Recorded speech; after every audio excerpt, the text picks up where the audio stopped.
We've got everybody checked in and ready to roll. Go ahead, you're open to both. 3, Put it over to the slate now. 2, 1. Take camera 1. Go, John. Welcome to the Washington Post. That was quite an intro. My gosh, we should probably just leave it right there. I've hit the big time. Washington Post. I can go home and tell my parents what I did today. Between Facebook, Twitter, YouTube, Washington Post Live itself, we are now reaching hundreds of thousands of homes across all 50 states. The power of Washington Post Live is it allows people to enter the worlds of ideas. Audience members of Washington Post Live are part of the conversation. I would like to ask the audience, how many of you knew before today's event that heart disease was the #1 killer of women? Okay, just me. Whether it's with cancer scientists or politicians. This panel, I think, was originally called, 2 women against Putin. It really should be 3 women against Putin. So the better way to get things done, as I've demonstrated, is by putting a group together and negotiating something that's good for both points of view. So tell me what your plan is. Oh, we have lots of plans. I think Washington Post Live offers journalists like me a new way to do our job. Their work is hugely important. A new way to connect with our audience. Hello, Senator Schumer. Welcome to the Washington Post. This is going to be fun. A new way to deepen our engagement with people who care about the Washington Post and our mission of gathering news. The Washington Post also said that we were the best film of the year, so that was pretty cool as well. Yes, well, I mean, the Washington Post doesn't lie, Jeffrey. You know that. I'm still having a lot of fun, Kat. Like, a lot of fun. And their individuality comes through more so than just their title. Thank you for being the agents and the warriors of the light and truth. That is the lock from the night of the burglary. Jeff Bezos bought it at an auction. Right. And we're trying to find out how much Bezos paid. Right. Come back next week. I'm so grateful to be on a platform like the Washington Post. I subscribe, I read, I love the Washington Post. Thank you. We need films like this. So thank you very much. Stephen, Lynn, it's been great to talk to you. And I'm quite honored that the Washington Post should want to talk with me. Thank you. I cannot thank you all enough.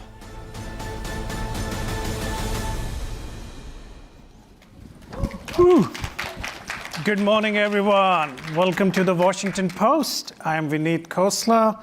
I'm delighted to welcome all of you to our Futurist Summit. What a time to be alive, right? Can you guys believe on this day, 18 years ago, Jack Dorsey sent out the first tweet? A year after that, we had iPhone. A year after that, we had Facebook surpass MySpace. Also, I can't believe we are still talking about MySpace. I am still mad about it. But I still feel sorry for Tom a little bit. From that era to now, we have come a long way, right? The COVID really accelerated a lot of these digital transformations. Our workforces went hybrid. Artificial intelligence came in. We had the unfortunate war breakout in Ukraine, and you had AI drones fighting into the war over there. And now, we are living in this wave of LLM AI where any text can be turned into video, where you can go and talk to these assistants and you can get really good answers. So today, we're going to focus on where we go next, right? We have a really great panel of people coming here to talk to us. We have Intel CEO Pat Gelsinger, OpenAI's Anna Makanju, and we have famous venture capitalists like Hemant Taneja and a lot of other innovators joining us in the few hours we have today. We will also talk to a few Washington Power players. We have Senator Todd Young, Senator Mark Warner, and we will talk to them about their efforts on regulating big tech. We'll talk about TikTok, and we will talk about how the policy and the law is shifting in light of all the big changes that are coming to our life. So whether you're joining us here in this room or you're out there on the Zoom, I hope at the end of the day today, when we leave, we really get this realization of the paradigm shift that we are now living through. And I believe this paradigm shift is as important as a paradigm shift we have lived through the birth of the internet, the invention of the cell phones. Before we go further, I do want to shout out to Mozilla for sponsoring this event. So Mozilla open source, woo! And we will start our day in a conversation with the head of DARPA, Stephanie Tompkins, and my colleague, Beena Venkatraman. Quick story about DARPA. You guys know they invented internet and GPS? All right, everyone's heard of that.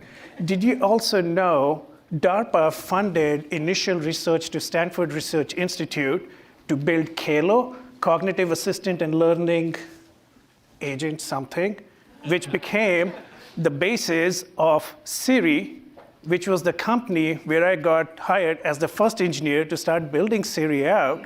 And Siri led to Google Assistant, Alexa, ChatGPT, OpenLLMs, full circle.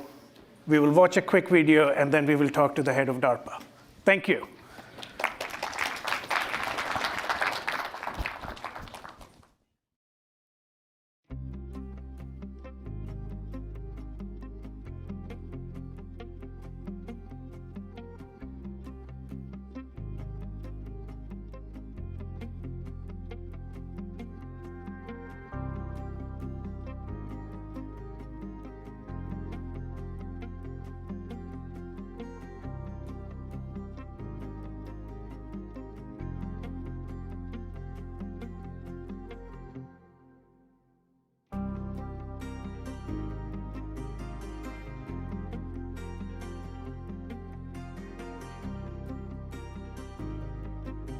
We are technologists, and part of, I think, what most people realize is that technology moves very quickly.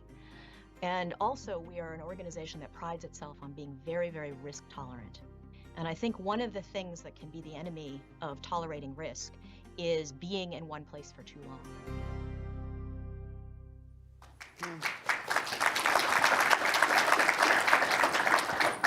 Good morning, everyone, and welcome. It's my delight. I'm Beena Venkatraman. I am the Post columnist covering the future and innovations transforming the world. And it's my pleasure to welcome to the stage this morning Dr. Stephanie Tompkins, director of DARPA. Welcome. Thank you so much. Well, this is going to be fun. I want to start with how you kind of view our moment of technological change and innovation. The former CEO of Google, Eric Schmidt, was recently interviewed by Time and said that he sees the current pace of innovation as outstripping by orders of magnitude the innovation he's seen in his lifetime. You've been around the block for a long time yourself and driving technological change. Do you agree with that, or do you think it's a bit of hype? Are we just in another chapter of the digital revolution? Where are we? You know, I'm not sure if the story is fully written yet. In fact, I know it's not written yet. So we might have a different answer as we look back at different points in the future. But right now, it absolutely feels like things are accelerating.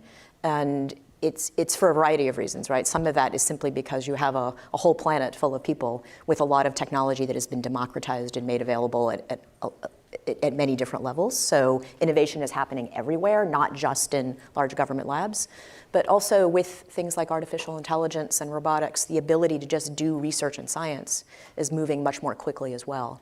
What the impact of that is, you know, we'll find out. Has that pace of breakthrough with AI surprised you? Were you expecting it? You know, it's a good question. DARPA has been engaged in AI since the very, very beginning. And if you'd asked me a few years ago, well, let me take a step back and say the technology itself, not that surprised. But I think the implications of the technology on society and how quickly it's spreading and where it's sort of being used and where it can be used, that has an element of surprise that I don't think we had prepared ourselves for. So Vineet reminded us that DARPA is the agency that we can thank, and the US taxpayer money behind it, for such innovations as just the internet, foundational parts of GPS. Obviously, over the decades, DARPA has invested a fair amount in machine learning. And this precedent or history of investing in innovation is impressive. And I think people are wondering, from your vantage point, what is going to be that next generation of breakthrough? What are you working on now that is going to transform society in the future? That's a That's a fun question, and I'm going to have to narrow it down, right? So for context for everybody, DARPA starts about 50 new technology programs every year. Obviously, not all of them pan out, and so we're constantly pruning and gardening those different programs, and we work across all disciplines. Certainly, there are things going on in microelectronics and in computer science that I think are part of a really broad cultural conversation right now. Maybe one of the areas that we're most intrigued by because of the applications everywhere is going to be synthetic biology and its use not just in the obvious areas like medicine, but also in sort of everywhere, right? So biological materials, concrete, ways of generating food and materials wherever you need them, things like that. So we've got things going on, particularly depending on biology, where you're going to be able to make what you need where you actually need it. By growing cells or growing biological organisms that would replace materials? Or no, by using the biological organisms themselves as the factory to create the things that you want. So we have a program that actually uses water and air and then microbes to pull molecules together to actually generate food. Really fascinating. What kind of food? According to my program manager, very tasty food. Oh, okay. So it's not like Impossible Burger. I'm sorry for anyone who loves it. Yeah, some of our previous programs focused only on nutrition, and we realized as we were working with some of the military service members who might have to eat this that we should think about flavor as well. Yes, please think of the troops and the rest of us when it comes.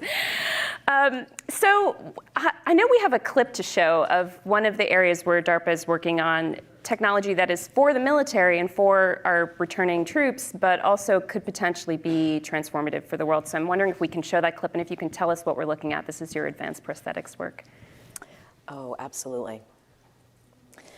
So a number of years ago, DARPA postulated a really interesting question, which is whether or not you could fundamentally change the state of the art in prosthetics. One of the great blessings of advancements in medicine is that many, many fewer troops were dying on the battlefield, but a lot of them were coming back with really debilitating injuries. And we had a DARPA program manager, these are the people who conceive and create our programs, who was an Army medical doctor, and he threw out a challenge. He said, if you lost your arm, if you could play the piano before you lost your arm, I want you to be able to play the piano afterwards. And that call to arms brought together neuroscientists and roboticists and sensor people. And through a series of challenges, we've gotten to a point where you actually have that, the technology now exists to have that type of capability, where people can feel with the robotic hand, and they have the dexterity and the range of motion that they need to be as they were before they lost. Wow. Yeah. So in that clip at the end, I saw that the man is touching, I don't know if it's a partner's hand. So or is it right to think that he can actually feel her hand? Yes. Yeah. I will say, I mean, I'm kind of glad we don't have the audio. We would all be weeping and hunting for Kleenex boxes because they're feeling it. He's feeling it for the first time. It's his wife. Wow. Well, that's moving. I hate to make a hard turn here, but I'm going to. Okay. When people think about DARPA these days, or at least often when I think about it, I'm a little worried about the idea of autonomous weapon systems and sort of runaway robots that could be out there, inflicting violence without our control. And I know that there's some amount of investment that DARPA is doing in, of course, creating those autonomous systems and has been creating and thinking about AI for military applications. How much of your work is focused on that, like ceding more control over to autonomous systems so we have less humans involved, versus figuring out how we actually contain and control or get better outcomes from autonomous systems? So I would actually say a huge part of what we think about is more on the latter half. So first one, our very starting point is always that it is about a partnership, and a partnership between machines and humans, not about replacement of humans, but maybe the shifting of the balance of workload and the amount of attention that humans have to pay when they're being assaulted in all directions, by too many things. Two, we have a philosophy when we are dealing with new technology of really trying to build in from the very beginning thinking about the ethical, the legal, and the societal implications of the technology if we are successful. And we work very closely with ethicists and legal scholars and behavioral scientists to help us project and predict what kinds of things could happen, so that in the course of any technology development, we are also trying to gather the data that policymakers would need to understand in order to inform on how it could be used, what kinds of regulations would need to be put into place. It's not perfect, right? You can never imagine everything, but it is our job to try. So I understand you have the first ethicist, a scholar in residence at DARPA, who's working on these issues of what's the social implication of this tech before we roll it out. How does that work exactly, and tell me how it works in relationship to the private sector, because we see companies rolling out technology now, even if we assume the best of intentions without necessarily thinking about those societal implications down the road. So DARPA drives some degree of tech development. It doesn't drive all of it, right? Some of this is happening in Silicon Valley and elsewhere in the world. So for context, in terms of who drives what, I think when you imagine what happens in the commercial world, obviously there's a lot of money going into technology development, but it is always going to be aligned primarily with a business motive, right? You have to be able to make money. And then the kinds of things that DARPA and other government organizations tend to think about, we're often thinking about the problems that don't align in that space. So, in the commercial world, if something goes wrong with AI and you make a bad recommendation for a movie to watch, the consequences are very low. If we make a bad recommendation on a battlefield, the consequences are tragic and really immense. And we often don't have vast amounts of consumer data. In fact, we never have vast amounts of consumer data to train on anyway. So we have to have fundamentally different ways of thinking about how to use and how to actually develop artificial intelligence and autonomous systems. But to your question about how our thought process flows out, I actually think that a lot of the commercial organizations are eager for solutions to some of the problems that they face. But they're in that tragedy of the commons where it's not the highest priority of any one organization. It is our highest priority. So if we do it and we have solutions that work, we expect that they would very quickly proliferate. And we are in constant conversations with a lot of the companies that are driving these, and they even partner with us on a number of things. Do you have any examples of what you mean by working through these ethical and societal implications for technology? Can you share with us how you're doing that? Yeah, absolutely. I brought up earlier synthetic biology. And so that's an area I think where everybody can sort of use their imagination and worry about what could go wrong if people aren't careful as you're editing genes and adapting microbes and things like that. So we had a program called Safe Genes a number of years ago. And it was looking at the development of something called gene drives. Gene drives are where if you make an adaptation, it doesn't sort of work itself out through inheritage, over generations of an organism. Anything that you add in might actually then sort of come back out again, right, through breeding and things like that. But gene drives are designed to be permanent, and we were really worried about the implications of that. So we had a program where we were focusing on how you would undo the effects of gene drives if things went wrong. And this is things like when you release a swarm of mosquitoes that have been genetically engineered to perhaps not spread malaria, you're worried about maybe how that propagates in the population, and you want to be able to pull it back, just in case anyone didn't know what a gene drive was. Absolutely. Yeah. And so one of the things, so that program had an ethical, legal, societal implication. So I'm going to just use the term ELSI. Sorry, we love our acronyms, right? So we had an ELSI panel, ethicists and biological scholars and folks who could really help all of the teams work through the thought process as they were developing technology and say, is this the direction we want to go in? Or if we do go in this direction, what kinds of things will we need to understand, again, from a regulation perspective? And a really fascinating thing happened within that team, within the teams that were working on the program, is they independently, with the advice of the scholars, they came together and came up with a code of ethics that they said that they would be willing to abide by, that they thought would be really, really important. And that kind of an independent code of ethics then forms a really natural baseline if you wanted to regulate a technology to say, instead of a clean sheet of paper and trying to impose things, we actually already understand the voice of the people who are doing this work. And there may be other considerations that you'd have to bring in, but it's an amazing starting point. And it was done by people who were deeply steeped in all aspects of the technology. And are folks like the Gates Foundation and others who are working on gene drive technologies taking up any of that work? So. I believe that it has very organically spread into a variety of different communities. I don't want to specifically put words in the mouth of any one organization. Yeah. I want to ask you about China. So depending on who you talk to these days, China is either outpacing the US in terms of its military investment in AI and its development and investment in biotechnology, or it's lagging way behind the US in terms of LLMs and other forms of AI. How do you assess where we are relative to China in terms of investment in emerging technologies and whether there should be a cause for worry? I think like everything else, the answer is always going to be much, much more nuanced. And everybody wants to have an easy answer. We're behind, we're ahead. And it's never that simple. And even in something like AI, there are many, many different aspects of the technology. And there are some areas where they are working faster, and there are areas where we're working faster. Some of that comes down to priorities. As you know, for example, China has vast access to data about their citizens.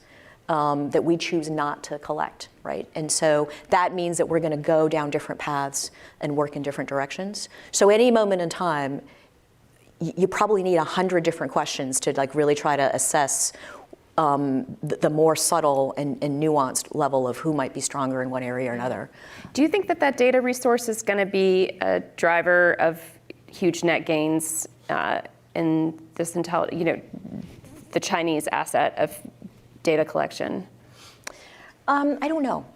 I mean, I think it's an interesting thing that they have, and it's a resource that we don't work with, but we have other resources and we have other ways of thinking about technology. In some ways, it drives us to be more innovative and more creative in how to solve problems while adhering fundamentally to our values about protecting privacy. Say more about that, because I think, Vineet drew this line between the work that led to Siri that then led to the LLMs, but there are people who say that the LLM development and the fact that the US kind of got there first, or US-based companies got there first, says something about the US model of innovation. Do you buy that?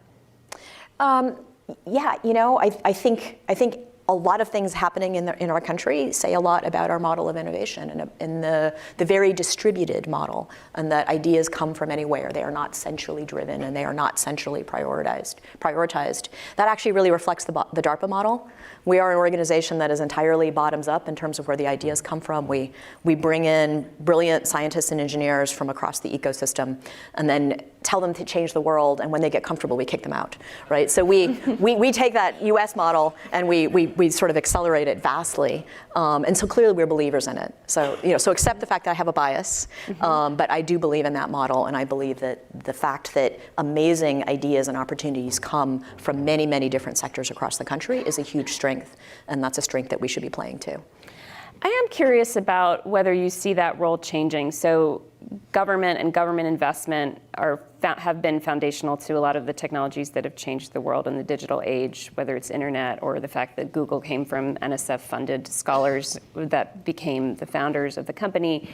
But now I think there's some people questioning whether the government and the public sector are playing that same level of role. Are they investing in a sufficient level to be key players in innovation? Has the private sector just completely outpaced the government role? What do you see as the role of government in the innovation ecosystem going forward as we see these huge technologies take hold? So for government in general, I really do see the role of government is to focus on those kinds of problems that are not, they are going to be often longer term, and they are going to be the problems that industry won't concentrate on. And it's just like your question about China, right? It is very nuanced. There are things that industry is simply designed to do much better and much faster, and we are more than happy to let them do that.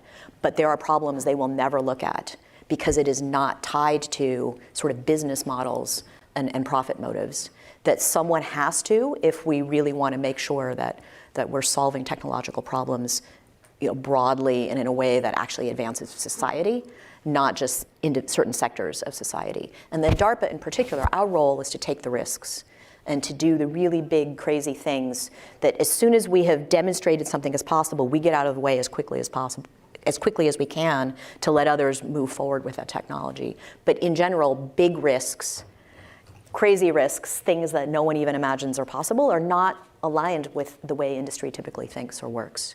And so I think it's an ecosystem. It always will be. The balance might shift a little bit, but I'm not seeing an end to the need for the kind of government investment that has happened all along.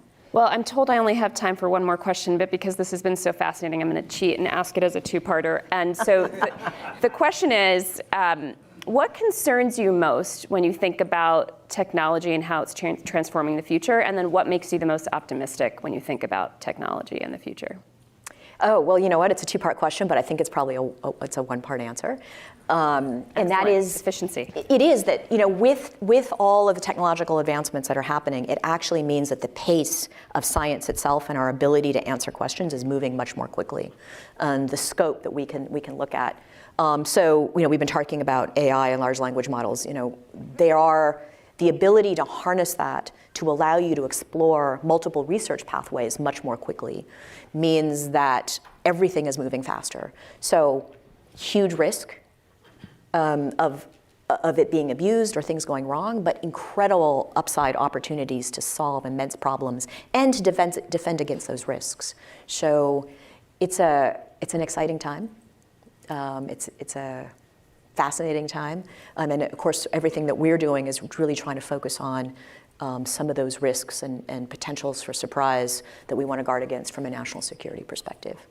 This has been absolutely wonderful. Thanks so much for joining us today, Dr. Stephanie Tompkins, Director of DARPA. Thank you for having me.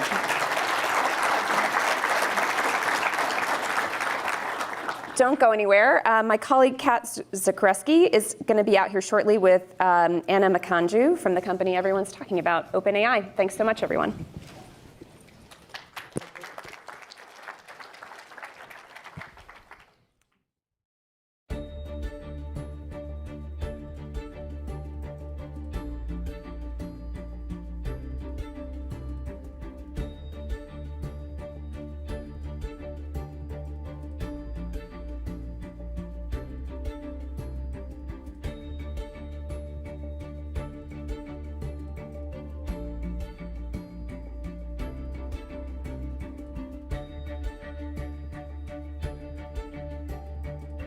It gives you the ability to do in much more complex tasks than you otherwise would, but you can do this in natural language, which means there's essentially no barrier to anyone engaging with this technology.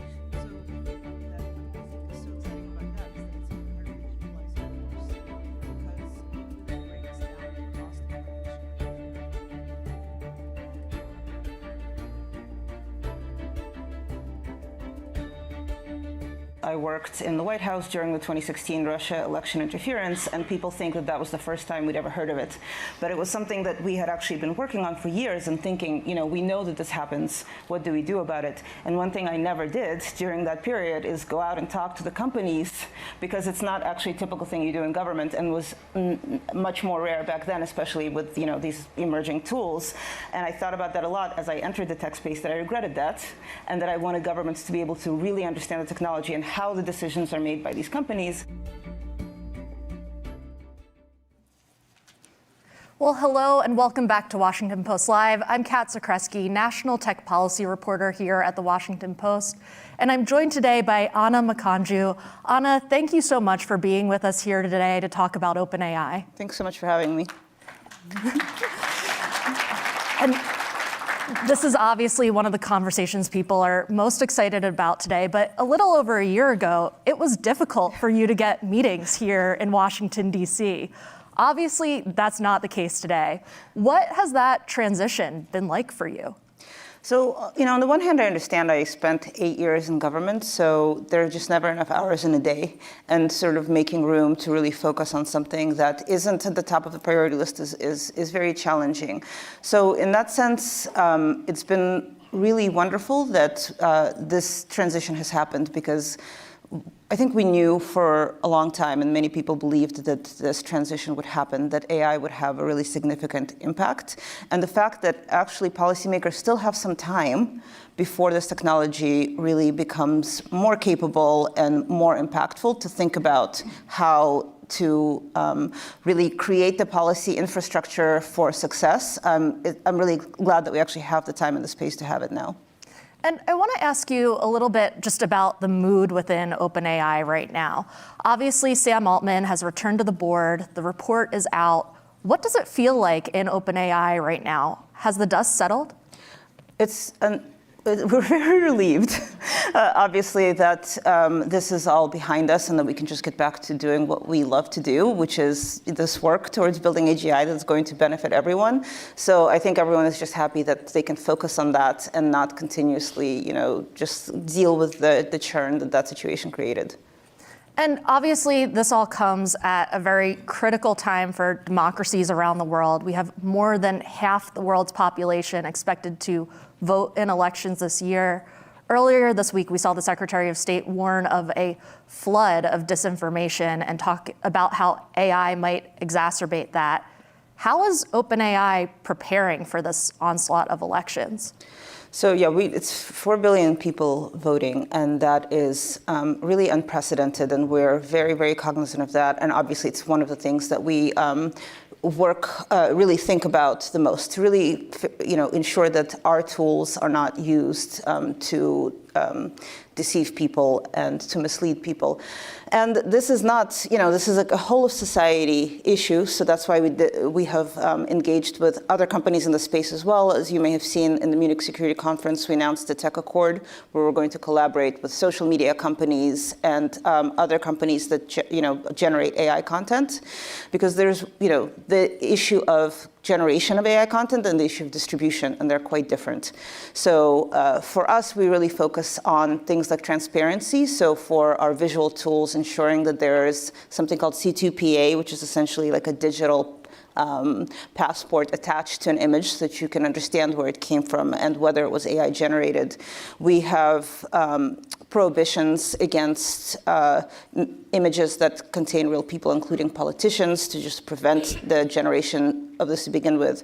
We, of course, have lots of teams investigating abuse of our systems or circumvention of the use case guidelines that are intended to prevent this kind of work. So there are many teams at OpenAI working to ensure that these tools aren't used for election interference. And I want to talk a little bit more about what that communication looks like with the social networks, because obviously Meta, Google, these are some of the biggest social networks. They're also some of your biggest competitors in artificial intelligence. And so if you're working to coordinate with them on these issues, what does that communication look like? What kind of relationships do you have to ensure, hey, if a deep fake of one of these politicians or related to the election is going viral right before people head to the polls, what will that communication look like? So I think part of it is, and one of the things that these Munich Accords were meant to do, is to establish all of the channels and industry standards and alignment across the industry of how we deal with this. And our antitrust lawyers always remind us that these conversations are really focused explicitly on safety.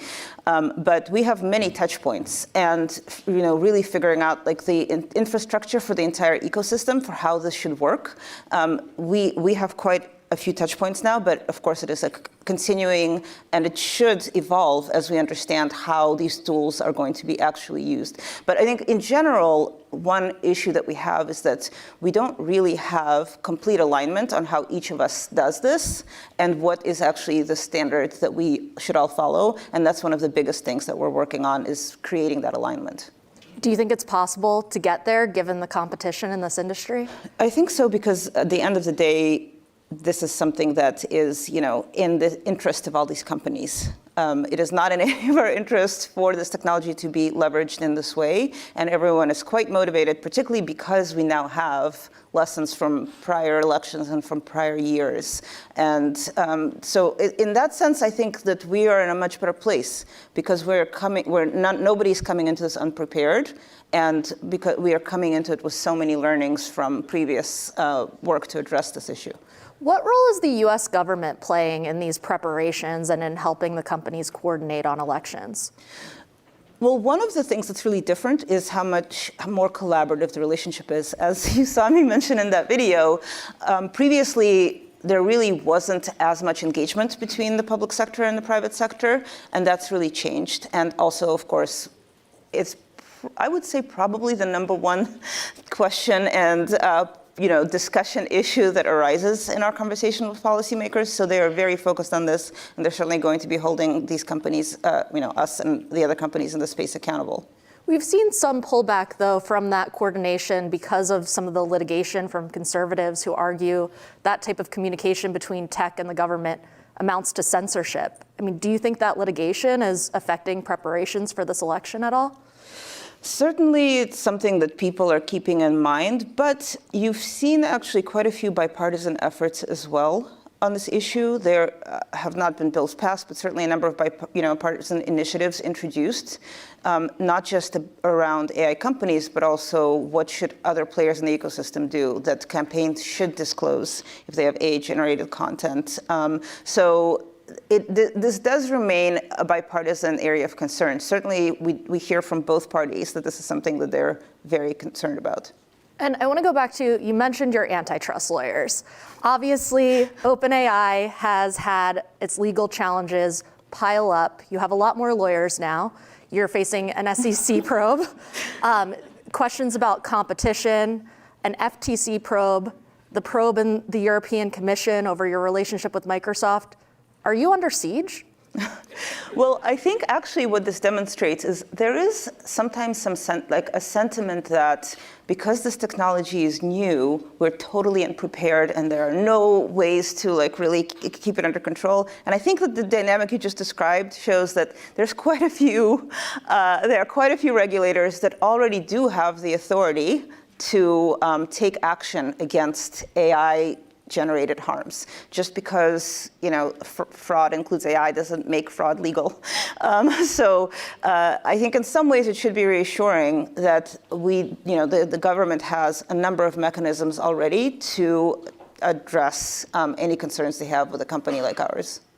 And I guess, what would you say right now your relationship is like with US regulators particularly? I'm thinking the FTC, SEC that are looking into the company. Obviously, you've taken Capitol Hill by storm. We've seen Sam Altman testify there. We know there has been outreach to the White House, but what does that relationship look like right now with the FTC and SEC? Well, we're of course doing everything we can to be really transparent and cooperate with regulators because this is a new area, and we understand that all regulators are still trying to understand what is the full scope of their their authority and what should they actually be doing vis-a-vis companies like ours. So again, I think our approach in general with policymakers is that we want to be collaborative, and we want to, our mission is to make sure this technology benefits everyone, and a really healthy regulatory ecosystem is essential for that mission to succeed. And obviously, you're in Washington today. I'm thrilled you're taking the time to be here with us at the Post, but I'm sure you have some other meetings on your calendar. Who else are you meeting with while you're in town? It's really amazing because I have this, a year ago when we were going to meet with the Prime Minister of Japan, I was still scheduling ordering my own van and, online trying to find an interpreter and ordering our lunch. And now we actually have colleagues who can support. So I was actually just thinking that I don't know exactly because my schedule's probably still being done. But I'm definitely seeing, I think I'm seeing Representative Obernolte and Schiff, so a few other colleagues on the Hill and in the administration. So some of the members of the House AI working group. And after our conversation, we're going to have two of the leading senators working on AI policy on stage. It's an election year. It's a big question what Congress can actually get done on AI. If Congress had to prioritize just one thing this year, what would you recommend they focus on? For a technology that touches virtually every facet of life this is extremely challenging. I mean, I think the key for us is, and I would say actually that these two senators have really been amazing leaders, particularly on, they were critical to chips and science, which now we all see that the hardware aspect of AI is as critical as the software, and it will be critically important for the U.S. to ensure that they are, well positioned in that area as well. But really, for us, it's critical that the regulation of this technology is driven by data and driven by science. And I think that's why it's actually quite good that Congress has taken time to truly understand the technology before putting in place regulation, because that means that it's actually going to be resilient as this technology continues to evolve incredibly quickly. And I want to come back to that issue of the hardware and chips. But first, I want to talk about some of the new technology that OpenAI is rolling out. At the video, when we were coming on stage, they showed some of Sora. But can you tell us a little bit about this technology and what OpenAI's plans are for it? For Sora in particular? For Sora, yes. Well, we do have this philosophy of iterative deployment, which means that when we are rolling out new technology, we really take as much time as necessary to make sure that all of the safeguards are in place, which means that one of the ways we do this is something called red teaming, which is inviting people in, a small group of people, to really understand what potential harms are there, so that our technical teams can then take that back and understand and our safety teams, like what mitigations are necessary, what additional staffing might be necessary before rolling it out. So I don't have a specific timeline, but I do know that especially with technology like this, where it can have some really incredible, applications, but also obviously could cause harm, that we are not going to move forward with broad public deployment until those safety mitigations are in place. And we actually have a clip here that your team provided of how this technology works. And so this video was generated from the text prompt, historical footage of California during the gold rush.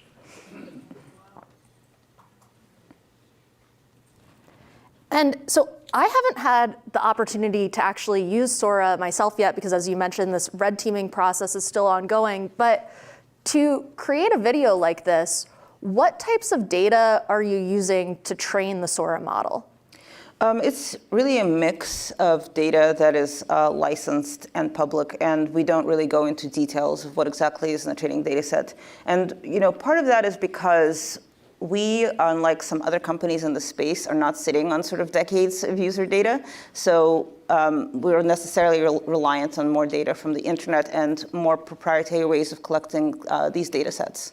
But isn't that kind of, in opposition to your stated goal of transparency, especially as we're having these debates over who owns what content online, and you're facing lawsuits like the one from the New York Times? Yeah. I don't think so, because there is really, I think, a misunderstanding of what pre-training data does. So pre-training data isn't something that the model simply returns. It is something that the model uses to create an understanding of how the world works. So a single piece of data in the pre-training data set is really not going to be something. In fact, these models are very bad at being able to understand something from a single piece of data. This is partly why you need such massive data sets to train these models. So the relationship between any piece of training data and the output of the model or understanding the model is very, very tenuous. What is your message to filmmakers, video makers who might watch footage like that and be concerned about the impact this could have on their jobs? So we actually, part of what we're using this period for, when we have this previews of Sora, and before we make any plans to commercialize this, to engage with that community.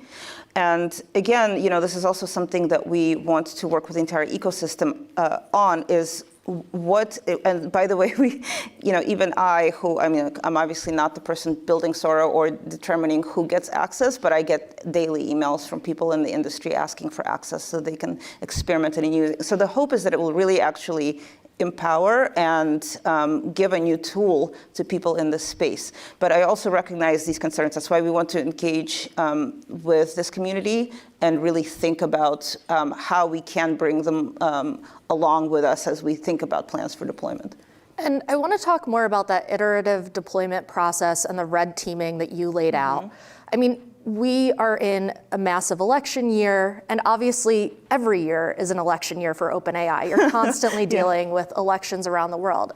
As someone responsible for global affairs, what would you need to see in the red teaming process so that you would feel it's safe to unleash this technology and it's not going to undermine democratic elections? I mean, a key piece of it is the diversity of experts.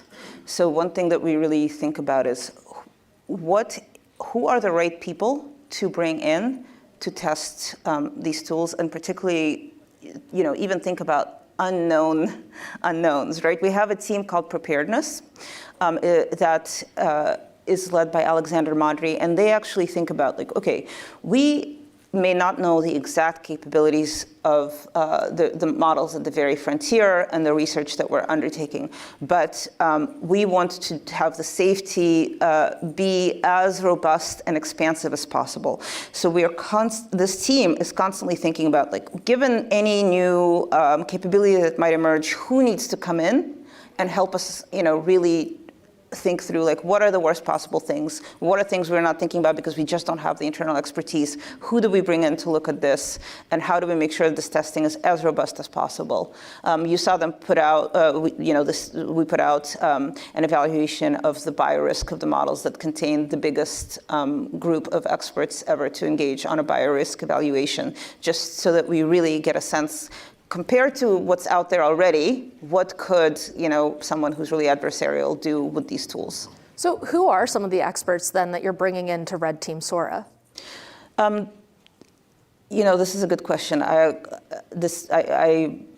know that it's some people who are actually working with this kind of technology. I'm sure people who we've worked with to red team other models, but to be honest, I don't know the exact names of people.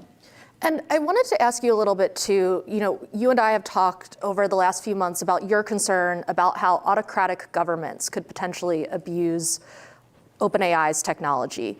What are some of your biggest concerns when it comes to autocratic governments and these new video technologies like Sora?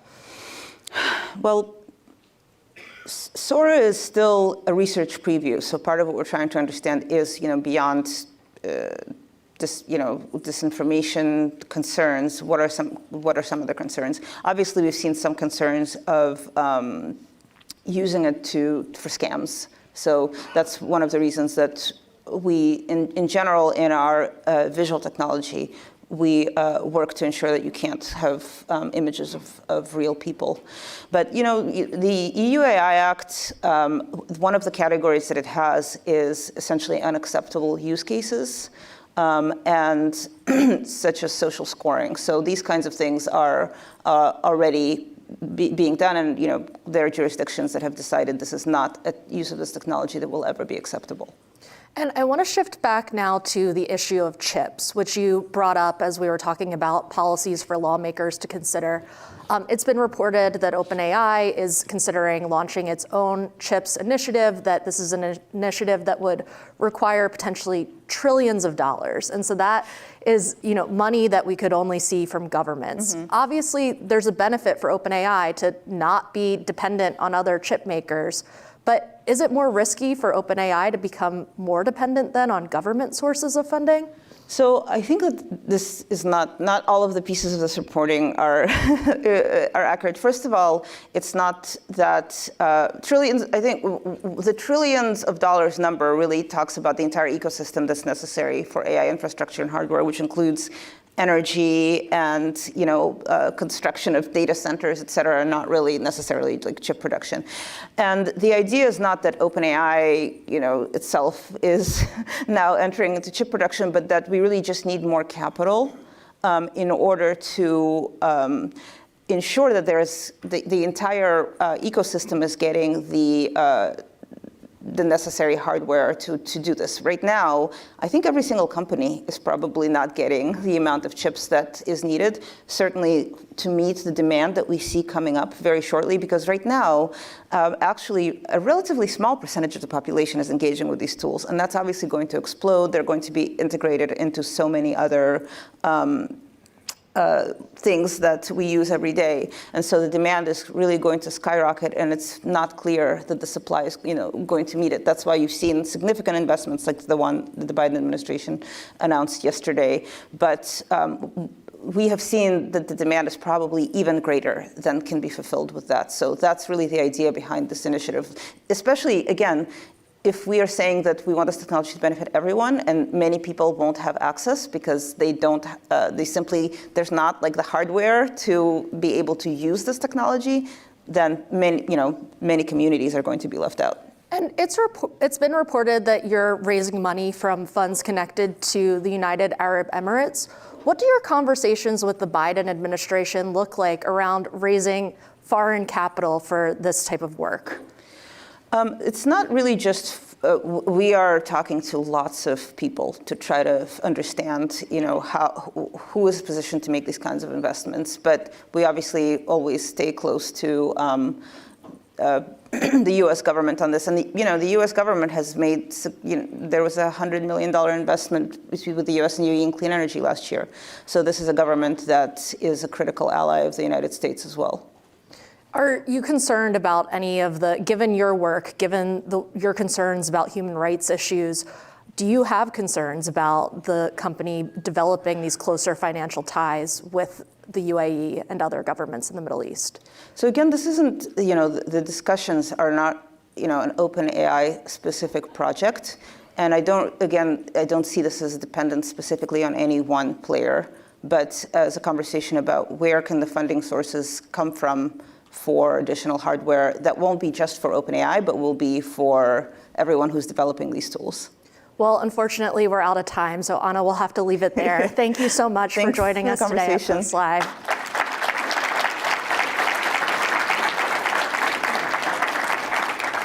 And don't go anywhere. Coming up next, my colleague Leanne will talk to two leading lawmakers about the future of AI regulation. Thank you.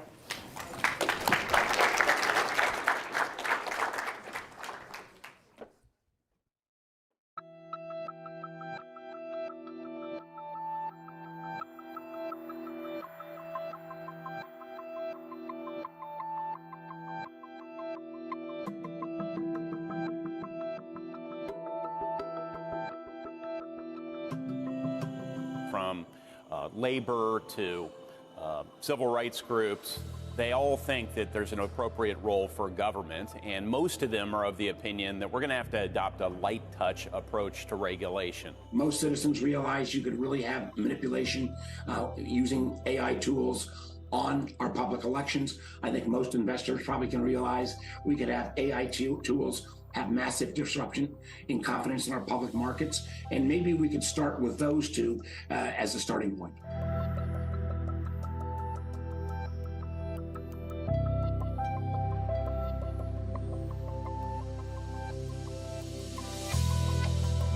We want to focus on use case by use case and then assess the need to regulate accordingly. One of the things I've been thinking about is, when we think about disrupting our public markets from deep fakes and other tools, do we need a new law or do we simply need a different set of penalties? Good morning. Welcome to this event. My name is Leanne Caldwell. I am an anchor at Washington Post Live and also co-author of the Early 202 newsletter. Today, we are joined by Senator Mark Warner, Democrat from Virginia, and Senator Todd Young, Republican from Indiana, to talk about all things tech, AI, TikTok, of course. Thanks so much for being here. Thank you. Thank you. Thank you. Almost a standing ovation. That's right. That's right. Yeah. Maybe after you're done speaking, you'll get the standing ovation. So let's start with TikTok. This is obviously a big item in the news lately. As you both know, the House passed a bill last week that would force the divestment of TikTok's parent company, ByteDance, within 6 months or threaten it be banned in the United States. Senator Warner, I want to start with you. Yesterday, there was a classified briefing for a couple committees on Capitol Hill. You have said that you are supportive of this House bill to force the divestment. I want to ask you, though, a lot of this information talking about the national security risks of TikTok have been kept secret because the information is classified. Do you believe that that information should be declassified because there are 170 million users on TikTok who don't perhaps know why there's even talk of a ban or challenges with it? Well, first of all, Ann, thank you for having me. It's great Todd and I are here again. We've done a couple of these tech settings together. Let me step back. I mean, I started on this effort over a year ago, and we had a more comprehensive approach that didn't look just at TikTok or social media, but looked at tech companies coming from China, Russia, Iran, and North Korea, because we don't really have a legal framework to address those. We kind of do a whack-a-mole approach. We look at TikTok, or we look at Huawei, or the Russian company Kaspersky a number of years back. And we were merrily moving along. We had 26 bipartisan co-sponsors, the Biden administration supportive. And to your point, because maybe we hadn't made enough of a public case, TikTok, which has enormous power, dropped close to $100 million, both lobbying and I think they sponsored every political tip sheet, literally for weeks, and hired everybody in town, and we got attacked from the far left and the far right. Why this is important, and yes, short answer is yes, we should try to declassify as much information. But remember, this is not simply an American issue. Canada, the UK, the Europeans, Australia, New Zealand have all banned TikTok from government phones because of national security in their interest. India has banned it from consumer use. And if we were to sit back, one senator said yesterday, I thought it was good, if there wasn't a TikTok and we're going to suddenly make the premise that we're going to have China come in, because Chinese law dictates, as of 2017, that every Chinese company has to be first and foremost loyal to the Communist Party, not to shareholders or to customers. But if we were to create an entity and say, we're going to have 170 million Americans on an application 90 minutes a day, and we're going to allow China to basically hoover up all of the data that comes out from that interaction, and at the same time allow this 170 million Americans 90 minutes a day, a slight shift in that algorithm can mean the content that you're seeing, and that's the genius of TikTok's algorithm, is it kind of knows what you like before what you know, is that can be slightly shifted, and you've suddenly got the most powerful propaganda tool potentially ever. And that notion, we would say, of course we will never let that happen. But that's where we are. And while I think the briefing was great yesterday, and the Energy and Commerce Committee, after they got the briefing in the House, voted 50-0 to take this action. 352 votes ultimately in the House. But the basic facts of there's been no rebuttal that the Chinese Communist Party does not have access to this data or the ability to manipulate the information that Americans receive. And Senator Young, I'm going to get to you in 1 second, but I have a follow-up, and that is, what is the concern? Is it the fact that China has access to all this data? All these companies, so many companies have access to Americans' data. It's a part of our daily lives. Or is it the ability to manipulate what Americans see through the algorithm? Well, first of all, and Todd and I were talking backstage, I think we need something that looks at social media in a broader sense. We've been awful. We have a batting average of 0 on that.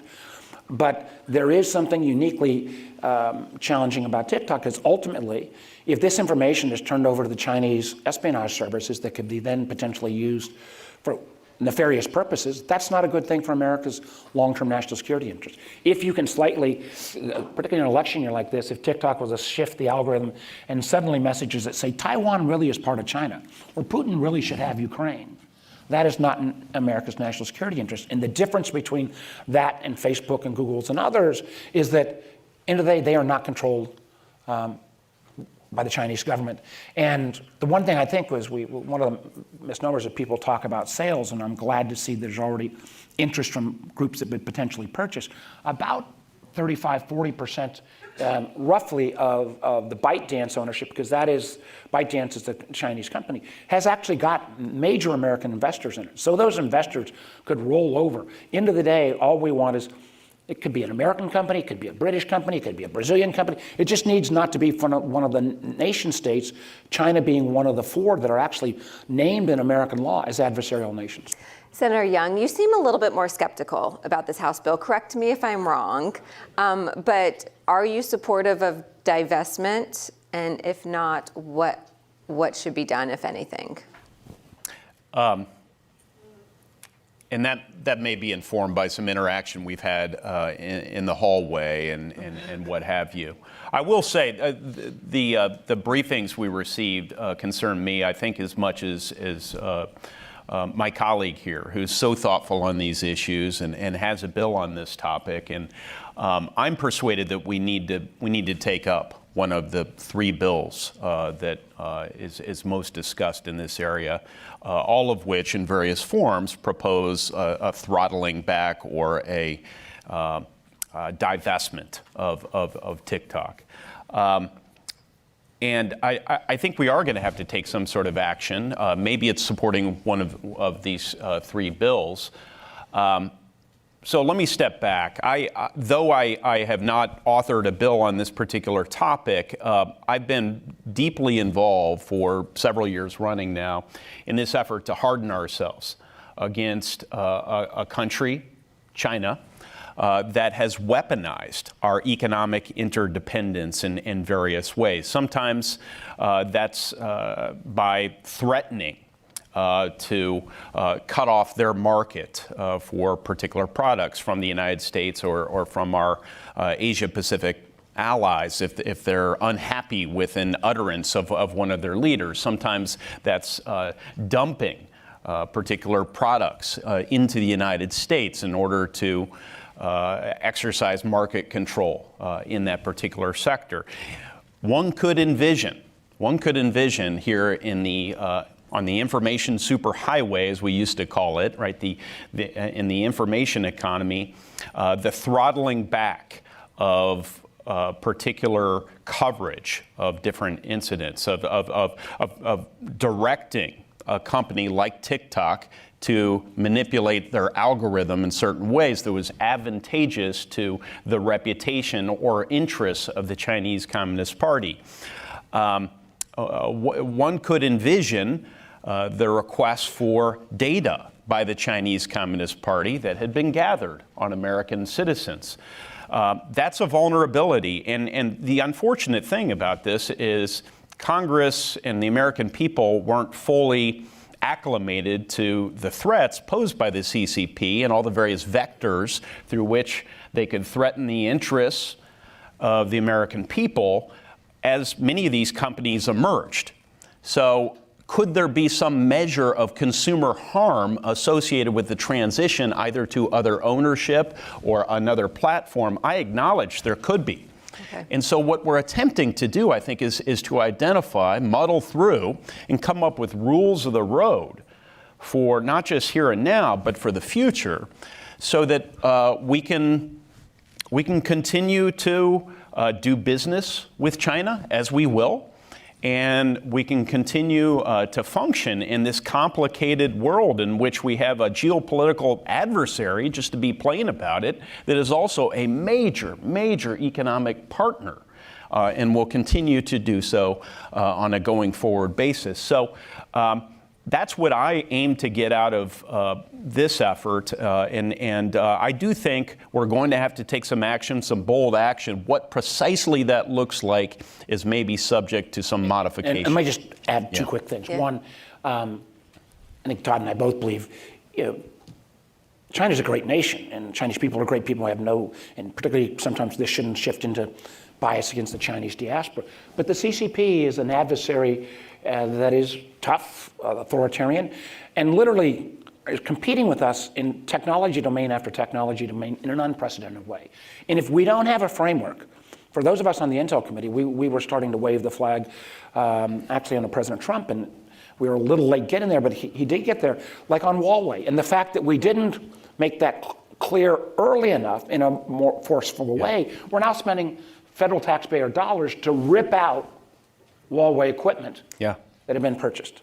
And we are trying to counter Huawei in a kind of frankly with the balance of democracies around the world. So we've seen this movie before.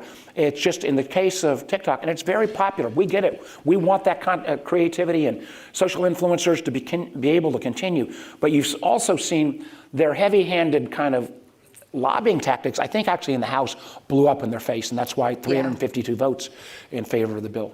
Moreover, I would also say there are dimensions to social media that are unique to that realm, right? So we're not just dealing with a commercial actor in ByteDance. We're dealing with the public square.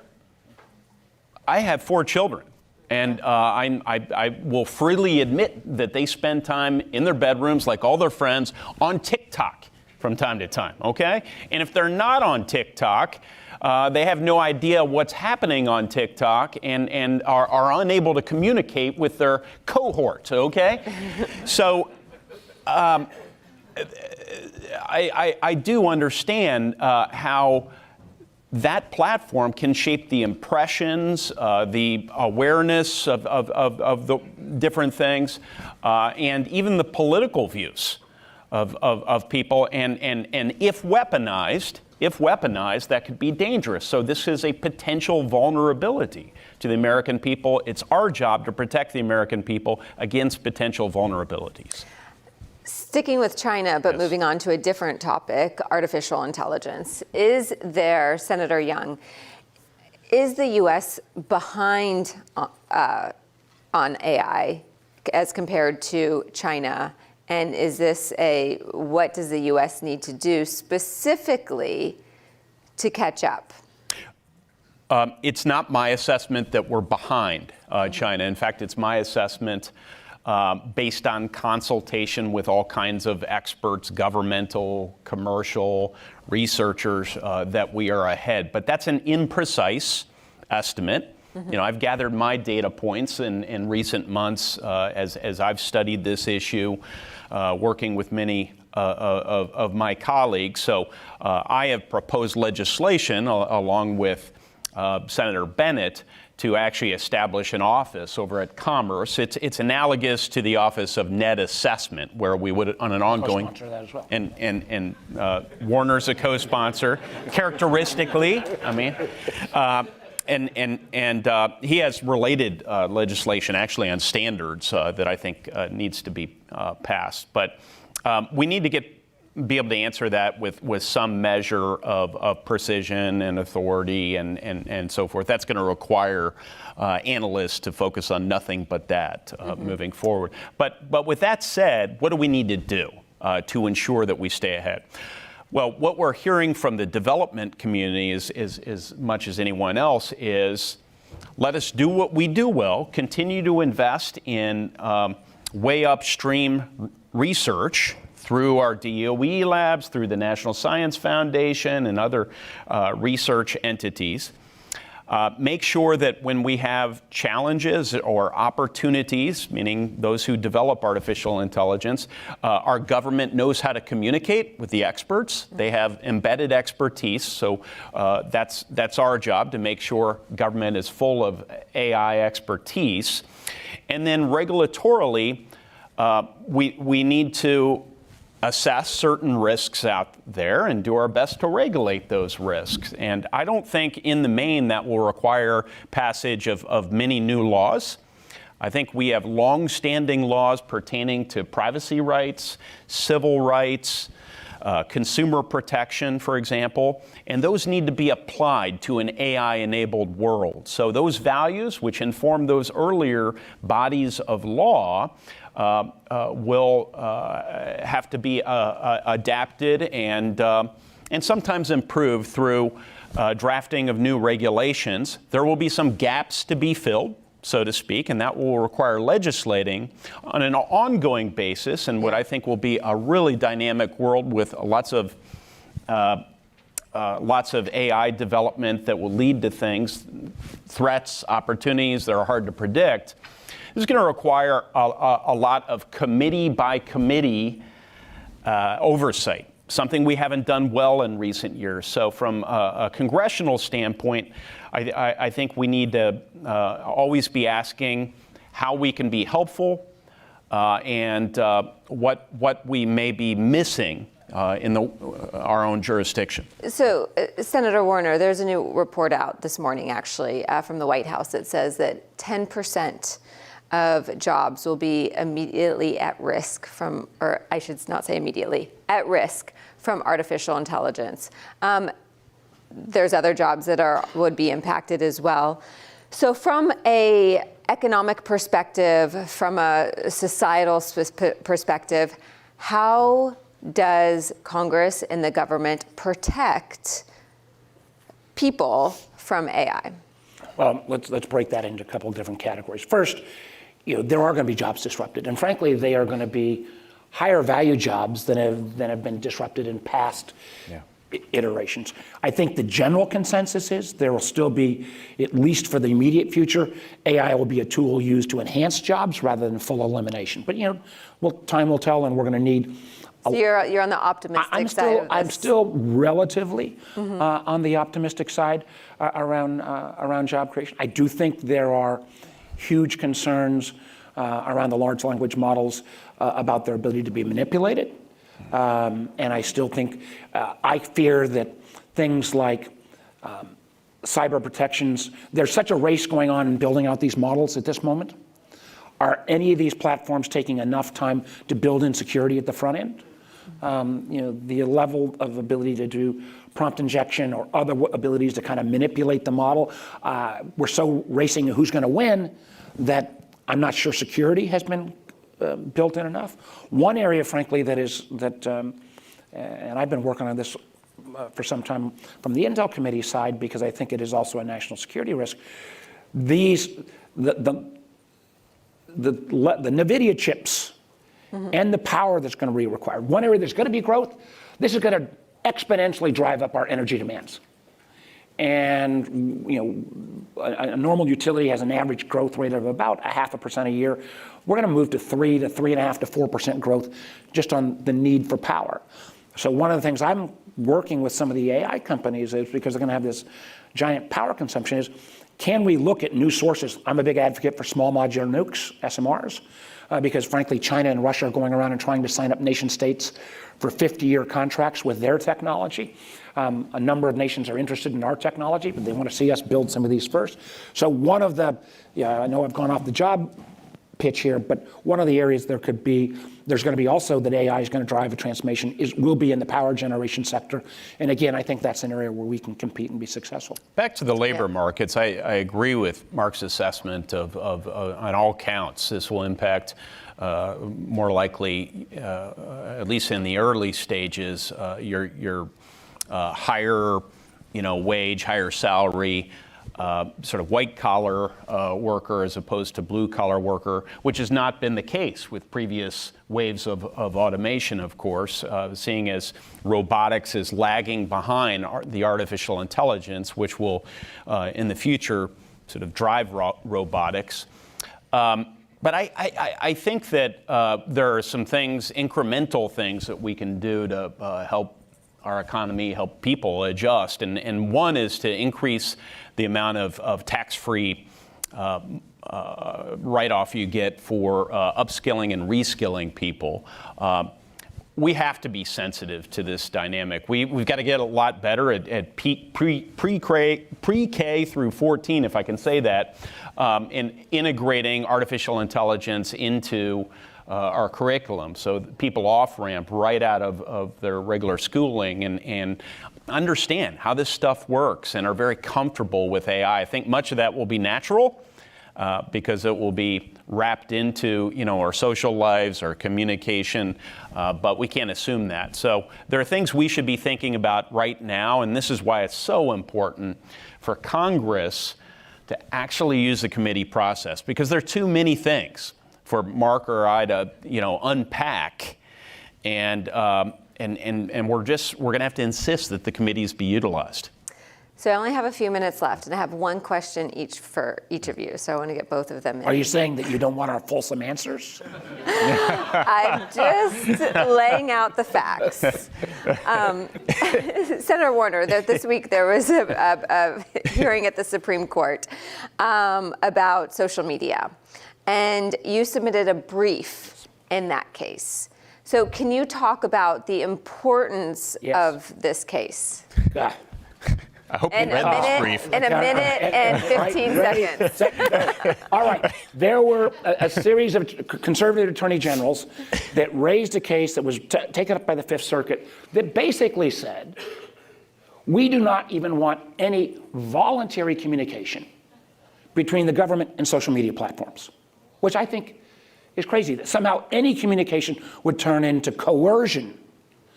And I view this from the standpoint of where the bipartisan Senate Intelligence Committee, when we exposed the level of Russian interference in the 2016 elections, social media platform after social media platform said, please, if you're seeing misinformation on our platforms, share that information with us. If we see a series of Russian bots, Zuckerberg from Facebook particularly said, we'll share it with you guys. That led us to, frankly, in 2020, I feel like we were better prepared for election security under President Trump, unfortunately, than we are right now under President Biden.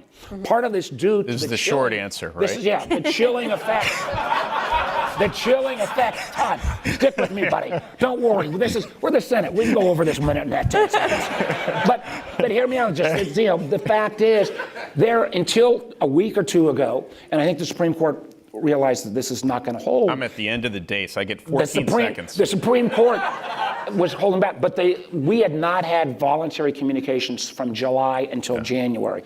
And I think that is, we're not talking about coercion, we're talking about voluntary communications.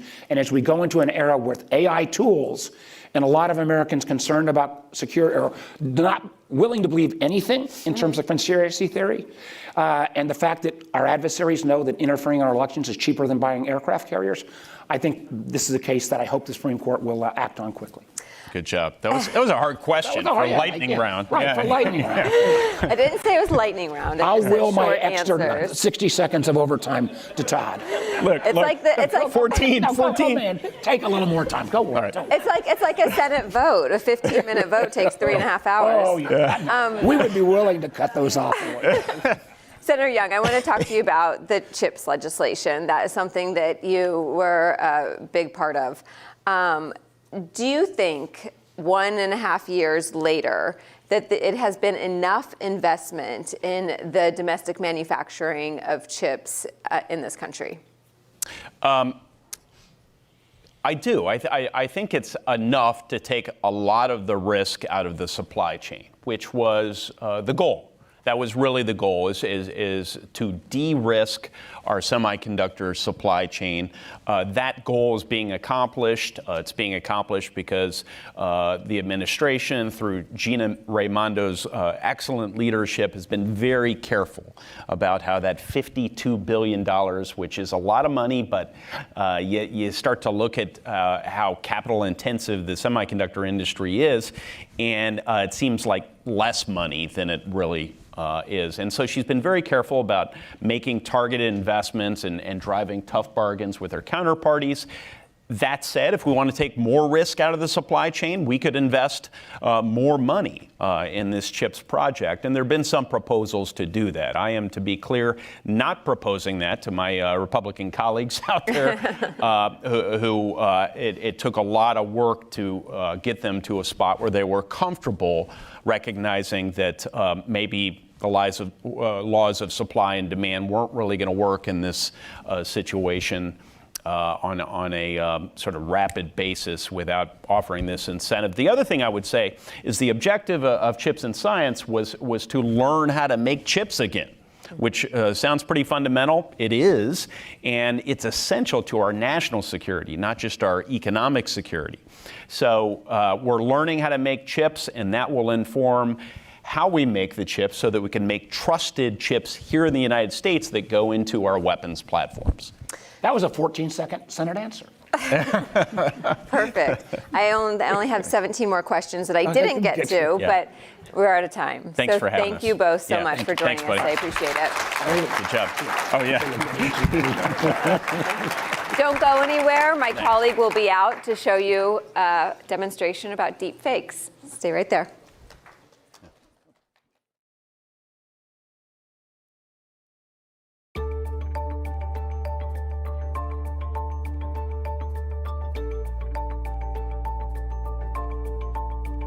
Welcome to the future of electoral politics, where older men look more cuddly and where dead men are brought back to life.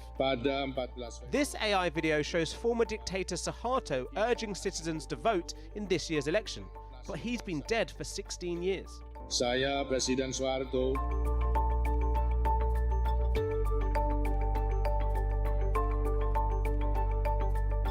Nearly 25,000 people, voters in New Hampshire, they got a fake call from the president. Take a listen. Voting this Tuesday only enables the Republicans in their quest to elect Donald Trump again.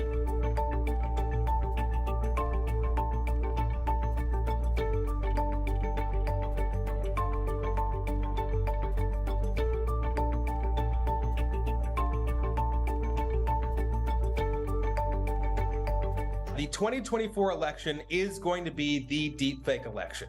We already saw some deepfakes come out in 2020, but they weren't good enough for people to be fooled. Unregulated AI is fundamentally a threat to democracy and society at large. One of the things that our society and our democracy relies on is trust, right? Trust in media, trust in our politicians. And when you get to a place where any video you see online, whether it's real or fake, it could be fake. Good morning. I'm Jeff Fowler, and I write the Post Technology column. My job is to be an advocate for the users of technology. And to do that, I like to run experiments.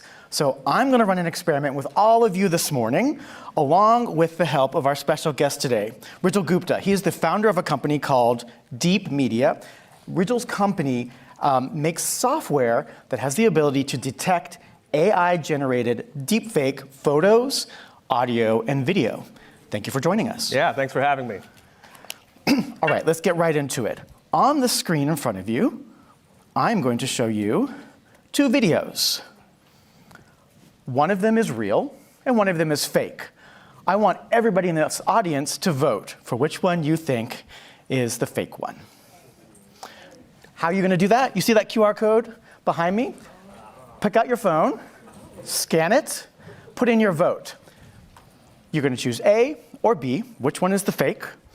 And then at the end of this of our session today, we're going to see what you thought, and then we're going to put Rijal on the spot and see what Deep Media's software thinks. He does not know the answer yet.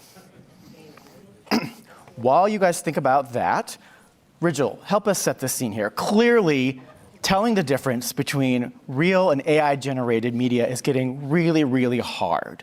Why do you think software is going to help solve this problem? Well, software is really the only thing that can help solve this problem, right? Generative AI is getting so good so fast, and I think almost all of us here agree that it has reached near perfect fidelity, right? We as human beings can no longer tell what's real and what's fake, and that's why we need software-assisted tools to work with human beings to help solve the deepfake AI problem at scale with high accuracy. When you say at scale, help me imagine this problem for someone like Facebook or X or Instagram, which are going to be flooded or already being flooded with AI-generated media. How are they going to deal with this? Sure, yeah. So, I think we're touching on something about the distribution of AI-generated media, right? And human beings are very often terrible at understanding scale, but this is the scale of millions, hundreds of millions, billions of images every day or every week, right? And so we need to check every single image to keep people safe, make sure that these tech companies continue to have good user retention, as well as make sure that we know the data going into our generative AI systems is real, because that's important for the actual technology to prevent things like data pollution and mode collapse. So I think we all want to see this in action and understand what it is that Deep Media does and how it does it. So I've got some examples that I'd like to go through with you. My first one here is a certain former president of the United States being forcefully arrested. This is an image that went around on the internet. I would like to let you show us what Deep Media thinks about that. All right, so this is DeepID, Deep Media's deepfake detection and AI containment platform built on top of the Deep Media API. And this image was flagged as fake by DeepID. Correct. How does it know? Well, so we essentially take the same architecture that's used for generative AI, it's called a transformer model, and kind of create a mirror image of it. So this is an adversarial AI fighting the generative AI. It's trained on tens of millions of fake images, and over time, with enough GPU resources, it learns with pretty good accuracy what's real and what's fake. But more than that, it will actually showcase what parts of the image are real, what parts are fake, and what led it to that conclusion. What are the fake parts here? So on this image here on the screen, those of you looking at home might not be able to see this as clearly, but there are green areas and fake areas. The green areas are the parts of the image that our detection AI, DeepID, thinks look real, right? But these red areas are parts of the image that our DeepID AI detector thinks look fake. And one interesting part here is actually right here around the wrinkles and the shadows those wrinkles create on President Trump's clothing, right? That's something that a human being would never think to look for. We're not trained to look for those kinds of things, right? But this AI essentially kind of reinvents physics, and it understands the lighting conditions on wrinkles and all of these other, reflections and all that kind of stuff. And it actually is able to know that this is not what a real wrinkle looks like. So interesting. So you're using AI to learn what kinds of mistakes AI make in making images. Exactly. It's kind of like Tron. Our AI fights for the users. I like that. So would it work on images that might have, for example, been released by Catherine, Princess of Wales? Oh my gosh. Look, our AI is not trained to detect things like Photoshop. I did run that image through our metadata analysis and through our DeepID detectors. I can confirm that it is not manipulated with AI. However, our metadata analysis and the heat map gradient suggests heavy Photoshopping. Making some news here today. How long does it take your system to analyze one of these images? So I think when we're thinking about time and scale are very related, right? We can get an image back in just a few seconds, but more than that, we can get millions of images back very, very quickly. It's one thing to do one image fast, it's a very different thing to do millions of images very fast. Okay, let's look at another example. We're hearing more and more stories here at the Post and hearing from Post readers about the risk of audio deepfakes. Why is audio kind of the threat of the moment? So when we think about threats, right, we think about attack vectors and surface areas. So the surface threat area is basically every type of distribution mechanism, right? This is the Zoom calls, this is the telephone calls, this is the social platforms. And audio is uniquely suited to work on all of those platforms, right? Additionally, something about humanity and like the way we kind of evolved over time, our brains really pick up and trust people speaking, right? Like it has to do with how we evolved out of individualism towards tribalism and then to societies, right? And so audio deepfakes are uniquely dangerous because they hit on something so core to who we are as people, right? And the software to make them is super simple. Case in point, at the last one of these Post Live events we did on AI, I deepfaked Senator Schumer live in front of the audience in under a couple of minutes. Well, let's look at an example. Let me pull them back up. This is the mayor of New York speaking in Spanish. Hola, soy el alcalde Eric Adams. Queremos invitarlo a venir a trabajar con la ciudad de Nueva York y ayudar a hacer que esta gran ciudad sea aún mejor. All right, Rigel, what does Deep Media think about the mayor of New York's voice there? All right, well, let's load it into DeepID and see what we get. So in DeepID, it actually did flag this as fake, and it is 99% confident that it is AI manipulated. You are correct again, though in this case, it's an interesting definition of fake because we know that this is actually a robocall that Eric Adams' office made and sent to New Yorkers who speak Spanish, and they did it with AI because he does not speak Spanish. Sure, yeah, and that's interesting, right? Because at what point does something become fake, right? If it's very obviously fake and labeled as fake, is that ethical? I mean, this is a way for the mayor of one of the biggest cities in the world to speak directly to his audience, right? Directly to his voting population who speaks Spanish. I think that's pretty cool, actually, as long as we're all open and honest about it. He did not tell people it was fake. But I want to understand, how can deep media identify this? So what are we looking at here? What did you find that looked fake? Yeah, so right here we're seeing a waveform, right? Most people are familiar with audio in the waveform format. However, AI looks at audio in a different way. AI converts that waveform into an image. This image is called a Mel spectrogram. It runs a Mel spectrogram. A Mel spectrogram. There was some old guy named Mel back in the day. Okay. Right? He came up with this.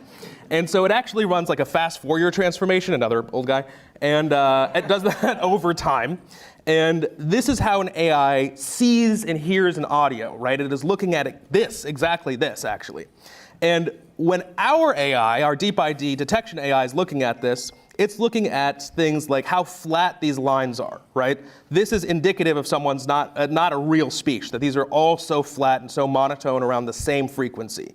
And some of these higher level frequencies, there's some of these blank spaces here, right? These are harder to reconstruct with an AI. An actual audio would usually not have as many black holes right here. And then similarly, this black space in between these audio chunks suggests that it was created with several different AIs and kind of put together in an audio editing platform. I see. So it doesn't, so a natural recording wouldn't have these holes, wouldn't have these divots in it. Right. Okay, so we've talked about still images, we've talked about audio. Video pulls in elements of all of these things and might make things even more complicated. So let me raise the bar on you. I've got another example to show you.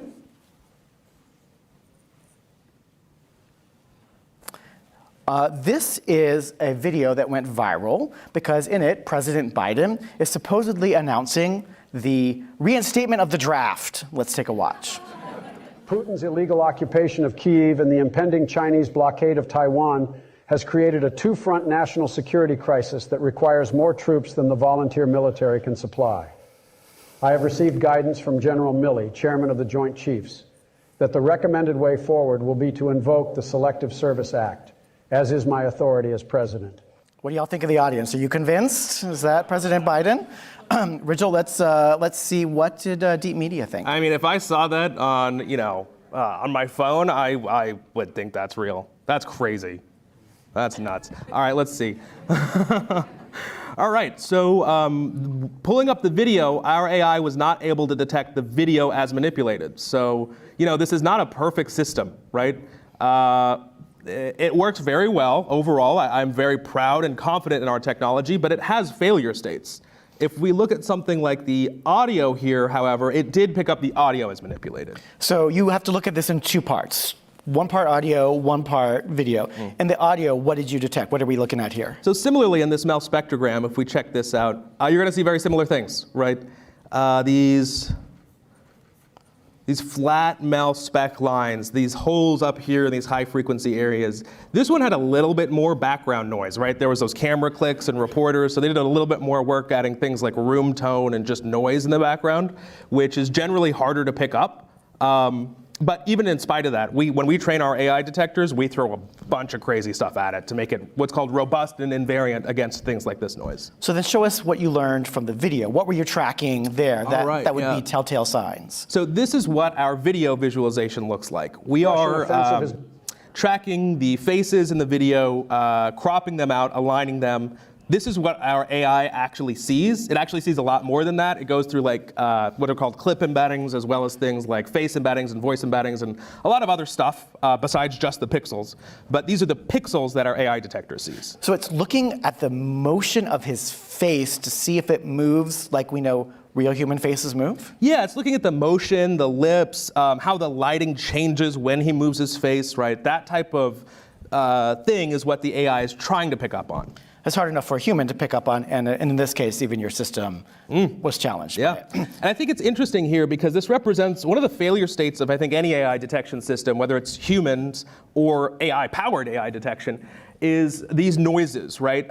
This has heavy MP4 compression, which has to do with discrete cosine transformations. It has heavy resizing. It's small, and his face is small in the thing. So when it's really noisy, it's harder to detect as real or fake, right? There's the accuracies go down.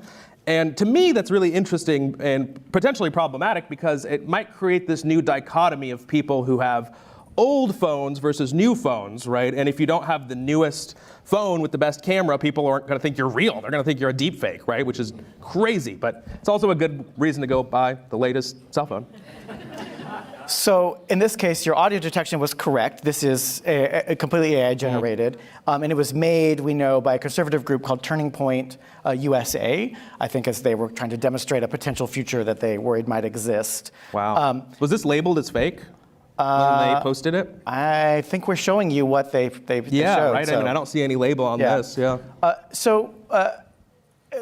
Especially because your system missed part of this, talk about accuracy. How good have you gotten at the current state of the art with deepfakes? Sure, and I'm glad you asked that question because I hate that question because accuracy is a ridiculous thing. It's so, you don't talk about accuracy. We don't think about accuracy. We think about type 1 error, type 2 error, false positives and false negatives. We think about confusion matrices and histograms and receiver operating characteristic curves, right? So, but breaking that down, false positives and false negatives I think are probably the most accessible way to think about something like accuracy.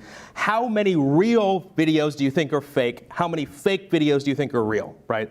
We test our system on the hardest to detect deepfakes. We are constantly testing this, and this is a hard question to answer. I'm committed to say our false negative and false positive is lower than 5%. I actually think it's much lower than that, but we are constantly trying to beat our own system. So that is a number I feel comfortable publicly stating. Okay. Speaking of the hardest to detect deepfakes, I want to go back to the video we looked at the beginning that I asked everybody to vote on. So the video of Biden we just watched, we think was made in early 2023. Since then, there has been an eternity in AI developments. And we now have a new system called Sora, which we heard about from OpenAI earlier. One of the videos on this screen was made with Sora by OpenAI. The other was made by a human being. I'll let it play a little. The other was made by a human being and filmed by a human being of the real world. I'm really putting you on the spot here. You all should know that Deep Media was very game for this. I only gave Rigel this video file last night, and he does not know which one is the real one. Still to this moment, does not know which is the real one, which one is the fake one. I'm curious to know what you all thought. So control room, could we go to the polling? Drum roll, please. So you think a little bit more video A, but it is a little bit divided. Yeah, 119 to 67. It's a little over 33%, right? Yeah. All right. So now I'm curious, what did Deep Media think? I'm going to switch you back. Sure, and I want to caveat this. We do not have Sora training data. We don't have really a video detector. I kind of hacked this together last night. And again, to defend him in advance of this, Sora is not available to the public. The video you're seeing was made by OpenAI for us. All right, let's see. I honestly have no idea. I have no clue which one's real and what's fake. What did your system tell you about each file? So in A, it thinks A is fake. It is fairly confident that it's fake, 100 out of 100. And this is what the heat map looks like. So it's picking up on those rocks. Mostly the rocks, it looks like. It is looking for maybe some waves down here, right? Some of these cloud cover, it's like interesting, right? So look at this, right? This little heat map moving here. It's picking up on how this should look like, how the water should look like after a wave passes. So your system thought A. Did it give it a level of confidence? Yeah, I mean it says 100 out of 100. That's what it thinks anyway. Again, it's not. I'm not. Yeah. I have some good news for you. Your system was right. Oh my God. This is the fake really? one. Oh, okay, great. And the audience was also almost there. Live journalism, folks. So congrats, but that's amazing. You were sweating a lot. So I want to talk about why you were sweating so much. Is this a cat and mouse game that you're going to have to play with technology like forever? And Why should we think you can win that? Yeah, sure. Look, this is a really hard problem, and it's going to take a lot of buy-in from a lot of different folks. I'm a big believer in generative AI. I think generative AI is great. I think, look, if we look at the Dow Jones over the past 15 years, it's 4x. Let's 4x it again, right? Generative AI is going to be awesome. It's going to make us all rich. It's going to be great. But in order for that to happen, we need to make it safe. We're a part of that. But we need militaries and governments. We need buy-in from the generative AI companies. We need buy-in from the tech ecosystem. We need detectors, and we need journalists like you to tell us what's real and what's fake from a trusted source, right? So I think it's possible. We're here to help, but we're not the only ones here. We're hoping to provide solutions that people use. With that, Rigel, thank you for taking the Washington Post Live hot seat. Thank you for coming up and doing this. We're out of time, but for those of you in the audience, don't go anywhere. The next segment is about the ways technology is impacting the workforce and economy. And one more thing to note, be sure to join me after today's programming right outside. I'll be there with a number of my other Post colleagues, and we're looking to talking with you, so stay with us. Thank you so much, Jeff. That was great.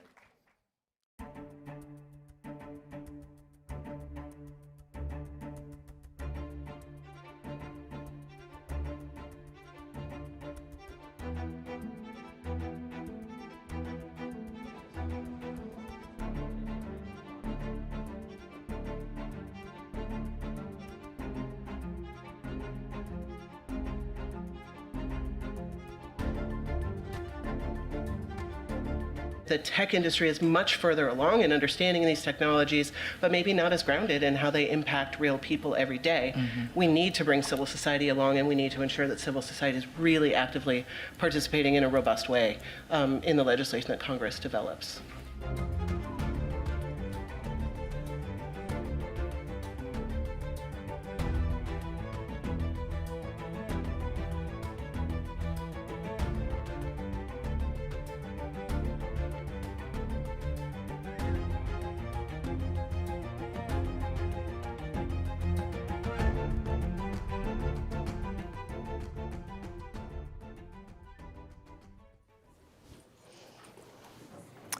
Good morning.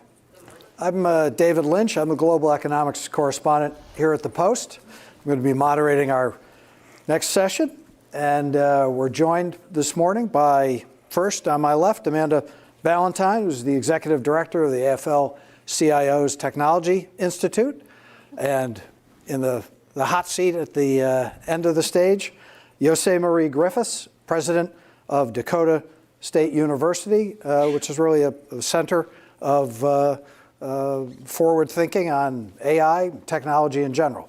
So we're delighted to have them with us this morning. We're going to dive in to a discussion now about some of the economic and labor market disruptions that we might anticipate from the wider introduction of artificial intelligence. So there have been two very different views in recent weeks and months expressed on this topic. David Autor, who's a well-known economist at MIT and did the pioneering research on the labor market impact of Chinese imports, the so-called China shock, came out with an essay recently that was surprisingly cheery. And his view was that AI may actually help us rebuild the American middle class by allowing a larger share of the population to capitalize on the value of human expertise. Now, the famous investor Mark Rubin countered in recent days, saying that the disruption that's headed our way will dwarf anything we've seen previously and will be, in his words, bad for employment. So, Amanda, you've studied the impact of technology on the labor force. What effect do you anticipate from the broader introduction of AI on the number and type of jobs, and particularly those held by blue-collar workers? Sure. I think it's a great question, and I think it's a question where there's a lot of speculation, a lot of different studies proposing sometimes enormous numbers of impact and sometimes much smaller. I think when we think about the impact, you have to look sectorally and also be very specific about the type of data-driven technology that you're talking about. Do we think there will be significant labor market impact? Yes. But also public policy, collective bargaining, there are ways that that we can really influence whether those are positive impacts or negative impacts, right? So there's a big question right now about regulation, about policy to develop better and smarter workforce development strategies, and also about testing these technologies before they roll out into the public. So I want to say, when we think about at the AFL-CIO, how will these technologies impact work, it's really a question of how do we shape policy for the deployment of these technologies. I do think, again, like I said, there will be significant labor market disruption. I don't know that it will be wholesale automation in very many sectors, though there will be sectors where wholesale automation really is an impact, and we have to pay attention to that. I think the bigger challenge for workers and what we should be most concerned about is the degradation of work, the de-skilling of work, the way that these technologies can automate parts of a job or automate management systems that workers are interfacing with. And so job quality, the share of productivity that workers are actually earning, that's something of great concern. So I think it's hard to say right now, is this going to be a rosy future or is it going to be really, really disruptive? I would say it's going to be disruptive, and also we have tools that we could develop to make it much easier for working people. Now, President Griffiths, there's traditionally and historically always concerns when a new technology is introduced that the net impact will be negative, that it will automate people out of jobs, there'll be nothing for them to do. Yet historically that really hasn't been the case. We create new jobs. App designer was not a thing when I was young, and now it's a great job. Is there any reason to be worried that AI will be different than what's come before, or no? As Amanda was answering, I was thinking, since the Industrial Revolution, we've had these sort of hype cycle of technology, and these extremes have been expressed, and it never actually comes to fruition to either extreme. We end up somewhere in the middle, and a little play back and forth between one end and the other. But the difference with AI, and I would say particularly generative AI, because we've had AI around for a long time, but generative AI is the pace of change. And as an educator, I worry a little bit about the pace of change. I talk about whether, the development of the human brain, the development of young minds, people's ability to be creative, people's ability to make decisions. I hope we don't defer to AIs to do that for us, but can the human brain evolve at the same pace as the pace of AI development? So I think the pace is what's very, very different here, and how quickly we adopt technologies in the workplace is going to impact the disruption to the workers that exist. There are, of course, solutions, and as academics, we're always working to the future. We don't educate people for today. We educate people for 4 years, 6 years, 10 years hence, so that they're prepared for the world as it becomes. Now, Amanda, you mentioned sort of the public policy aspect of this. I'm curious whether your unions are already discussing AI and its impact in contract negotiations, and if so, what's your ask? What do you want from employers in this regard? So I think definitely unions are at the bargaining table talking about data-driven technology. Unions and workers really have been on the cutting edge of technology for 125 years in this country. They're always bargaining technology change. And I think, like you said, in some ways these transitions will be similar in terms of needing to bargain workers both into training but also into the new jobs that are created by the technology. But it's faster. And the impacts and the disruption in the labor markets are coming much faster, and there's a lot of experimentation that's happening. The unions that have been, I think, all over the headlines for the past year, the Writers Guild, SAG-AFTRA, the UAW, the Teamsters, have been bargaining, sometimes specific sectoral things. The writers really bargained for writers to have control and discretion over the use of AI tools, and also to ensure that they're always aware if they're being given source material that has AI, and they bargained to make sure that AI can never be credited as a writer could be credited, right? SAG-AFTRA has a different set of issues that they're bargaining over royalty structures. If biometric data can be collected and then used forever by a studio, then what is an actor's job, really? And so that's what they're bargaining over. Other unions are really bargaining over the impact of algorithmic management. So what we're trying to do as a framework is to encourage unions to bargain into their contracts regular right to consult on both what new technologies are introduced into the workplace and how those technologies can and can't be used, so that we can put guardrails within the workplace to avoid things like illegal surveillance or really dehumanizing algorithmic management systems, right?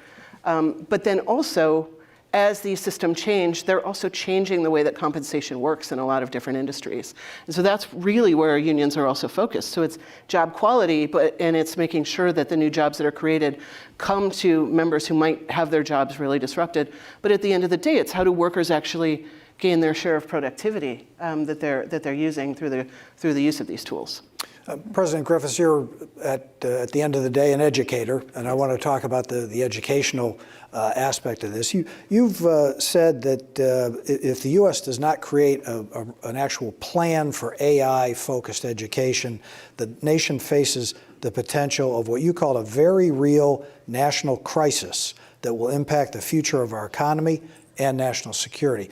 How so? What do you have in mind there? Well, if we think about education, there are multiple levels of education. So if we talk about the top end, we have to develop experts in AI, and they're going to develop AI, and they're going to really be the designers, the testers of AI systems, the curators of AI data. Those people are going to be very important in the future. And to maintain the lead that the US has in AI at the moment, we need to continue to produce people at that level. Then we have a second set of AI education, which is for people who are going to use and apply AI, either as a producer of a product or a service, or as an end user of a product and service that's used AI. And people need to have some understanding, just like the previous session.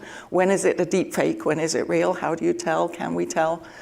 Those kinds of things. And then we have the general population who ought to know something about AI and a little bit about how it works, but you don't have to know everything. You just have to know when AI is being used, when you're being surveilled, when your data might be taken and how it might be used. So there are multiple levels there. I'm thinking, particularly at the high end, if we lose the high end, the ability to be a leader in the actual development and government-wide or military deployment of AI, and other nations, especially unfriendly nations, pick that up, then we're at great risk because they will be developing the algorithms. They'll be one step ahead in the application, in the gathering of data, in the manipulation of data, and so on. So that's really what I'm talking about. Okay. And Amanda, the distributional aspects of this coming disruption are interesting as well. We went through this age of what's been called hyperglobalization in the 1990s, early part of this century, and it seems clear looking back that some particular cohorts of people, less well-educated, less skilled, and some particular geographies, factory-dependent or manufacturing-dependent communities, got the short end of the stick there. Are there policy lessons that we can take away from that experience that could allow us to handle this coming disruption in a more equitable way? Yes, I think so. When we talk about deindustrialization, which is what, when you say hyperglobalization, really for a lot of people, and I grew up in rural Iowa, that was a massive job loss of people who had good family-sustaining wage jobs often, lost those jobs to outsourcing and actually, frankly, also to automation, and ended up not in a situation where they could find equivalent work that could sustain their family in the same way with the same level of benefits. The training programs that were put in place were not sufficient to actually deal with the human experience of losing a good family-sustaining job, not acknowledging that people can't just pick up their entire life and move to a new place. Trade adjustment assistance is weak tea, frankly, when you're dealing with someone who's had their whole career in a field and has to actually transition. And then the other thing I would say is that the workforce ecosystem that should build those connections and pathways for workers were really disassembled at the same time. So workers can't, you don't just get a job because you have the skills. You also get a job because you have the network, or you have a labor union that's bargaining you into the job, or you can, meet and be in a community of people who have that type of work. So I think we can learn not only from what didn't go well with industrialization, we can look at the polarization in society right now and see that. But I also think that we have the institutions that we need to actually build a more connected and effective workforce system. Right now, I would say we have a patchwork workforce system, and it's really kind of rolling the dice. Where do you live? Who do you know? How can you move into a new job? we could do better. And we can look at countries in Europe to see how they actually do things like a just transition for workers when one industry starts to slow down and new industries are emerging. That's the call of this moment. If we want this technology to actually make our jobs better and safer and make our society better, it's not only putting the guardrails on this technology to make it safe, but it's also building confidence for people that they can move through this transition and end up in a better place. David, can I jump in? You may indeed, briefly. Academics, we do it all the time. It's not as if we can suddenly adopt AI, especially these new evolving generative AI, overnight. Yeah. We have time as organizations, as industries, decide they're going to move in particular directions. So at the time we're starting to think about bringing on these new technologies, there should be consideration of shifts in the workforce and the skills that are needed. And then we could time the training, the upskilling and the retraining programs to the timing of the change in the work that's going to be done. We've done it on small scales. I remember having a whole bunch of mainframe programmers running a very fine mainframe system, and Unix was coming along and server technology, and the Unix programmers really paid a lot more than the mainframe programmers, and I had to maintain two groups. And we had to say, we still need you. I know you're dealing with a technology that might be obsolete in a while. We need you to do a good job, but we then will retrain you afterwards into these other jobs and compensate you appropriately. So if your phone rings on the way to the airport today and it's President Biden on the line and it's not a deep fake, it's actually President Biden. And like, is this real? Okay, what one public policy should I propose right away to get this going? In 30 seconds, what would you tell them? I think to understand that education isn't a single dimension and there are multiple levels.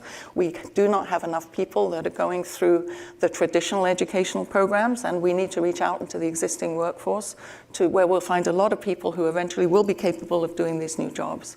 I think understanding that sort of much broader perspective on education, rather than saying, oh, it's community college, or it's technical college, or it's a university, or it's retraining, it all has to be synchronized.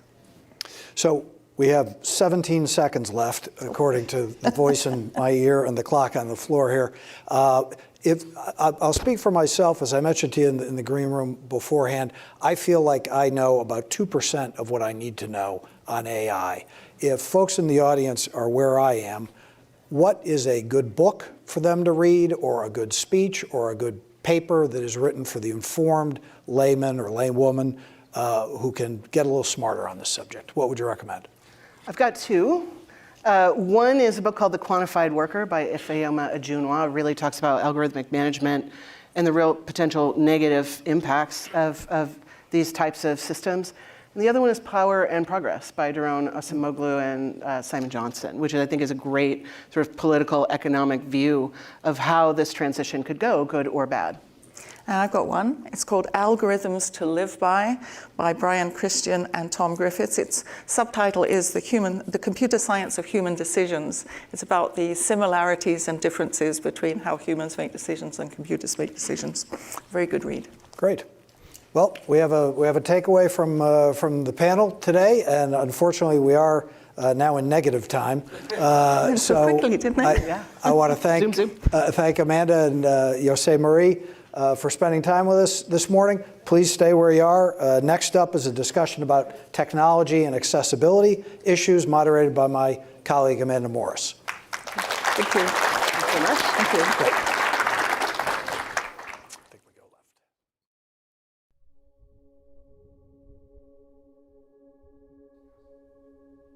Everybody has different experiences and different views of what it's like to be blind. So it's a very individual thing. But to me, the most important aspect of technology is that it facilitates my independence.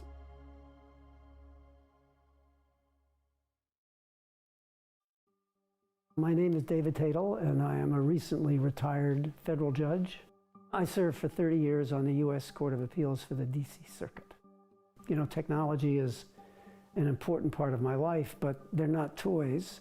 The single most important thing for me is the independence it gives you. And one aspect of that is not only to have independence, but to be able to use the same products everybody else uses. Hello.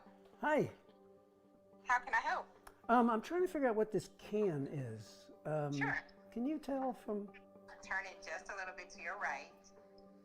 It's a can of Progresso soup, hearty tomato vegetable. Oh, good. Okay, well, thank you very much. Perfect. Thank you. Have a great day. Yep, you too, bye. If you were walking through an airport and you saw me sitting on a bench next to a sighted person and we were both using our iPhones, you would have no idea that, unless you look really closely, that I couldn't see and the other person could, because we look the same. We're doing it slightly differently, but we're both using the phone and using all of its functionality. Maybe it's just part of being a human, is that humans, all these capabilities of things we can do, and when you're blind, you can't do many of them. And so being able to do them is part of being human, I think. To me, the most important aspect of technology is that it facilitates my independence. I do not like being dependent on people for doing things I could otherwise do. Obviously, I have to be dependent on people to drive, although maybe that'll change someday. It just hasn't yet.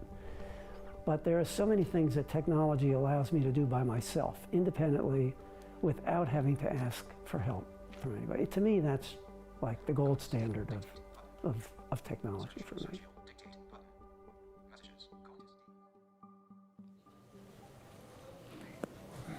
Good morning. Thank you guys so much for joining us. My name is Amanda Morris. I'm a disability reporter for the Washington Post.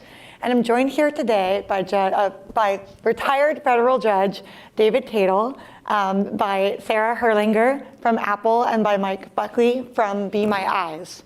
And we're here today to talk about accessibility and technology. But before we begin, I'd like to start by just giving a brief visual description of myself. I'm a young white woman with long brown hair. I'm wearing some navy slacks, and then I'm wearing a top that has little flowers on it because it is cherry blossom season in Washington, D.C.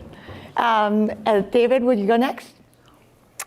Good morning. I am a 80-year-old white male sitting in a chair wearing a black sweater.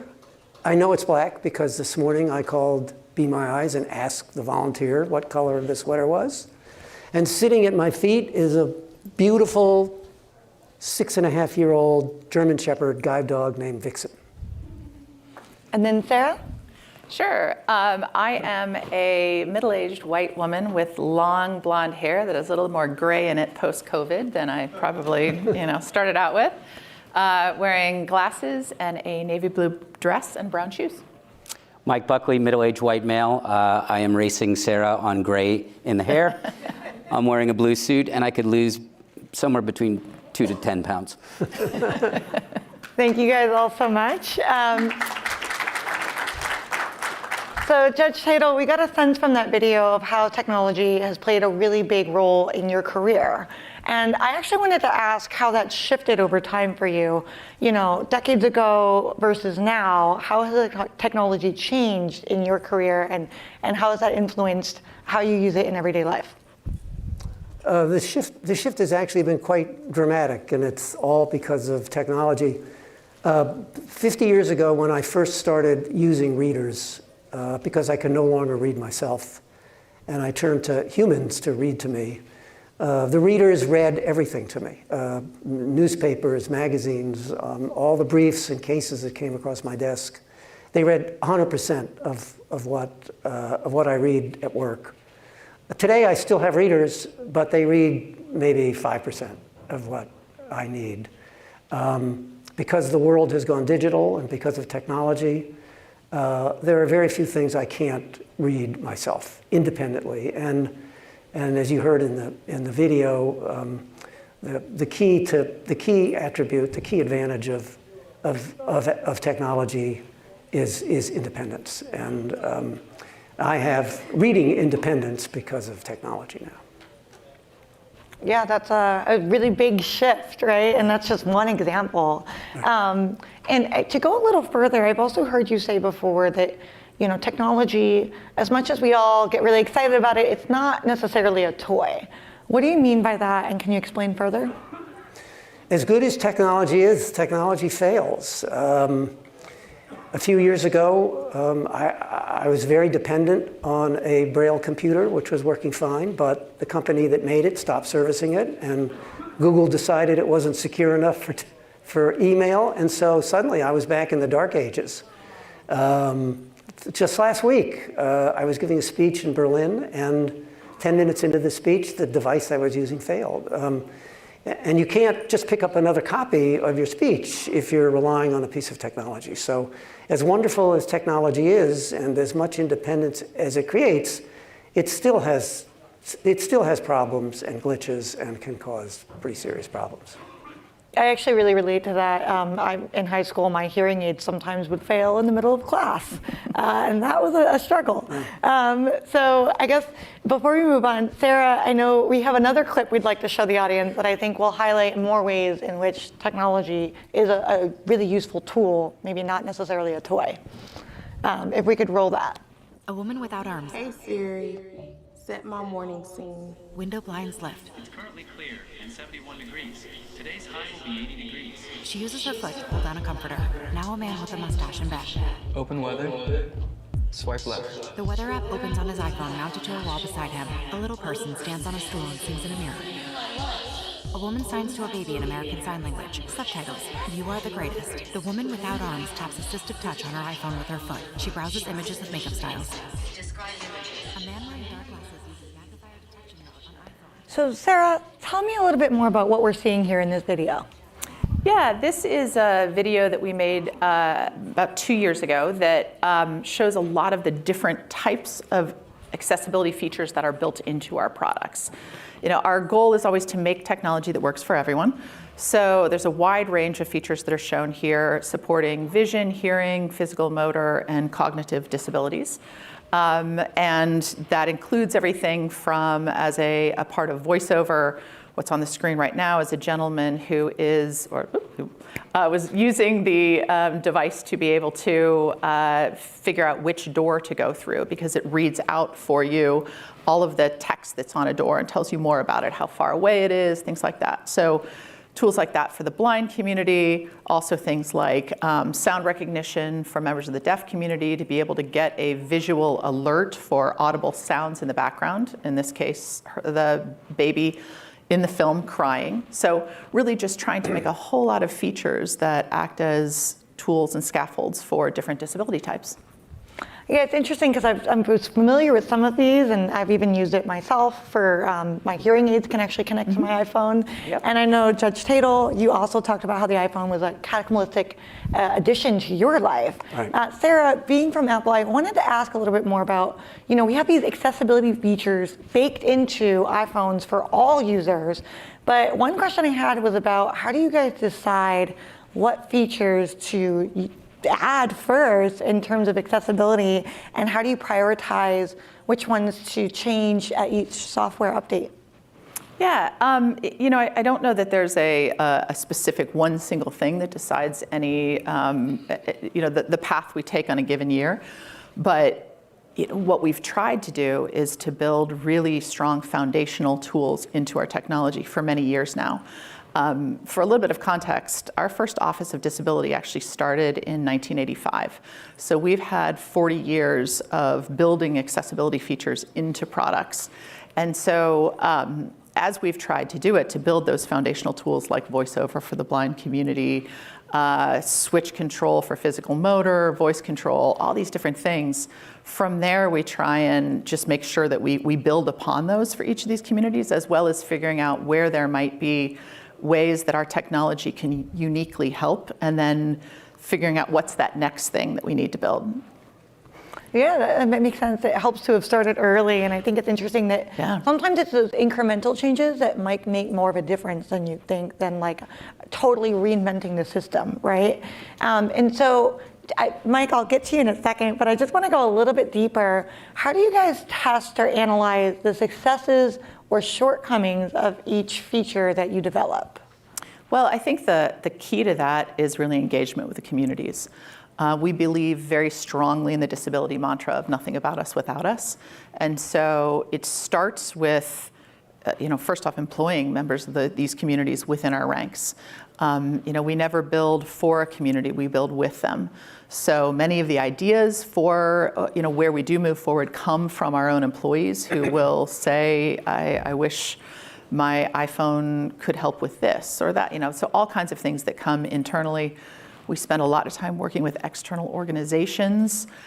So when we feel like there's something we might benefit from getting a much broader bit of data, we will go out to organizations and work with them. And we also just try and keep a very open line of communication, even in one-offs with members of the community via things like our support systems, whether that be phone. We've had a dedicated email address for over 20 years, and we get tons of feedback through that. Just all the many ways that we really try and keep that open dialogue with the community and make sure that at the core of what we're doing, it's listening to what people want and need. It seems like, that connection with the users is really vital. Absolutely, and so important. It is truly about building with and not for. It's interesting you say that because I think Be My Eyes did something similar. I was just talking backstage about how it came to be, and I was talking with some blind people who helped develop it. So Mike, let's shift to you a little bit. Be My Eyes, for those who may not know, is an app that connects users with volunteers that can help them with different tasks or questions and describe things to them. But Mike would be able to describe it a little bit better than me. Why don't you explain a little bit more about how the app works? 7.3 million volunteers, 150 countries, 180 languages. Anytime someone using our app who's blind or has low vision wants help, looking at the soup can like the judge showed us a little while ago, 24/7, available in their time zone, in their language. We like to think about it as this beautiful merger of technology and human kindness. But there are barriers to that product, right? Sometimes people don't want to talk to a stranger. I talked to a woman who said, I don't want someone in my kitchen, right? And so we launched one of the first AI models to interpret visual information. And if you saw the jacket here for the judge's book cover, by the way, if you haven't bought it, please buy it. Judge, am I allowed to give a plug? Yes, please. I took a picture of it with Be My AI, and this is what happened. The picture is of a book cover. The title of the book is Vision in large, bold letters, followed by the subtitle A Memoir of Blindness and Justice in smaller text. Below the title is the author's name, David S. Table. The cover features a photo of an older man in a judge's robe, smiling, standing behind a German Shepherd service dog that is sitting in front of him. The dog is wearing a harness, indicating it is a working service animal. The background of the cover is a plain, light gray color. This is a remarkably powerful tool. The judge talked about independence. That's what we want as well. And so we're going to do whatever we can and put whatever tools in the hands of our community. And as Sarah said, building with, not for. We had 19,000 beta testers on this product, which I think is the largest group of beta testers in the history of blind and low vision testing, but I hope it is. But they helped us build a beautiful product. And so that's our job and our mission, is to foster that independence and continue building products and services that enable that. And that's actually the product that we saw Judge Tatel using in the intro video that we all saw, correct? Judge Tatel, you want to add anything on that? Or? Yes, maybe I could add just quickly about each of these products that Sarah and Mike mentioned. For Be My Eyes, I was actually able to use the Be My AI function. That's the one that is artificial intelligence and you don't call a human. I actually used it to help find Vixen's dinner bowl. It took just three photographs, and you can ask a follow-up question. So it's actually like talking to someone. It's totally amazing. And in terms of the iPhone that Sarah described, and what she didn't mention is, to me, the iPhone, and I'm sure this is true of other smartphones, but I happen to be an iPhone user. If there's one device that's, I think, more responsible for my own independence than anything else, it's probably the iPhone. But one of the things that to me is magic about it is that whatever I need to make the iPhone functional is embedded in the iPhone. In other words, I don't have to buy anything extra. I can take it out of the box, go into settings, activate the functionality I need, and I have a usable iPhone. And the fact that it doesn't require anything extra adds to the independence of the device. In other words, all of you, when you buy your iPhone, and when I buy my iPhone, we all take it out of the box, we can all start using it. That's the gold standard of accessibility. I do want to add to what Jed said. The Apple deserves an incredible amount of credit for the work they've done in this area. And if you talk to anybody who's blind or has low vision, they remember 2009 when VoiceOver was launched, which is that product that you hear speaking. Yeah. By the way, the rate of speech is fast on there, deliberately, because that's how most people who are blind and low vision want to hear.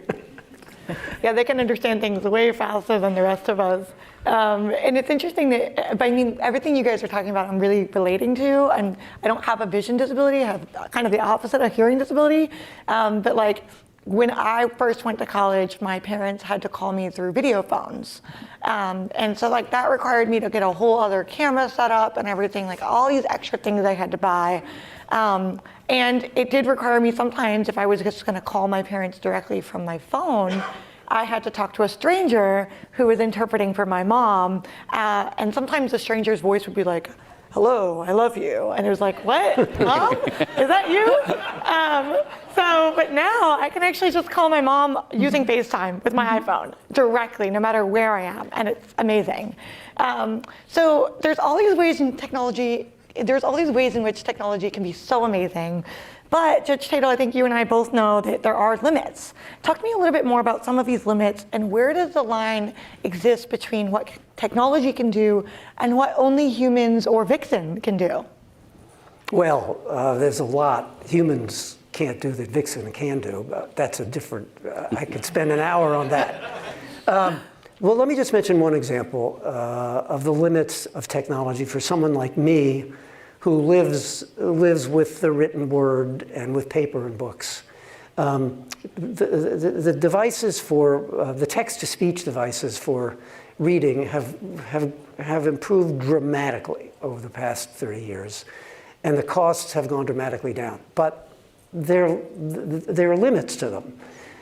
They aren't helpful for reading documents that say have footnotes. And as a former judge and a lawyer, there's a lot of footnotes, and it's really hard to read a document that has footnotes in it because the device doesn't tell you when the footnotes begin or when they end, and you can figure it out after a while, but it's very tricky.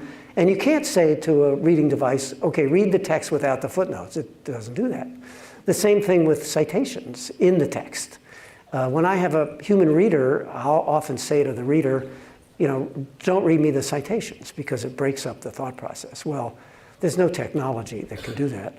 And the other thing about it is that it's not great for skimming. I read vast amounts of information, and with a human reader, I can move them along, skip a page, skip 2 pages if I'm not interested in it.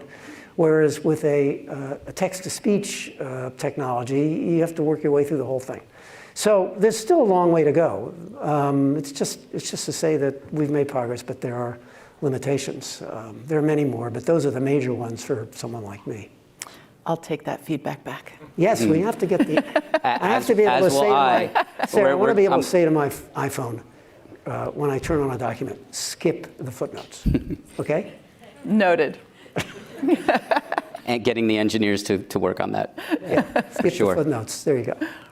I mean, it's good feedback, yeah. And I actually think, kind of on that note, you guys are all you want to go? But the key thing about the limitation, and I think we need to be honest with ourselves about artificial intelligence. There are going to be trust barriers to it, right? And artificial intelligence still makes mistakes, still hallucinates, and a hallucination is kind of when it makes something up out of thin air.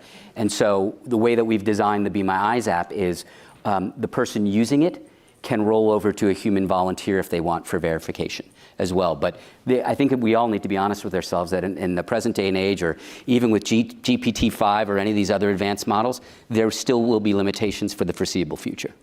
I just tried that technology the other day. I had Be My AI describe a photograph to me, and it described it pretty well. And then I asked it to explain it said there was a book, and I asked it what said on the book, and it said take another picture, and it didn't do it. Then I hit the button for a volunteer, and the volunteer told me what the words were.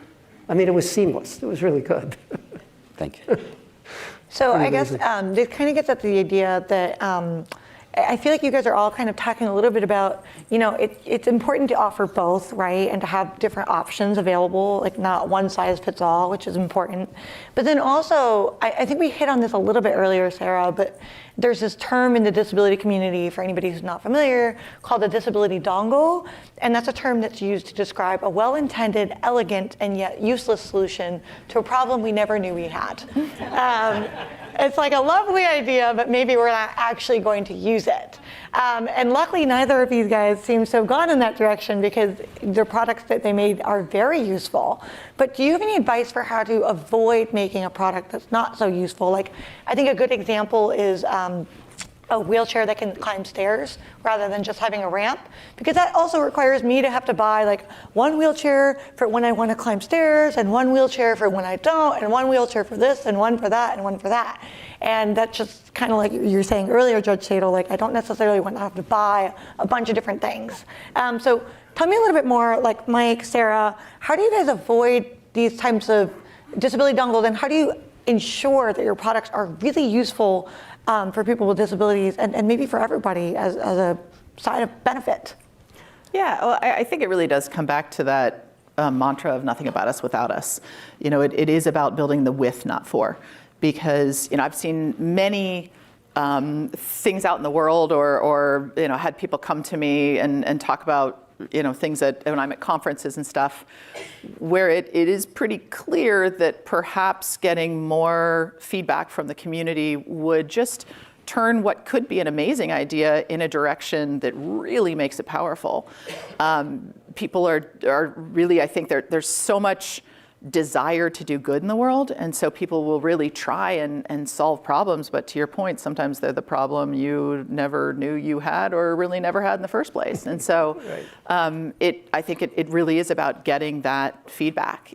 For us, as another example of a feature, we have something we launched this year called Personal Voice, which is about being able to create a digital version of your own voice. And we built this specifically for people who are at risk of speech loss.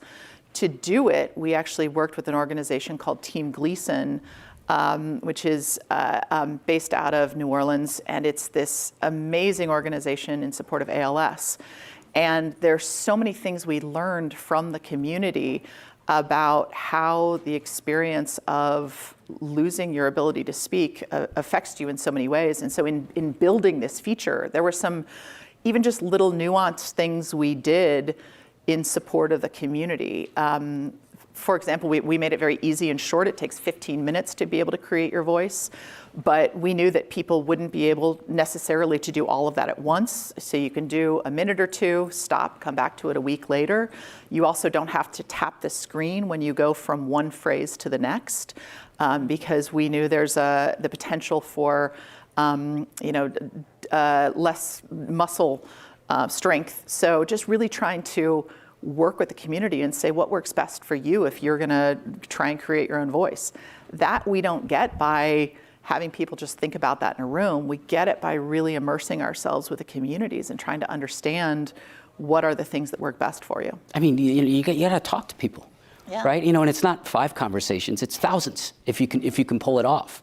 And this is going to become more acute need as we go forward. Judge Tatel and I were talking, and Sarah and I have talked about this, like the very near future is this technology is going to be available on a wearable, right? That allows the user to be hands-free, which is going to change the game. And then after that, it's going to be able to interpret live video, right? It's great to be able to take a picture, but what if you're walking through an airport, right? With all the data and barriers that are around there in the airport and all the stimulus there. And thankfully we have Vixen right now, but sometimes Vixen probably can't read the gate number. No, she can actually. Vixen, I'm sorry. Don't ever underestimate Vixen. But it's huge. It's got to be a fundamental design principle from day one. I was going to say we only have like a very short amount of time left. I just want to end Judge Tatel, like a 20-second elevator answer. What are you excited about for the future, like with AI and all this new technology in terms of the next generation of people who are, blind, low vision, have other disabilities? Well, for me, it's simple. It's that one word I used before. It's anything that improves my enhances my independence and enhances it seamlessly is what I look for. That's it. Yeah, independence, independence, independence. It's the name of the game, independence.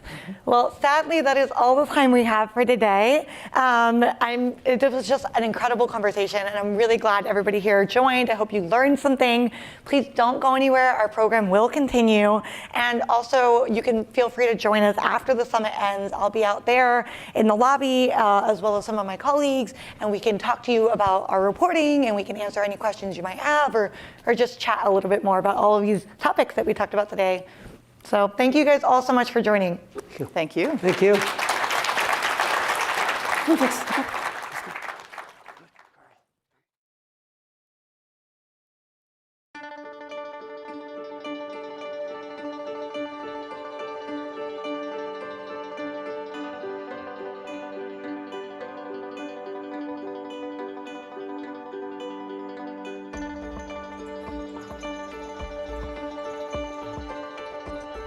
When the sign on the window is finally turned back on, because Thursdays, only on Prime Video, football is open.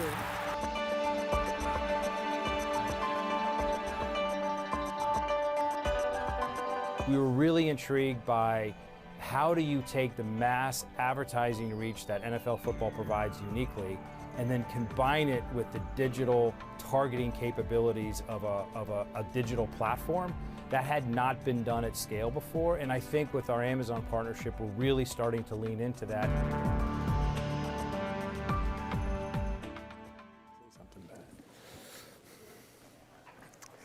Hello, I am Ben Strauss, reporter at The Post. I cover sports and media.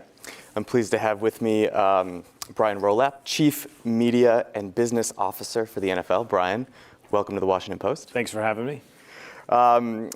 Before we get into it, as we just saw in the intro video, the NFL has a deal with Amazon to stream Thursday Night Football. By way of full disclosure, I should say Amazon's founder, Jeff Bezos, is the owner of the Washington Post.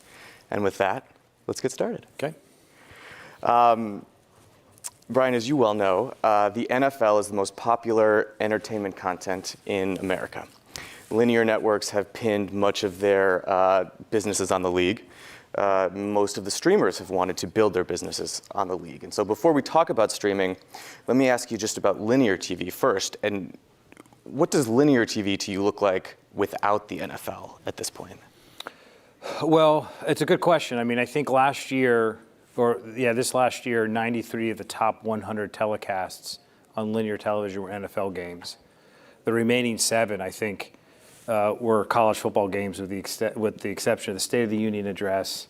And for some reason, I haven't figured out yet, the Macy's Thanksgiving Day parade, which I think is just a pregame. People turn the TV on waiting for the Cowboys game. I think that's what that is. But so right now, I think the NFL specifically, but sports in general, are really the reason why people are showing up to linear television. I think it serves our purposes very well. The vast majority of our games are still on linear television, and even the games we stream exclusively, like the Amazon games, are on over-the-air television for free in the local markets of the participating teams. So we have made our bet for the next 7 to 11 years that linear television will still play a very important role in our distribution, and I don't think it's going to zero. Now, at the same time, streaming and other technology is growing, and so we have built our sport on reach. It's always been about reaching as many households as we can for as long as we can. Reach is just now more complicated, and so we add digital distribution to maintain that reach, and so that's how we spend most of our time. You all signed TV deals recently that are worth something like $100 billion over the next decade or so. Is there any concern or thought to looking at some of these media companies? CBS certainly comes to mind, that are dealing with some long-term business questions. When you think about those media companies being able to finish around or being around even when you get to the end of those deals? No, we're not worried about any insolvency risk. And even if you look at Paramount and dive into it, they're not. There's no risk in our view of them being a going concern. I think they're dealing with what every content distribution company in the world is dealing with. including the digital players, of how to adjust to a much different world where Americans or the world is increasingly digital first. So I think it doesn't matter if it's Disney or Paramount or Google, for that matter, all partners of ours. I think they're all figuring out how to shift their business model in this new world. They're just coming at it from two very different places. Recently, some big news in our worlds of sports and media. During Super Bowl week, there was an announcement that Disney, Fox, and Warner Brothers Discovery announced they were going to launch a new streaming service and pool their sports rights together, which is a decent amount of sports rights, two of your partners. Were you surprised by that at all, and does that have any impact on your media plans? We were a little surprised by it. I think the press has loved to talk about how surprised we were. I mean, we were a bit surprised, but I don't think it affects anything we do. I mean, for us, it's interesting. They're positioning it as the ultimate sports bundle, but it's missing more than half of NFL football, which is, we just got done saying it's 93 of the top 100 telecasts. I'm not sure. I don't understand how a sports fan is going to look at that and say that's a better value than, say, for $20 more a month, I could buy YouTube TV and have all of the NFL and then actually have access to Sunday Ticket, which is our out-of-market package on Sunday afternoon. So I'm a bit confused personally by the value proposition. They clearly see something maybe that we don't at the time. But I do know our partners, which we do like, are leaning in and trying to figure out this new world. And that you can't say that's not a bold step. It certainly is. That will probably have ramifications a bit through the pay TV world. But we'll have to see how it plays out. NFL games, and sort of been a leader in this, certainly. The league has been available on Thursday night on Amazon Prime, as we've talked about. There was also a highly watched exclusive playoff game on Peacock that Patrick Mahomes was in. You guys have another game with Amazon coming up next year.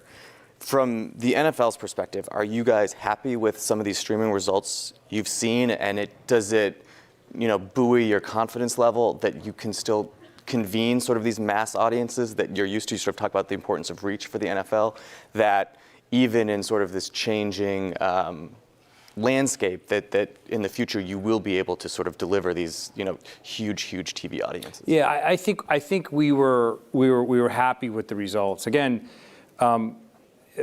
we moved 15 Thursday night football games to Amazon in our last cycle of deals, and we did not take that lightly. As I mentioned before, really one of the secrets to the success of the NFL, other than having extremely competitive football on the field, it's the most competitive league based on parity, I think, in the world, is this reach model. And so we have turned down through the years many opportunities to place our games on platforms that are much less distributed than broadcast television for more money that we've always said no to, because we know reach is really important. We felt this time around that through some experimentation we had done the previous 10 years, that we thought maybe digital was ready to reach the type of consumers we thought it could.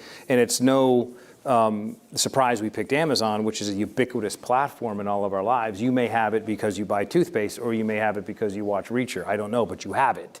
And so we knew when we moved games, there was going to probably be a drop in viewership for those games versus broadcast. The last time we had moved a major package to a new medium platform was 1987, when we moved games from broadcasting to a little-known company called ESPN, which was maybe in half of the households in this country. So we were expecting a drop-off.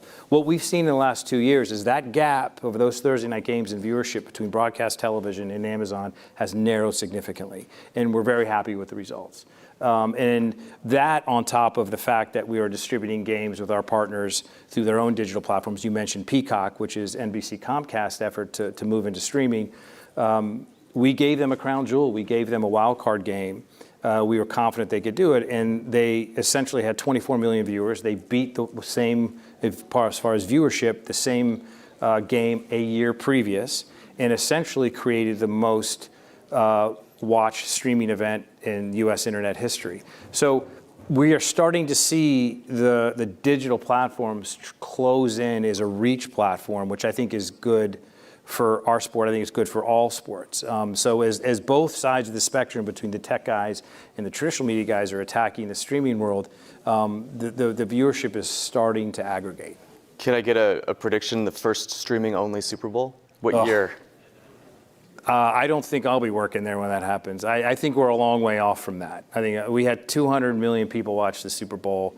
I think the internet could handle that technically, but I think we're not quite there yet. I guess sort of one other piece of that, this sort of same question is do you imagine a day when Amazon, Netflix, Apple, and Google are the leading competitors for NFL games in the same way that, people my age are very familiar with CBS, Fox, and NBC being the traditional competitors now? I think it's possible, but again, I'm of the view, to badly paraphrase Mark Twain, the stories of broadcast television's demise or death is greatly exaggerated. I think linear television will play a role for years to come. It just might be a smaller role than it has traditionally. I believe any business that is serious about building a mass reach advertising business or a mass sticky subscription business will do what cable did before and broadcast did before. It will lead them to event programming, and it will lead them to sports. And ultimately, when your business model is mature enough, it will lead you to the NFL. I think, again, the more things change and stay the same, I think that's tried and true. So I could see all of those entities being a potential distributor of sports rights in the NFL. Amazon already is. We already have a relationship with YouTube with Sunday Ticket. So I wouldn't be surprised. The NBA just announced recently that they're going to make gambling directly available through their broadcast, one click through DraftKings or FanDuel, whoever the partner is. Any thoughts of the NFL, sort of using tech to do that same thing? And then sort of as you think about it, is there any balance sort of between the revenue that you might be able to generate and then sort of the concerns about the ease of gambling for anybody from fans to, league employees? Yeah. So when the league has taken we've taken a pretty conservative view versus sports betting for years and years. Down the street here, the Supreme Court changed the world with their ruling, and so we changed how we approached it. First and foremost, our philosophy has always been protect the integrity of the game. That has not changed. So we have put a tremendous amount of effort in educating our players, working with the gambling companies on integrity issues, training our staffs to make sure they know what the rules are to protect and keep the game sacrosanct, which is important. So the vast majority of our effort goes there. The commercialization is way down on the list of priorities. The second that we have focused on is to work to make sure that it's safe for consumers. We have 200 million fans in this country, and we want to make sure that as gambling rolls out, it does in a safe consumer way for our fans, especially young people, because most of this betting is done on mobile platforms, which is predominantly a young person's platform when it comes to those things. Three down the line is this commercialization aspect, and you brought up the NBA as an example. Our philosophy is every gambler is an NFL fan, but not every NFL fan is a gambler. And so what you don't see in our broadcast is an inundation of betting lines and spreads and all the things. You'll see some of that. There are other places you can go to do that. So, for example, we've licensed ESPN to do a sort of betting gambling books for products. We have relationships with FanDuel, with Fanatics, and with DraftKings. We also provide games through a watch and bet service where online bettors can actually watch the game and bet. So we have been doing that. I know the NBA made their announcement. We've been doing that through the books for some time. So you'll see us be very measured about how we do it. But again, we'll start with, every gambler is an NFL fan, but not every NFL fan is a gambler. So we need to make sure we take care of everybody. Given sort of the popularity of the NFL, it seems there's not very many Americans that sort of need to be introduced or exposed to the NFL. However, it is a big world. Is there any growth for you guys in sort of like using tech platforms to facilitate that in terms of around the world where, maybe international soccer and basketball have a first mover advantage, or with younger fans here in the United States? Yeah, we're focusing both on both those areas, both international and and younger viewers. When you have that many fans, you can't take the next generation for granted, so you're always investing in trying to do that better. Technology is a huge part of that. That has helped our media distribution around the world, so you no longer have just these closed systems of broadcast networks or pay TV services. The technology in the internet allows you to distribute your game much more widely. We are focusing on international. We are playing games in Germany, the UK and Brazil this coming year. We are going to play up to 8 games at some point internationally, which is a lot for us. We only have 272 games. The support and the fan reaction to these games are amazing. In Germany, we sold out a handful of games in, I think, under 3 minutes. And so we really see this demand and we're building it, but media plays a part. And it's not just the live game distribution. We think there's a tremendous amount of opportunity in non-game. So NFL Films has been, I think, for years, the best sports documentary producers on the planet. But we have just enhanced a lot of our production and created a joint venture with Skydance to create more and more non-game content. So you may have seen on Netflix Quarterback, which was one of our productions, or Kelsey, which was on Amazon. And we had this year the #1 show on for a period of time on Netflix, on Amazon Prime, on Roku, on ESPN Plus, of things that have come out of that venture. So and most importantly, I bring that up because it's been international. Netflix was trending internationally for a period of time in this summer. So we think that's actually a way to introduce the sport on their terms in a much different way. So you'll see us lean into that quite a bit. I can get you one more quick one as we're low, but Tech Summit, talk to me about AI and sort of what is that doing to your media business potentially with broadcasts or anything else? I think we're early in that. I mean, I think AI for us is much more applicable in some of the things we're doing around health and safety. So, for example, we have our annual meeting next week. There'll be a vote in front of coaches and general managers and ownership about changing the kickoff rule to actually make it safer. The insight to change that rule had come from a lot of the data we had collected with chips on the shoulder pads of our players, of capturing data, using machine learning, and trying to figure out what is the safest way to play the game, which led to an impact, a rule change, which is to change the kickoff rule, as one example. So we've been using machine learning and AI to do lots of things like that. When it comes to consumer facing, I think we're very early in that. We are fortunate to have some of the best partners in the world. We are partners with both Microsoft and Google on a wide spread of things. And I think this is one of the areas we're leaning into with them. We will certainly be watching, both on television and maybe beyond. With that, we have reached the end of this portion of the program. Brian Rolap, thank you so much for being with us. Thanks for having me. And folks, please stick around. My colleague Lori Montgomery will be speaking with the CEO of Intel, Pat Gelsinger, after the video. Thanks so much.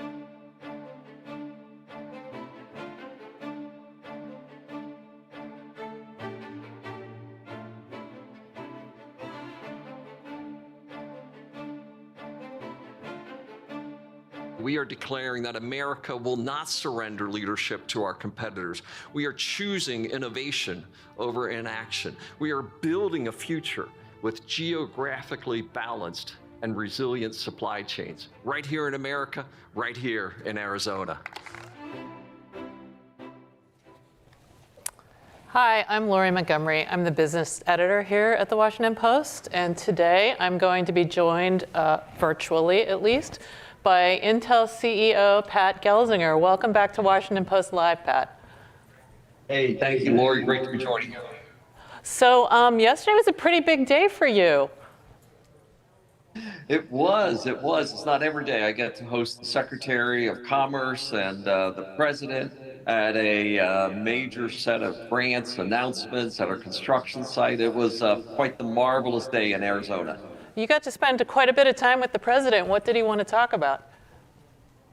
Well, he was pretty excited about, really the implications that the CHIPS Act is having to rebuild the supply chains. And of course, with the president there, it's, the middle class and, the workers that we're bringing in to construct the fabs and then put it to work. So a lot of enthusiasm from him in that regard, and just sort of the magic of silicon. And I get to geek out a little bit with the president. So he's, let's say he's not ready to be a semiconductor designer, but he sure loves what we do. So Intel has received the largest subsidies so far from the CHIPS Act, nearly $20 billion in grants and loans to support chip production as part of Biden administration's push to bring back high-tech manufacturing in America. Could you talk a bit about what this money will mean for Intel and for the homegrown chips manufacturing industry in general? Yeah, and generally it's like, why is this so important? And as I describe it, Lori, over 30 years, right, we've seen this industry and the manufacturing of chips move to Asia, right? And I say there never was a vote to get rid of this industry, but there were votes to attain this industry, throughout the Asian countries. And over time, the economics have made it untenable for us to be competitive in the US market. So everything about the CHIPS Act, our $8.5 billion of grants, the $11 billion of loans, additionally, the 25+% of tax credits that we get, almost $50 billion of the total package that we announced. And that allows us to be competitive. We, of course, have to produce the best technology, and I've been driving the company to get back to technology leadership, but it has to also be economic. And for this, we see ourselves now competitive with the Asian alternatives and a lot of enthusiasm and support to build resilient supply chains for the world. And everybody saw how fragile we had become through COVID. All of a sudden, it's like, oh my gosh, all of Detroit stopped because of semiconductor supply. We need balanced, resilient, sustainable, and trusted supply chains to both help the economy as well as to ensure our national security. So yesterday's announcement was a huge step forward to deliver on the promise of the CHIPS Act, the will of Congress, the support of the president and the administration, and literally of the nation, a very popular set of steps. And I think the most important piece of industrial policy since World War II. So when will we begin to see the fruits of all this investment? The president has said that he'd like to see 20% of advanced chips manufacturing back on U.S. shores by the end of the decade. Is that going to happen? Well, my goal is a little bit higher than his. So he was happy. I'm pushing to 50% in U.S. and Europe, which would mean more like 30% in the U.S. So I'm even a little bit more aggressive than that. But, we're starting to produce things out of our New Mexico packaging facility. We announced that just before the end of last year. The Arizona site that we were at yesterday, that will come online in 2025. We expect some of the key Oregon technologies to start producing in 2025 and 2026. And then Arizona is 27, 28 when it comes on. Ohio is 27 and 28 when that starts ramping up. And as I described yesterday, the Silicon Heartland in Ohio, the Silicon Mesa in New Mexico, the Silicon Desert in Arizona, and the Silicon Forest in Oregon, all of these come to life as we go through the rest of the decade and really help to build that resilient supply chain, technology leadership for the future, and really the economic and national security benefits thereof are enormous. At the same time, it seems like we've already hit some snags, though. You've announced some delays in Ohio. Which one is that? That's the Silicon Heartland, right? There we go, yeah. And there are also reports that Intel suppliers are delaying their supply chains to the U.S. due to higher than expected costs of operation. How are we to be sure that this will be on track in the time we need it to happen, and then it will be resilient and will succeed? Yeah, and we've gone through a pretty harsh economic cycle, and the semiconductor industry has even been hit a bit harder.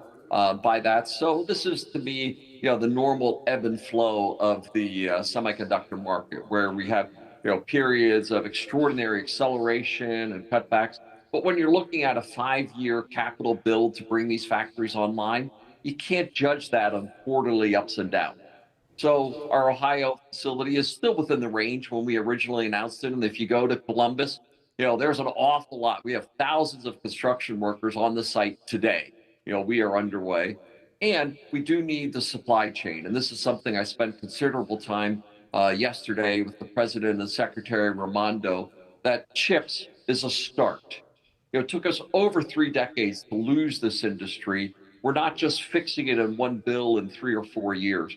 We need sustained effort to rebuild that supply chain so that we get a positive cycle to our ecosystem as we close the cost gap, we build more momentum here. And that is sort of the next step to me. CHIPS 2 is required to help reshore all of the supply chain. And I thought the president's comment yesterday was very apropos. He said, we don't want supply chains to end in the U.S. We want them to start and end in the U.S. And I think that's the objective that I would agree and have in mind. I'll bet he was like pushing you on timing, though, right? Oh, of course he was for it, and he wants it bigger, he wants it sooner, and I'll tell you, we are working at double time here to execute on this, and I'm really thrilled. And this was bipartisan as well, and the CHIPS Act was very well supported. When I was at the State of the Union, there was only 2 topics that received unanimous support, bipartisan and bicameral support, and that was Ukraine and the CHIPS Act. I mean, this is super important to the nation, every aspect of your life. And I always like to ask Lori, what aspect of your life is not becoming more digital? Well, everything is, and everything digital needs semiconductors. This is more important than where oil reserves are for the next 50 years. So let's build them where we want them. Let's own this technology. We invented it, and we are on a mission to restore these supply chains, technologies, because it's that important to our future. Yeah, I mean, it's essentially the building blocks of modern life, right? But nonetheless, there's huge demand for chips right now, and Intel is such a big, profitable company. People might be wondering, why do you need the government to subsidize it? Wouldn't you have made these investments on your own? Well, if we were just following, the financial, model that is in the industry today, we'd build these in Asia because it's more cost competitive to be there. But that's the problem that we're out to fix, right? If I build all of my factories in Asia, okay, we've just become more dependent on global supply chains. And to me, everything about the CHIPS Act was to solve this imbalance that led to 30 years of migration of this industry to Asia. And if there wasn't, an economic jolt to say, yes, we are going to make long-term capital investments. We're going to make long-term tax policy adjustments. We are going to close that cost gap. So when I'm putting $30 billion into a factory like Ohio, it's economic. And if it's uneconomic, my shareholders say, why are you doing that? Go to a place and make good economic decisions associated with it. That's what we're doing with the CHIPS Act. This is not a handout. This is industrial policy to rebuild an essential industry in the United States. And I'm very proud to have played a part in it. Well, that's a great entree into the question of how we did get here. Intel is a storied American company, been on the forefront of chip manufacturing for decades, including for much of your first 30 years with the company. But when you rejoined as CEO in 2021, the company was struggling. And what did go wrong? How did we fall so far behind, not just Intel, but chips manufacturing as a whole? Yeah, and as I like to say, there was never a vote in Congress to get rid of this industry, but there were votes in China, Korea, Japan, Taiwan to subsidize significantly the attraction of this industry into Asia. And if you look at Chip War by Chris Miller, he chronologizes literally over 3 decades of decided industrial policy in Asia to attract this industry. And if you keep at something that's important and you get good at it for 3 decades, okay, it's going to make a difference. So as I say, That was industrial policy at scale across Asia, and it was hugely successful. In contrast, none of our policies in the US encourage long term capital investments. We're on quarterly profit cycles. Get rid of that low end manufacturing crap. We don't want to do that kind of work. We just want high end software and other things like that. And if you're only measured on a 90-day shot clock, that's what you get. So I do believe that there's fundamental rethinking required for these long industrial capital investment cycles and making sure our financial and industrial policies support the R&D. And clearly, Intel stumbled. We had multiple generations of non-technical leaders, that didn't have this, vision of manufacturing and product innovation and what was required. And when I came back to the company, it was I told them, you're both picking me, but also agreeing on this strategy. And the strategy is an expensive one. We tripled, quadrupled the amount of yearly capital we're putting at play. To do that, we're taking the company through a tough financial cycle that is not rewarded by Wall Street. We're going to make the long-term commitments required as we rebuild both our manufacturing capabilities and our technology leadership. And we're well underway. 3 years into the journey, this is happening. Obviously, the CHIPS Act, is helping to rebuild this industry in the U.S., benefiting us, but also benefiting the entire industry, and others will be receiving grants as well to help rebuild. But this is just the beginning. I do believe we're going to need a CHIPS 2, right? You can't fix in 1 3-year legislation over 3 decades of bad decisions. So I think there will be more required. But this to me is a fabulous start, a proud day for U.S., for our industry, and for Intel. I want to turn to the effects of the AI boom, but real quickly, how much more do you think we'll need to invest in this? What does a CHIPS 2 look like? And what are you telling Washington about that? Well, I think CHIPS 2, and if you look at CHIPS 1, there's grants, there's tax incentives, there's R&D requirements associated with it. To me, CHIPS 2 needs to be some level of grants, more focus on sustainable tax policy, and capital, deductions for, or tax deductions for capital investments to me is good policy, period, because that really is a foreteller of future manufacturing capacity in America. I do think the R&D aspect, we just have to build an R&D capacity for decades to come.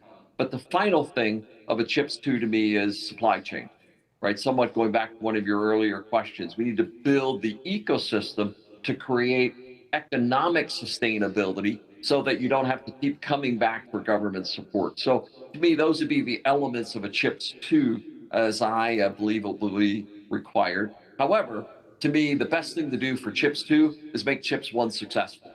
We have to prove that this was a great piece of industrial policy legislation, and success breeds success.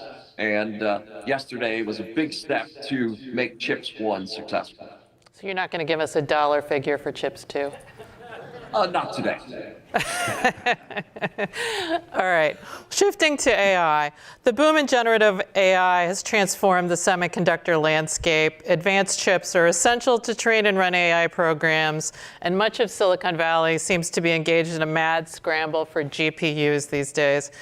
Sam Altman at OpenAI is reportedly trying to raise as much as $7 trillion, trillion with a T, to build new chip factories and sources of energy. Have you talked to Sam about this? Is Intel interested?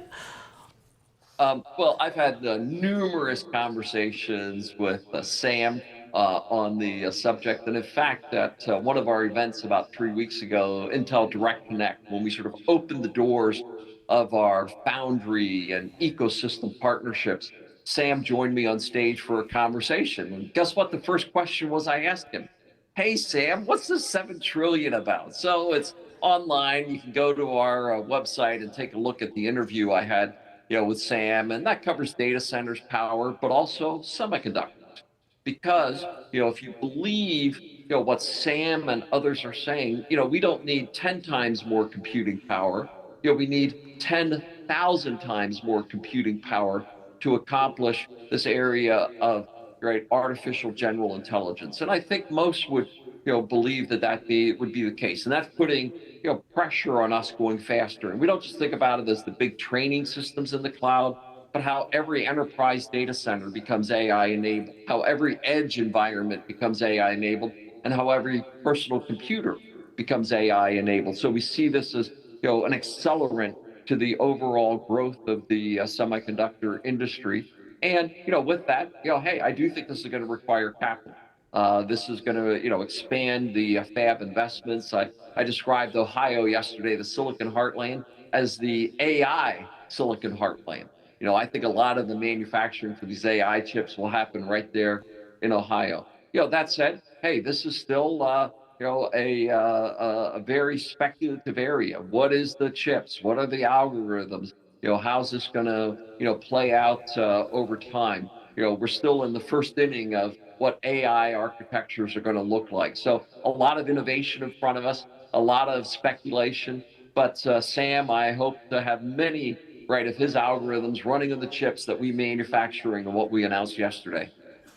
So I'm told this might have to be our last question, but at the moment, a couple of other companies are pretty far ahead of Intel in terms of capitalizing on the AI boom. NVIDIA is designing the chips, TSMC is manufacturing the chips. Can Intel catch up, and how? We certainly believe so.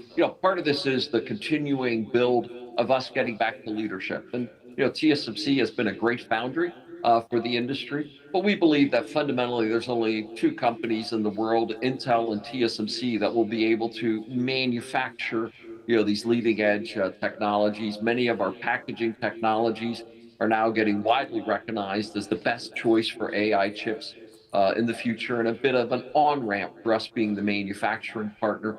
We're engaging in many of the AI chip projects of tomorrow. So we have to rebuild our technology. We have to build the manufacturing capacity. We have to win these customers onto our factory. As I said with Gina Raimondo yesterday, she now has sales targets from me, to get these customers favoring US. And fundamentally, we have a big tailwind behind us. The world wants geographically balanced, resilient supply chains. Many of these chips today are produced in, tenuous locations in the world. So there's a lot of enthusiasm to have an alternative supplier for that. And our chips are getting better. We're starting to show up with some very competitive chips ourselves. So I say that 100% of the AI TAM is available to Intel through my products and through my foundry. And we expect that becomes a tailwind for us as we go through, the decade, building on what we announced yesterday. All right, well, we'll wish you luck and leave it there. Pat Gelsinger, thanks so much for joining us today. Thank you, Lori. Look forward to having a great point. So we'll obviously keep covering this big story, but in the meantime, stay tuned. There's more to come, and thanks very much.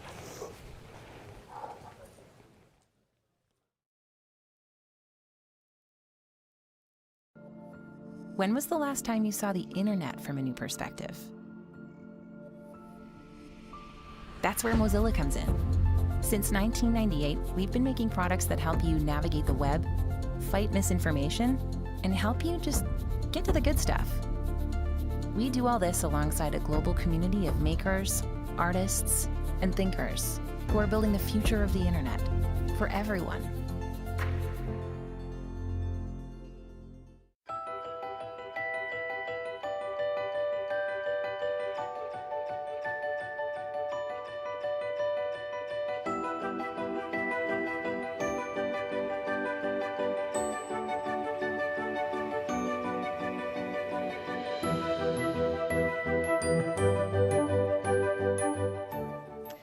Good morning, everyone. I'm Kathleen Koch, a longtime Washington correspondent and best-selling author. We have heard about just so many exciting advances this morning, haven't we? But when it comes to AI, the trick really is to advance the promise right, while reducing the peril. And of course, central to that, many believe, is openness and transparency. We're here to help us dig into, the AI policy debate is Linda Griffin. Linda is Vice President of Global Policy at the nonprofit Mozilla. Welcome, Linda. Thank you. I'm very happy to be here, and hello, everyone. So let's go back to the web browser wars. Mozilla was really front and center in those. What did we learn from the browser wars and then the dawn really of social media that we can apply right now as we look at regulating AI? Yeah, the lessons of history come up a lot, especially when we talk about the web. Let me quickly situate Mozilla in all of this. We're the nonprofit behind Firefox, is what we're, I suppose, most well known for. But our superpower is we're a product builder, we're a philanthropic organization, we're a community builder, we're researchers, we're venture funders in AI. So we're coming at AI from all these different angles. But in terms of the web and what we've learned, I think the first thing is, as these new technologies emerge, they affect our lives at scale. And it gets harder and harder for governments to intervene when you have a handful of walled garden companies who are purely for profit running that market. So the role of competition and market concentration is really important, and making sure that more companies and on a more spread out basis can build the products that we want to use in these technologies.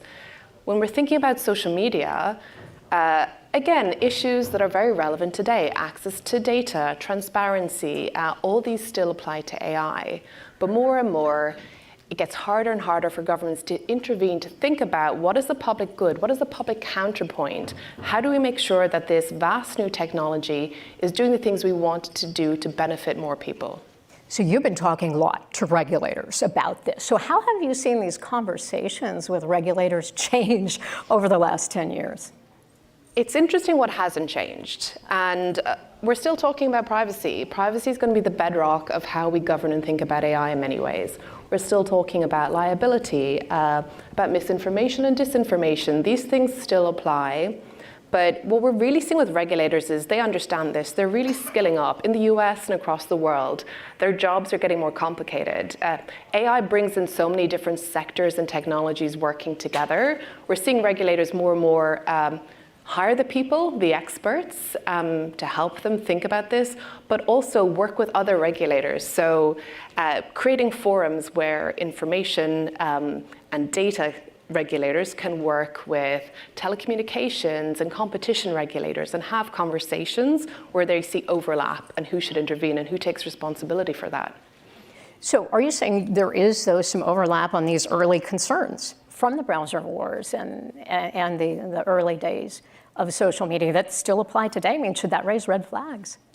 Yes, and again, I'm speaking broadly about a lot of different regulatory bodies around the world, but definitely Mozilla works to try and advise and give technical guidance where it makes sense. And we're definitely seeing an awareness of this and a hunger to skill up, to learn. So it's really important for those of us working and thinking about AI more broadly, and that's just not the builders, that's the people who are affected by it, that's civil society especially, to work with regulators and to share their insights and data. So last week, I should say, the EU Parliament passed the world's first major set of rules governing the development of AI. How involved has Mozilla been in that process, working with regulators? We've been, through the many years of debate on this, we've been involved. We think the approach to look, which is right for Europe, it's talking about the risks, it's thinking about what are the highest risks in terms of how AI might roll out. Where should we intervene, and what are the rules and governance we should create around that? So we've been involved from the very beginning through all the technical negotiations as well, and also to help the Commission in Europe understand the role of open source software in all of this. What do you think about what they came up with? It's a good start, but we're at the very beginning of this journey. Europe has made a first stab. They're well set up to do this. They have a lot of systems and institutions in place to look at this. So we're encouraged by their approach. Risk-based approach to regulation is what I think a lot of companies 10 years ago would have dreamt of. So it's come under a lot of criticism, but let's wait and see. Let's see how enforcement happens. Let's see some test cases, and let's learn and keep building on that. I'm curious if you think it could work here. It was interesting. Let's talk about some of the earlier conversations here today. The Vice President of OpenAI said governments already have a number of mechanisms to address AI problems. And Senator Young said he didn't really think that we needed new laws, simply we needed to adapt and apply existing regulations. Governments have a lot of levers in terms of how they want to govern new technologies. Sometimes it's legislation, and I think at Mozilla we've been very clear that we think a federal privacy legislation across the US would be fantastic, and we'd love to support that. But look at the executive order. That's comprehensive, it's broad, it's ambitious. There's a lot in there. You're looking at a lot of the government agencies like NTIA and NIST. They're really thinking about what they can do with their current powers to govern AI and to help with transparency and impact. You know, I know ideally we do want to see trustworthiness, we want to see openness in AI development. So how important is open source research? We spoke about this earlier on. That's why I knew I'd say OpenAI. So open source research and technologies and achieving that.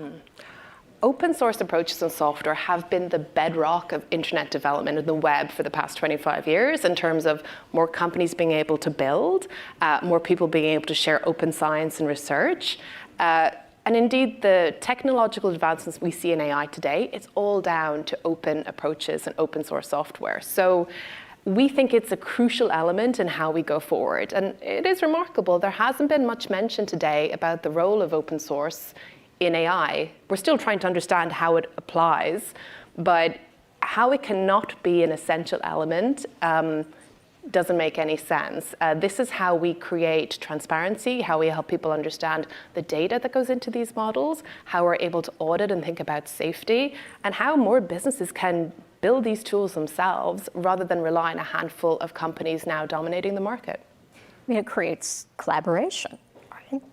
Which is nice when we think about technology, right? That's a good thing. So Mozilla released recently a trustworthy AI report. It looks at where progress has been made on that front and what remains to be done. What did you learn?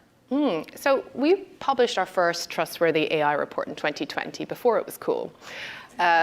We were trying to map what's happening, what are the conversations around this, what are the different elements of society thinking, whether that's consumers, product builders, government.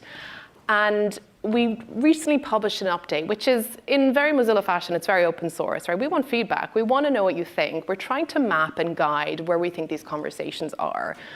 What is the point of AI unless more people can benefit from it more broadly?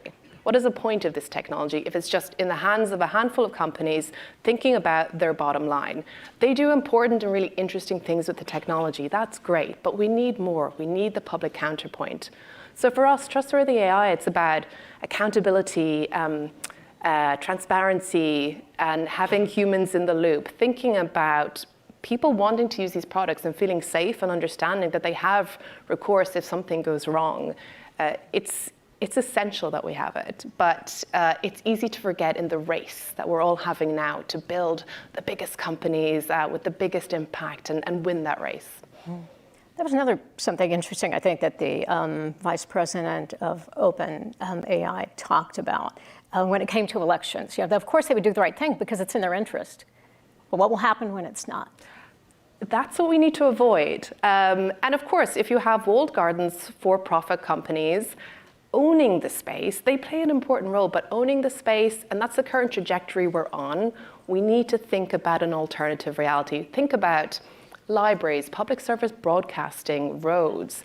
A lot of these really important facilities are free to use. We should have the same thinking when we think about AI as well. Now, last year, Mozilla created a $35 million venture fund for responsible tech. You launched an AI-focused startup, Mozilla.ai. Mozilla sponsored and participated in so many efforts around the world on safe and trustworthy AI. I mean, UK, France, Kenya, the US. Why the full court press? And why now? We started this conversation talking about the lessons of history. So we've been around for 25 years campaigning on open source and making the internet a public benefit for all. So we're seeing a lot of the trends that we saw 25 years ago. And Mozilla is the type of organization, a lot of people who were there 25 years ago are still working at Mozilla.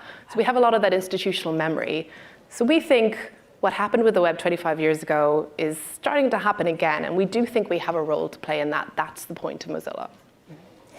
Now, if we're back here in a year having this conversation, what do you think will be different? Do you think that what you're pushing, the openness, the transparency, the open source, will that have won the day? I'd like two things to be different. One is that we talk about open source automatically when we're talking about AI, and we understand the benefits and what we would lose if we close the door on open. And the second is that we have a lot more civil society in the room who have got the experience from a global perspective on how this is right now impacting people's lives, positively as well as negatively. So you're an optimist? Cautious optimist. Okay. A realist. Linda Griffin, Vice President of Global Policy for the nonprofit Mozilla. Thank you so much for the fascinating discussion. My pleasure. Really Thank you, appreciate it. And if anyone in our audience or watching at home wants to chime in, you can tweet #PostLive. Now please stay put. My friends at the Washington Post will be right back.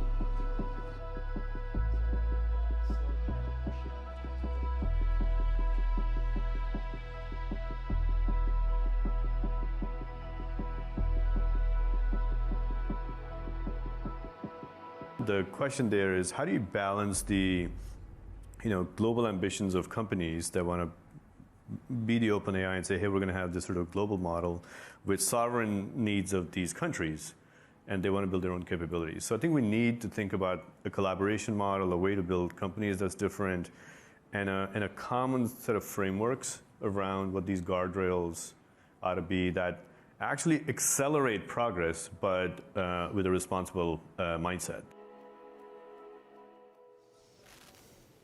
Hello, I'm Yoon-hee Kim, Technology Editor overseeing corporate and personal technology here at the Post. And I'm thrilled today to be joined by Hemant Taneja, who's CEO and Managing Director of venture capital firm General Catalyst. Hemant, thank you so much for joining us today. Thanks for having me.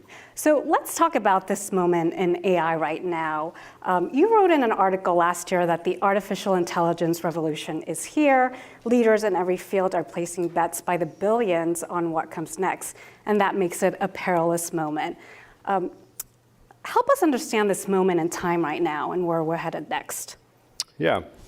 As I've said this before, this is the first time there's a technology where every CEO in every boardroom, in every industry, in every country is talking about AI all at the same time. So there's sort of a singularity moment in terms of what do we do with this? And that the outcome of that is that the adoption of the technology is going to be at a much, much faster pace than the things in the past. If you go 150 years ago to the internal combustion engine, took us 100 years, 120 years to figure out we were actually causing climate change with it. Because it's a slow adoption and sort of over time. If you think about what happens today in digital, these things get adopted so much faster. So getting it right for all the stakeholders is something we focus a lot on. We're incredibly excited about what we can be doing with AI, the potential it unleashes in giving superpowers to everybody in the workforce. But we want to make sure we don't regulate too soon before we properly understand it. We want to make sure we don't slow down the progress because it's important for our business leadership as a country. We want to make sure it doesn't end up in the wrong hands. From a nefarious use case perspective, just think about all the deep fakes and how sophisticated those kinds of misinformation use cases are getting. So there's a lot to think about all at the same time while there's a gold rush. And the human nature is, to move fast and to leave the consequences later. And so we've been saying, think about the guardrails, think about the frameworks, and let's go do this very intentionally. Right. I mean, there is definitely a lot of hype around AI. I guess the key thing is how do you balance the regulation with innovation? And earlier today, we heard from Senators Young and Warner about the disruption that AI could cause to our society and our jobs. What kind of advice would you give regulators about putting in some guardrails? Yeah, so first of all, we need to lean into it. We can talk about how it can eliminate jobs, but you also know AI is going to be the fastest path to curing cancer and giving us these capabilities, taking away the burden that our healthcare workers have, taking away a lot of the challenges in our education system and how we teach the next generation. There's so much good can come from this as well. So the answer isn't to slow it down. The answer really is to think about how do we accelerate progress, but then be very intentional about how it gets adopted in the different industries. So we have a whole framework around responsible AI with which the infrastructure should be developed. And then in each industry, we layer on the core principles with which it ought to be developed so that it focuses on making sure we're taking care of the entire population with it. We're making sure it's sustainable and making sure it creates a business advantage for our economy. So you've spent some time in DC. What do you think are the biggest obstacles to AI regulation in the United States? To me, the biggest thing is about collaboration.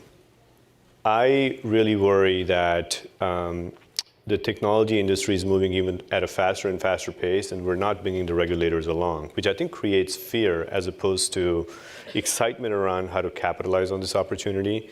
So one of the things I spend a lot of time on in the Valley and have been working a lot with Secretary Raimondo has been around how do you just foster this mindset of collaboration between technology and policy so that we can create a set of governance standards with which these companies today get built, and we can be thoughtful about what the long-term regulations really ought to look like. We just gave the Secretary a draft on how to think about the use of open source technologies in this industry where there's a lot of fear that it can end up in the hands of nefarious actors and cause a lot of issues in society. Well, on the other side, it also is the key accelerant to progress. So the world's not black and white, it's gray, and the only way to navigate the gray really well is with collaboration. And that's ultimately what's going to breed trust. So that's what we've been advocating for. I do want to shift gears to talk about TikTok, which has been in the news lately a lot. You're a leading venture capitalist and you follow the tech industry very closely. What's your take on the latest developments around TikTok? Do you think it should be banned in the United States or should it be sold? What's the right approach?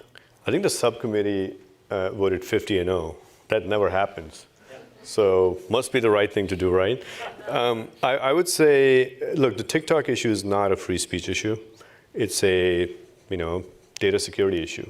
And if TikTok was in a governance regime where we trust the way those businesses and that data gets accessed by the government, you would have less of an issue. That's not the trust we have today with the businesses that are in China, given the regulations that have been developed there. So I do come out on the side of we have to be cautious about the use of this, although my 14-year-old gets really mad at me when I tell him that this may not exist. So, start getting used to not being over-reliant on it. What will your daughter do without TikTok? Yeah. Yeah. You're very passionate about AI's potential impact on healthcare. General Catalyst has made significant investments in this space.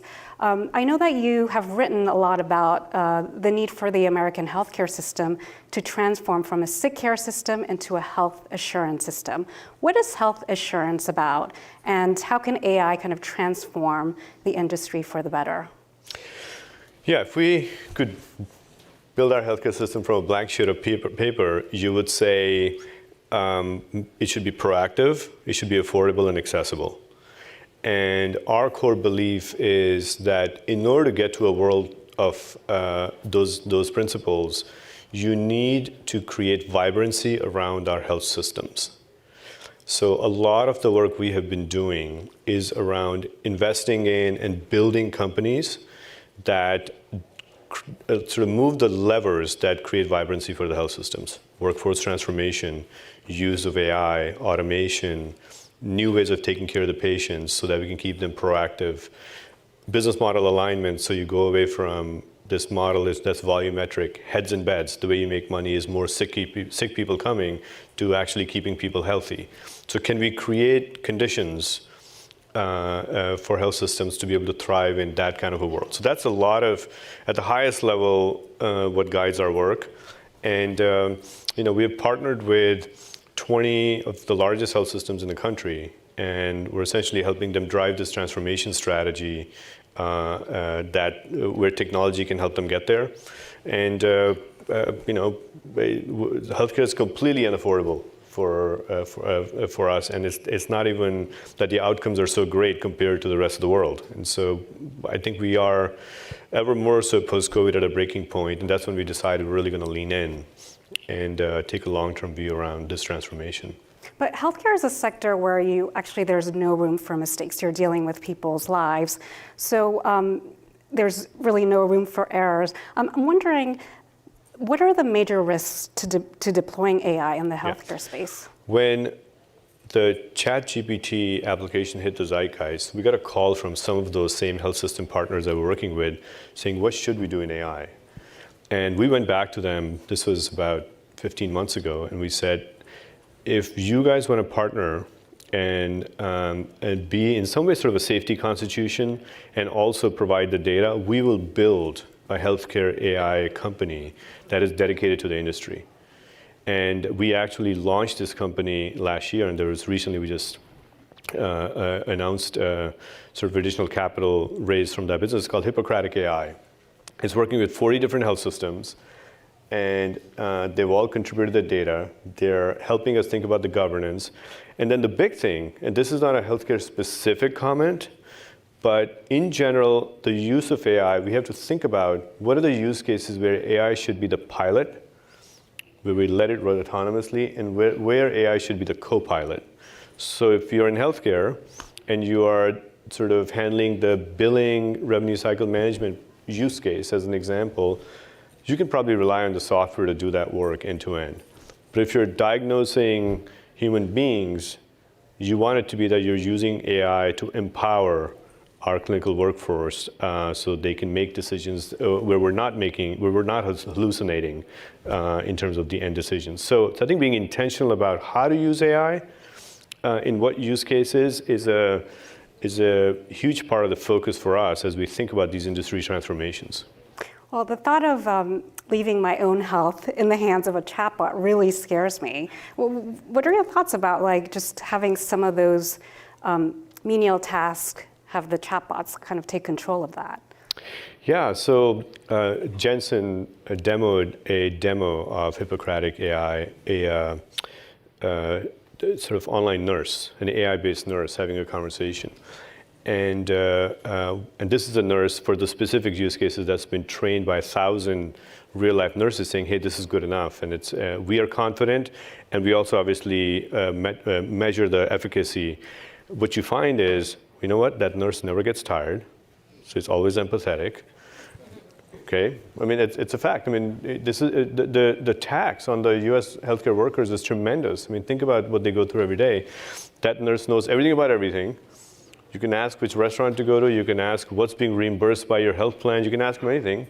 So, can you actually build these technologies that, again, they need to be accurate because it's people's lives on the line. But we know that these chatbots are not accurate. And this is where you have to be very careful about how you constrain where they're being used.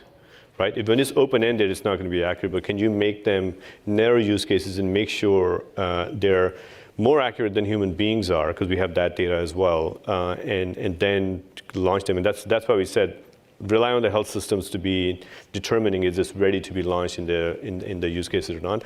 But there's so much goodness that can be done there as well. Can you imagine if it was affordable that any senior who left, who got discharged, got a phone call with great regularity on how they're doing? We can't do that today as a healthcare system because that costs $90 an hour. But if it was 9 cents an hour, You would just make that part of the care protocol, and all of a sudden you can take care of your citizens so much better. So there are these tremendous benefits. So leaning into it and making sure we do it carefully, because that is a very important point, but then turning care from scarcity to abundance while bending our cost curve, I think that's an amazing opportunity for us, and that's a reason why we spend so much time in this industry. My final question to you is, we're both out here in Silicon Valley, and the industry's been through a lot of difficult times with layoffs. What's the outlook for the tech industry in 2024? And do you think that Silicon Valley could lose its status as the world's tech innovation hub? I believe the opposite. Silicon Valley is absolutely thriving. A lot of people that left in the pandemic have moved back because they have fear of missing out, given what's happening in AI.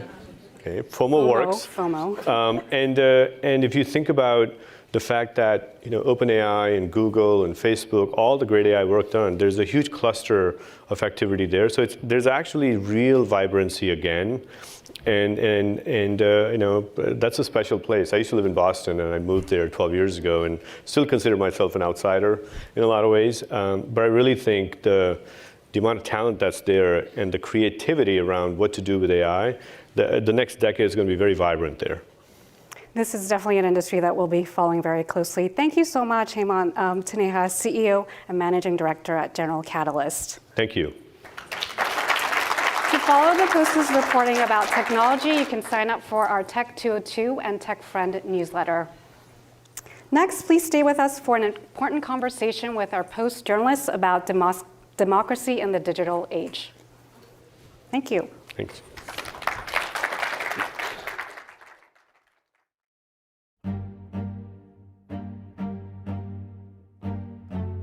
2024 is expected to be the largest expression of democracy in human history. 2 billion people on the planet are going to go to the polls. India, Indonesia, the UK, and of course the US election.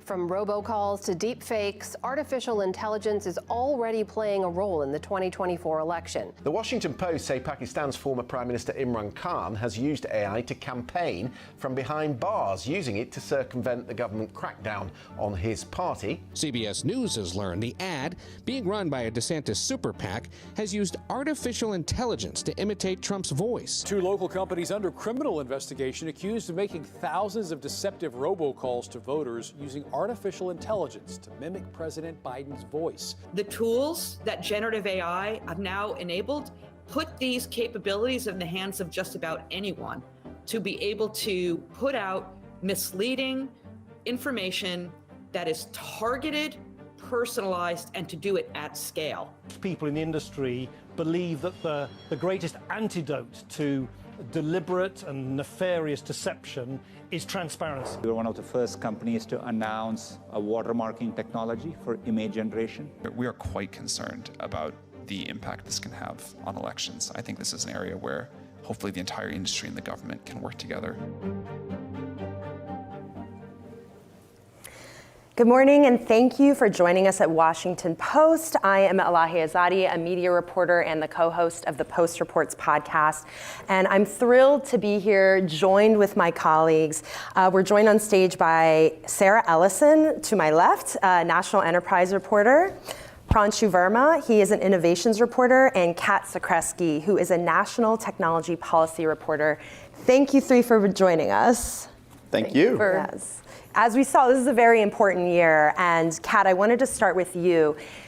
Maybe it's easy for those of us in the United States to think about 2024 being a pivotal year, but actually, this is a year in which nearly half of the global population will be going to the polls. And actually, just on Monday, Secretary of State Blinken warned of a, quote, flood of falsehoods that could suffocate serious civil debate during this pivotal year. So I wanted to first start and ask you to dig in a little deeper into what makes this year so different than prior election years. Not just the fact so many people are going to the polls, but what is the landscape that people are going to the polls within? Well, so I think there's three things that make this year really different. The first is scale. The tech companies have cut their trust and safety teams that are responsible for combating disinformation, but at the same time, they're dealing with more elections around the world than ever before. And so that creates a real tension within the companies about where do you place your resources in order to protect democracies. The second is conservative backlash. We've seen a series of lawsuits from Republicans who are concerned that efforts to fight misinformation within the government amount to censorship of their views. And that has really had a chilling effect on a number of government and civil society efforts to address misinformation. And the third, I would say, is the tech. We've been talking all day about artificial intelligence. Right. And that creates a host of new challenges. Yeah, it's like the tech is evolving so quickly at the same time that all these other social and political dynamics are taking place. And you mentioned misinformation and disinformation. And Pranshu, I wanted to ask you about the idea that misinformation during election years, that's not new. I mean, that's something we saw in 2016, 2020. And I'm curious what makes it distinct this year, and also disinformation, which is, I don't know if you would call it this, like I think of it like a cousin to misinformation. Yeah. It's not the same. So what examples have you seen lately of this? Yeah, I think we're still figuring out what the broad scale impact is of, for example, artificial intelligence, like Kat mentioned. But we are already seeing some very clear examples that yes, AI is better, and it's better able to clone your voice, your image, your entire likeness. But what's happening is that there are really cheap and really easy tools that anyone can now create a deepfake. And so we're seeing specific examples like we just talked about. There was the robocall of President Biden urging voters not to vote ahead of the New Hampshire primary. And then if you look abroad, there were examples in Moldova. There was a Liberal Party politician, and she was deepfaked to say that she supports a pro-Putin party ahead of an election. Now, if you go to Bangladesh, a conservative Muslim country, there was an opposition lawmaker that was deepfaked to be in a bikini, right? Obviously trying to get at some cultural issues there. And then, of course, in Slovakia, right, there were people that were on a faked audio, a politician talking about rigging the price of beer, right? Raising the price of beer. Clearly something that voters would give a lot of care about, yeah, right? Very controversial. Yeah, like, I mean, if you want to deepfake somebody out of a career, tell them they're going to raise the price of beer, right? It's a like wrap, that's freaking really genius. But none of these are like, this isn't some massive campaign that is orchestrated that we know of by some nation state actor to sow discord, where it could be. Oftentimes it's a lone political operative, it could be a rogue individual, or we're not sure. It could be a teenager that's just bored and then can post this stuff. And if it's savvy enough and it's timed well enough, we can see that actually it's hard to fact check it in the moment, where systems are not built to fact check it in the moment. And are the companies able to like hold to their promises and stop the ability for political propaganda to be made through the tools that they create? Yeah, and I want to get back to that point of whether the tech companies are equipped this year to deal with this. But as you were talking, it made me think, and Sarah, I wanted to ask you this. It made me think about the promise of social media and a lot of this technology was to democratize information and actually help democracies around the world. And I mean, we can talk about the Arab Spring and how lasting that effect, like that was, but it feels like the promise of social media was to be in support of democracy and create democracies. And I know that you and our colleague Naomi Nix reported recently about how big tech is actually surrendering to disinformation. So it raises this question of what impact actually these companies and these platforms are having to undermine democracy. And can you explain how we got there from the promise that was there to the current conversation we're having today? Sure. I mean, Kat touched on two big points, which was that there were these mass layoffs earlier where people really gutted their trust and safety teams. And so the people whose job it was not to accumulate new users. I mean, there are lots, these are big companies and there are lots of different teams. The people who were responsible for policing this kind of thing were really eliminated from the company. And then there was this massive pressure campaign where people, where right-wing and conservative politicians were saying, this isn't misinformation, this is my belief. This is something that I legitimately believe, so why is it that you're Like stifling this. Why is it you're Yeah. censoring me? Mm-hmm. And then the last thing that we really found in the peg for our story was actually when Elon Musk bought Twitter, he sort of opened the Overton window in social media to say, we're going to allow all these things that had been previously disallowed. Come back in. You can, I mean, specifically, he was like, you can misgender people. You can do all of these things that previously would have gotten you suspended from the platform.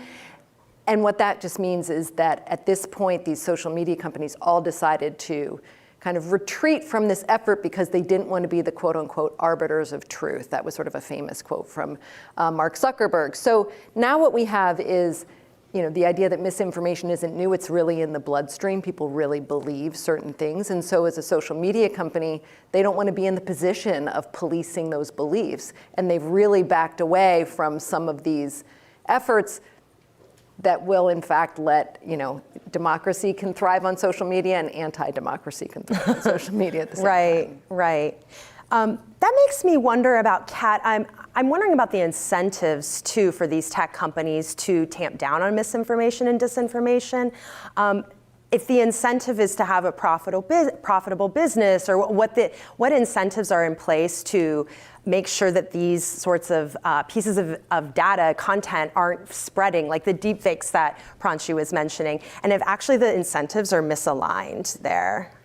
There have been many criticisms that the incentives are horribly misaligned with social media and misinformation, because these types of videos that go viral on the platform that might be false can cause people to spend more time looking at Facebook, looking at TikTok, and at the end of the day, they are trying to get that type of engagement in order to boost their own profits. One of the interesting things to watch as we head into this election season is what role advertisers might play in putting pressure on the companies. We have seen in the past at heated moments, if you think back to the 2020 election, or when Elon Musk bought Twitter, where the advertiser said, hey, we don't want our ad to appear next to these lies about the election or hateful content. And so I'm closely watching this year what role they might play again. That's interesting because in some ways reflects some of the things we've seen in traditional media and especially broadcast media in the wake of the 2020 election of advertisers pulling back, but that's a totally different business model because they rely on fees from cable companies and that sort of thing. Pranshu, going back to and picking up on this conversation around deepfakes and AI-generated, fake content, it's creating this environment in which politicians are more easily able to dismiss something that's real as fake. It's sort of altering our perception of reality. This has come up with former President Donald Trump. I believe there was a recent example of that with him. So have you seen other politicians around the world take that similar approach? Is this the same sort of, the fake news 2.0 of being able to dismiss things that are actually true, like a politician going up and giving a speech and saying, this has been manipulated and fake? Yeah, this is kind of like my favorite rabbit hole to go down. And Drew Harwell, a wonderful tech reporter, told me the term is called the liar's dividend. The liar's dividend. The liar's dividend. Okay. I love it as a concept. But like you mentioned, I do not love it in actuality. Okay, good. But as a concept, just on the record. But as a concept, it's really fascinating because you mentioned former President Trump. There was an ad generated of him by the Lincoln Project of real gaffes that he had made on the campaign trail. And the Lincoln Project is an anti-Trump organization. Exactly. And these were real events that happened. Reporters were there covering it. This got mainstream coverage. And his response was, this is AI generated, right? So like imagine in 2020, the Access Hollywood tape breaks, Trump's grabbing a woman by the genitals, and he has the excuse to say, that wasn't real, that was AI generated, right? And so what happens is it offers a very potentially potent excuse to dismiss away real damning information that comes out about you. Because like we were saying, you used to be able to trust that you could hear something or you could see something and that something happened. But now with AI getting better, there's this kind of convenient and cozy excuse here. And we've seen it abroad too. In Taiwan, ahead of their elections, there was an opposition party lawmaker that was seen to be depicted going into a hotel with a woman that wasn't his wife. And so the opposition lawmakers kind of rallied around him to say, no, that's an AI deepfake. That actually wasn't. We don't know if it's true. We don't know if it's an AI deepfake. But what we know now is that there's a question about the truth of it. And then it's the same thing in India happened, where there was an audio deepfake, potentially an audio deepfake of a politician of the ruling party saying that there was a $1 billion scam that he was a part of. Again, the excuse was, well, no, that's an AI-generated piece of audio, and yet none of that, it dismisses away the scrutiny enough that you're now finding a repetition of this type of excuse coming through. And so it kind of gets to that point of like muddying the waters of reality and kind of dismissing and easily allowing you to kind of play with the concept of truth. And I think that that's actually probably going to be, in this election cycle, one of the biggest things. It doesn't really, I mean, yes, it's going to matter how good the deep fakes are, but once people start to believe or not believe what they're seeing, or just to create the doubt. Exactly. To say like, well, we don't know if it's true or it's not true. People can throw up their hands and say, well, they're all lying, or they're all, like there's this sense of, you know, the way people are going to receive this is just to kind of zone out and say, you can't believe anything. Right. It almost mirrors the way that the traditional press or the more mainstream press was villainized in previous election cycles as well, right? That you can just sort of throw your hands up or like, well, I don't know what to believe. These aren't reputable. Certainly don't believe these reputable people because they're disreputable now, and I've been told not to believe them. And so if you're looking for a touchstone as a voter, it's much harder to find one. Well, it's interesting because in the introduction we saw Meta's Nick Clegg, Google's Sundar Pichai, and OpenAI's Sam Altman. They were all saying that they want to be part of the solution, not part of the problem when it comes to election deepfakes specifically. But given what we were talking about, a lot of these tech companies have gutted these teams that dealt with a lot of the misinformation and making sure that at least what's on their platform isn't totally false. That those safeguards aren't there, or those safety rails aren't there the way they were before, and it's now the technology is advancing so fast. So is the cat almost out of the bag? Where how can these tech companies do anything to control this problem at this point? I mean, I would be interested in what you guys think, but it seems like theoretically the technology would be there to identify, in most cases, a deep fake, but the will to do that, also what exactly constitutes a deep fake that needs to be policed. Like that's like a philosophical conversation. I mean, and these companies have lots of different priorities. If you want to show, you know, a deep fake of Joe Biden drooling or of Donald Trump, I mean, some of that you could say that's political satire. We're just, you know, it's like a cartoon, and then you have a whole debate about whether or not that's an appropriate use of AI. And you would have, I'm sure that Meta and all those companies would be debating that at the policy level, and we've seen them sort of fall down and be really susceptible to political pressure when it comes to those questions. They are companies, they want to make a profit, and they want to stay out of controversy. Yeah. There's one other company we haven't talked about, or platform, and that's TikTok. It's probably the most, Yeah, and I want to ask you this, Kat, that there are, you know, roughly, give or take, 150 million Americans on TikTok. It's a huge number. Maybe you're not on it. Maybe your mom is on it. My mom is on it. I think moms and teenagers are on TikTok.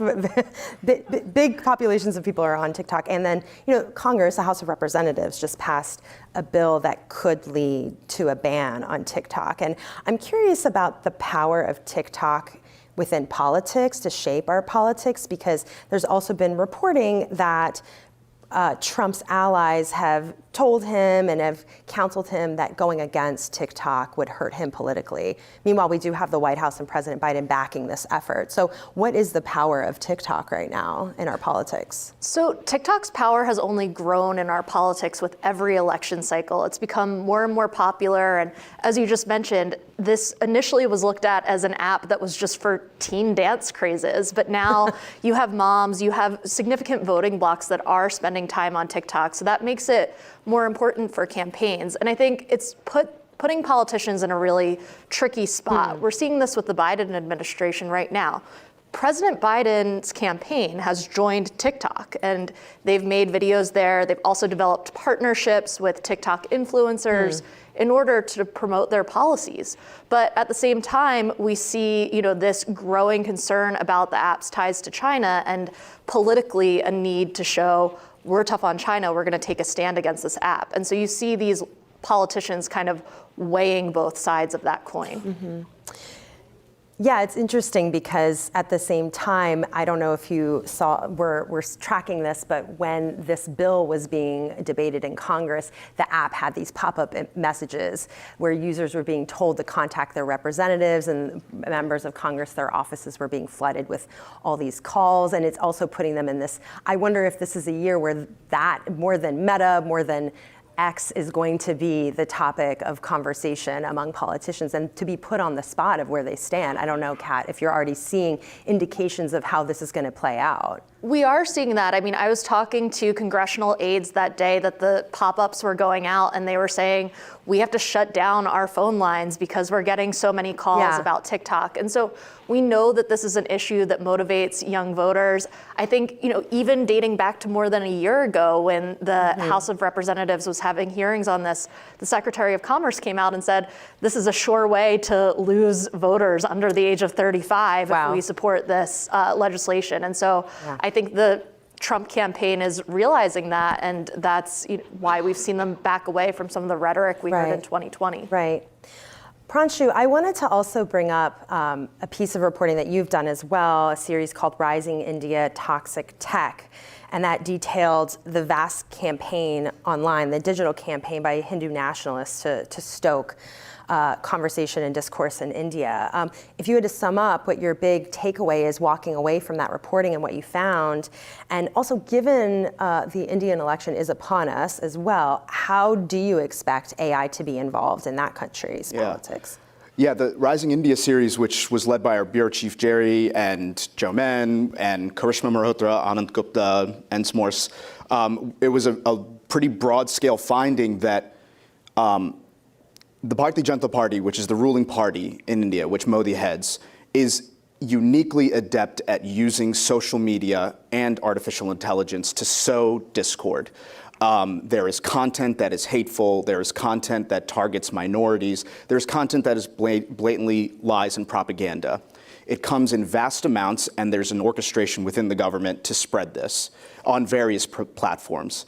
But the market of India itself is so lucrative to tech companies that you often find this content, the policing of this content is either there's a blind eye that's turned, it's willful ignorance, or there are actually demands that some tech companies have made, or the Indian government has made of tech companies that they kowtow to. And so you see India kind of charting this course of when you are a powerful market with hundreds of millions of users for social media tools, how to use that to get your way to stifle some sorts of messaging, but let others kind of grow, is kind of the big takeaway. And it's whether it's WhatsApp messages or whether it's the type of Bollywood movies that get made by Netflix and Amazon. If there are Bollywood movies that are critical of the Modi administration, we've found that those scripts just kind of go away, right? So it's in various elements. Right. But now you said, April 9th to, I think April 19th to June 1st, we have the Indian elections coming up. And it's a very interesting hotbed for AI because you're seeing, India has many languages. And so you're seeing AI audio kind of allow Modi's voice to be translated into multiple languages that he doesn't speak. So that's a utility that they've acknowledged.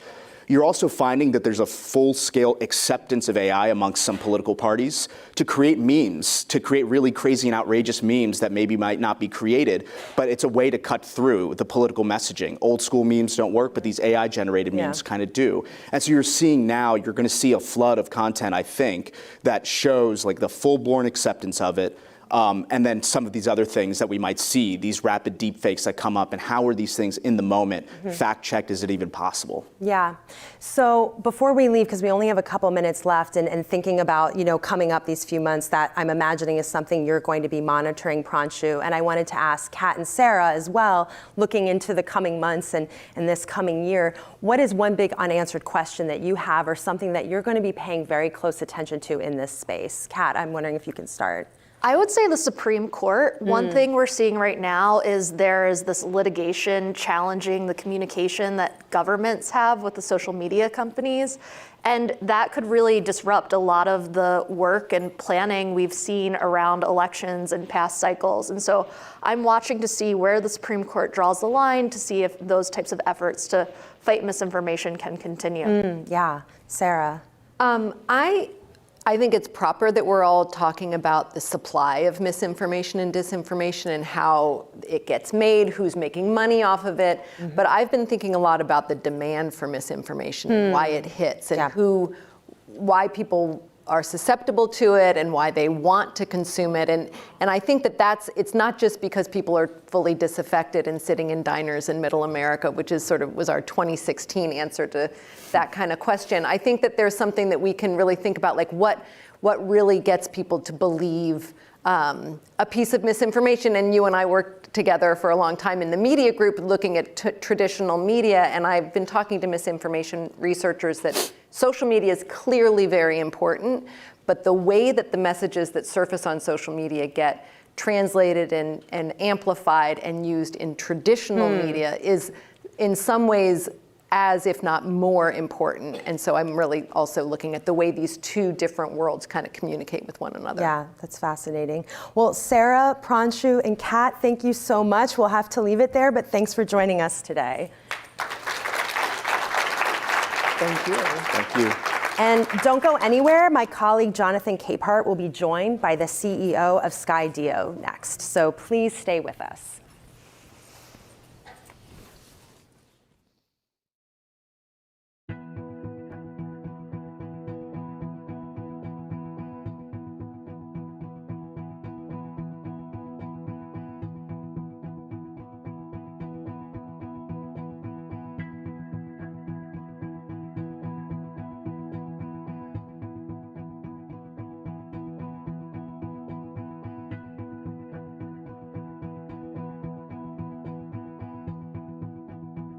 Drones came onto the scene 10 years ago. They started off looking like consumer toys, but these things have really become critical tools for all kinds of critical industries. They're used to inspect critical infrastructure. They're used for public safety. They've become important for national defense. And as that's become clear, it's also become clear that we just can't be reliant on technology that's ultimately beholden to Chinese government policy.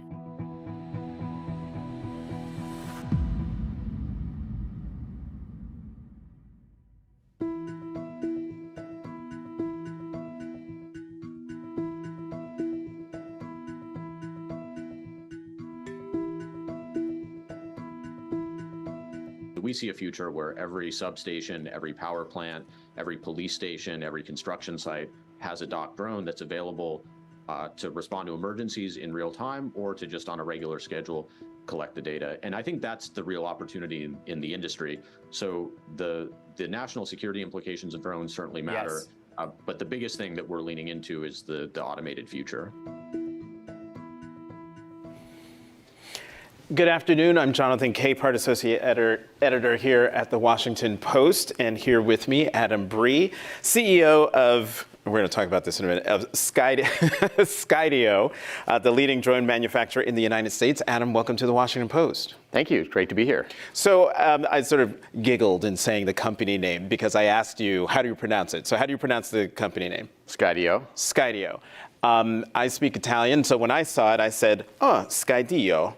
And in Italian, Dio means God. So it's like, oh, how clever, Sky God. Was that on purpose? That was unintentional. So Skydio comes from Sky Studio. We were thinking Sky Studio, and you Google Sky Studio, and you get 1 million hits. And when we were a 3-person startup, there was no way we were going to be at the top of that. But Skydio was more unique, and we found out 3 months later that it also meant Sky God. And so, are you in the Italian market? Not yet. Take it from me. If you go to the Italian market, Skydio. Yeah, we know what our launch campaign is going to be there.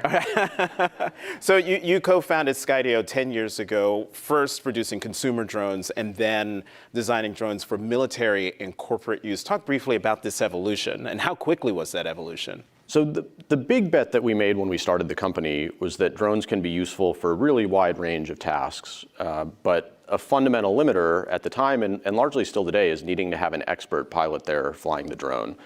So when we started, we went all in on computer vision and AI, and this was in 2014, before most people thought these things were cool. We thought they were cool. We thought that was going to be a really big deal. So the big bet that we made is make the thing smart enough to fly itself, build in the skills of an expert pilot, which just makes it more useful to more people in more ways. And we felt like the consumer market was probably going to develop first. That turned out to be true. So our first products were consumer oriented, but we always felt like the consumer product foundation was kind of the right starting point for other kinds of applications. The fundamental thing that our products do is put sensors in important places to capture useful information. You can think of it like a flying camera. So the consumer platform did in fact turn out to be a really useful starting point for all the things that we do now across a really wide range of industries. Construction, public safety, energy utilities, all the way up to national security and defense, and having soldiers use these things on the battlefield. So since we have this here, so this is a Skydio drone. Yeah. And this is the closest I've ever come to actually being near a drone. Is it heavy? Pick it up. It's about 4.5 pounds. Huh. And how many different types of drones do you have? So we have a few different models, but this is our flagship drone. This is the Skydio X10. We launched this at the end of last year.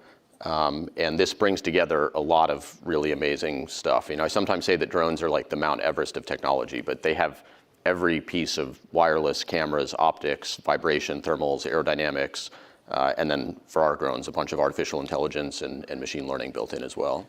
So DJI, a Chinese company, it controls more than 70% of the global drone market. But in 2021, the US government put the company on an investment blacklist. How has that impacted Skydio's growth?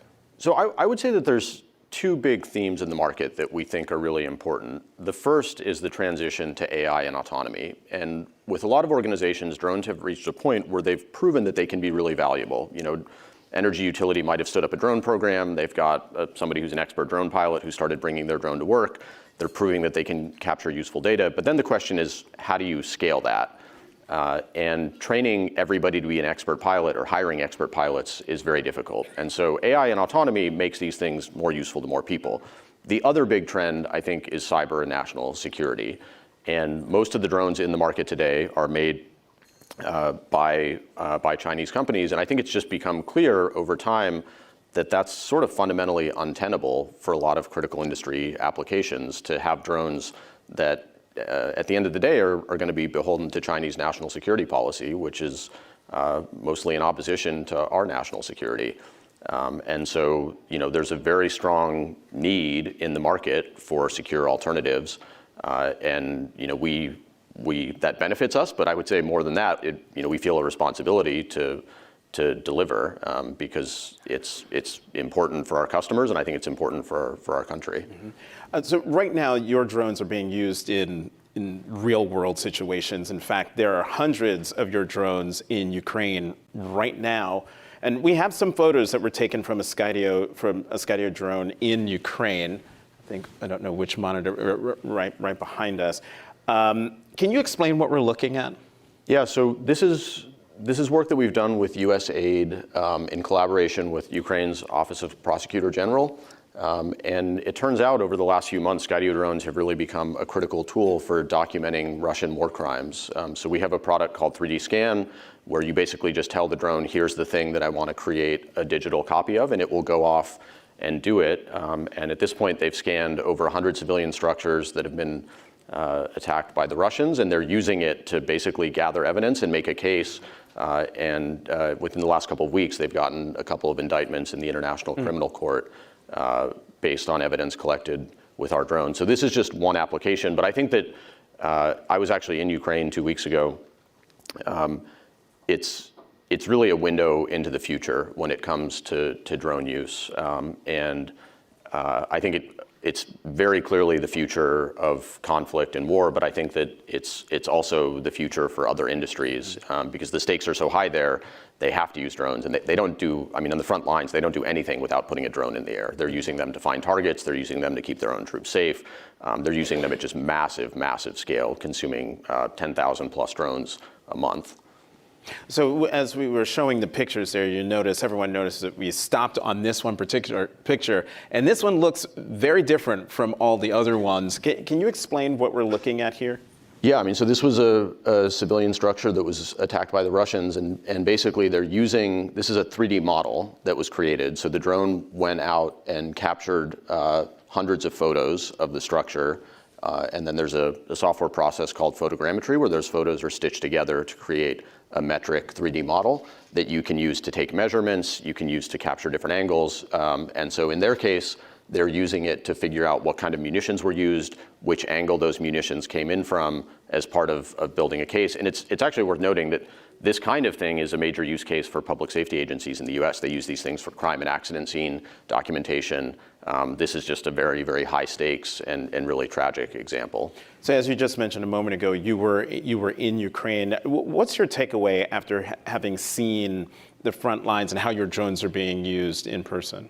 So, as I said, I think it's really a window into the future, and I think it unfortunately highlights this tension and the necessity of having secure alternatives to Chinese drones. So the Ukrainians are still heavily dependent on Chinese drones. They're using, and Chinese drone technology, they're still using them at massive, massive scale, but it's a super fragile dependency because these drones and the companies that make them are ultimately hostile to their interests. So China has put in place export controls to try to make it harder for the Ukrainians to get these drones. The companies themselves have put in place firmware things that make them less useful to the Ukrainians, so they constantly have to hack the firmware to get them to do what they need.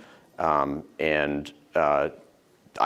see this as just a significant challenge to us and the rest of the U.S. industry to step up our game and deliver products that are useful for them. The impact isn't zero today, but it's not as much as it should be, and this is becoming a major focus for myself and Skydio. We've delivered thousands of our drones to the U.S. and Western allies, but where it matters most on the battlefields in Ukraine, I think that's the proving ground, and that's really what we need to be focused on, both for their sake, but I think ultimately for ours as well.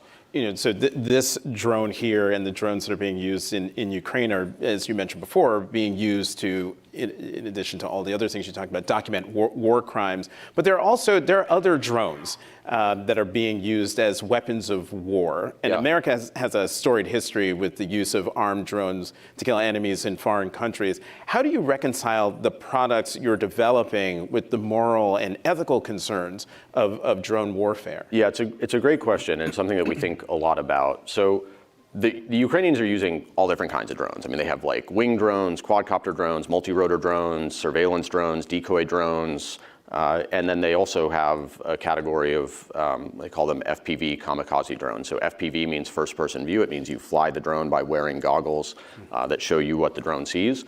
And this is one of the primary methods that they're using to deliver strikes now, where you fly an FPV drone, you put a munition on it, and you use it to go and find a target. So that is not something that we make. We are very focused on surveillance drones. So this is, in the military, they call it ISR, intelligence, surveillance, reconnaissance. So our drones are really designed to make it really easy to see what's happening, get better information, and make better decisions. I fundamentally believe in the mission of the U.S. military and our allies. They have very difficult jobs to do, and I think that giving them tools that give them better information to make better decisions is really important, good work. I think there are tricky questions as you start getting more and more automated systems that can deliver strikes, lethal strikes, and this is something that the world is going to have to grapple with. It's not something that we're focused on because we're focused on the information gathering drones, but that is still part of the kill chain. I mean, that's part of the equation of having these automated systems. And it's something that we're getting increasingly thoughtful about as a company, but we're not alone in it. I mean, the US military thinks about this stuff a lot, and they're increasingly refining their policies around weapon systems and weapon systems with AI. And I think it's going to be a project for the world really to grapple with. So Adam, let's talk about police departments.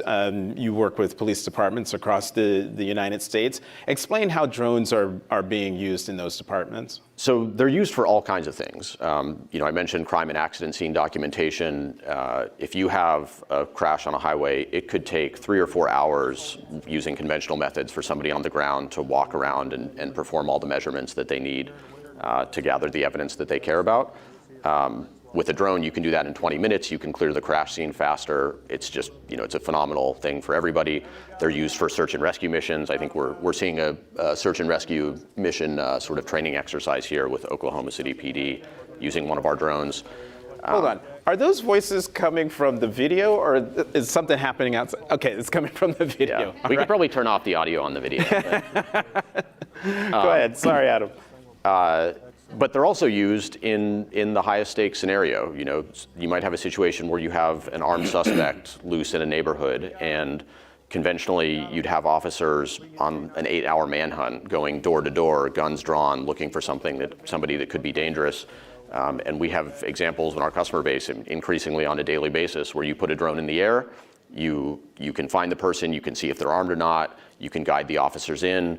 And I think that's fundamentally better for everybody involved. It keeps the officer safer, it keeps the community safer, it even keeps the suspect safer, because the officers don't have to guess about what they're walking into. So the notion of drones in policing, and especially AI-enabled drones in policing, I think can get folks rightfully concerned, because there's certainly potential for misuse, abuse, privacy invasion. What I would say, having worked with a lot of agencies over the last few years, is that our most sophisticated, best customers take transparency incredibly seriously. A lot of them release the footage from their drone flights quickly after them. And in a lot of ways, drones it's like a flying body camera. Like, it creates this sort of objective picture of whatever happened, but body camera typically can only document what happened. Drones can actually affect the outcome, because you can put a drone into a dangerous situation that you wouldn't want to put a person, to get that information proactively rather than reactively and make better decisions. Yeah, let's talk about it. Well, we only have 4 minutes and 30 seconds, All right, so I can't even go down the rabbit hole I wanted to go down. But what do you say to critics who believe drones enable police departments to behave like Big Brother? So I don't want to live in a world where we have drones randomly flying overhead surveilling in our houses. I don't want to live in that world. I don't want to build that world.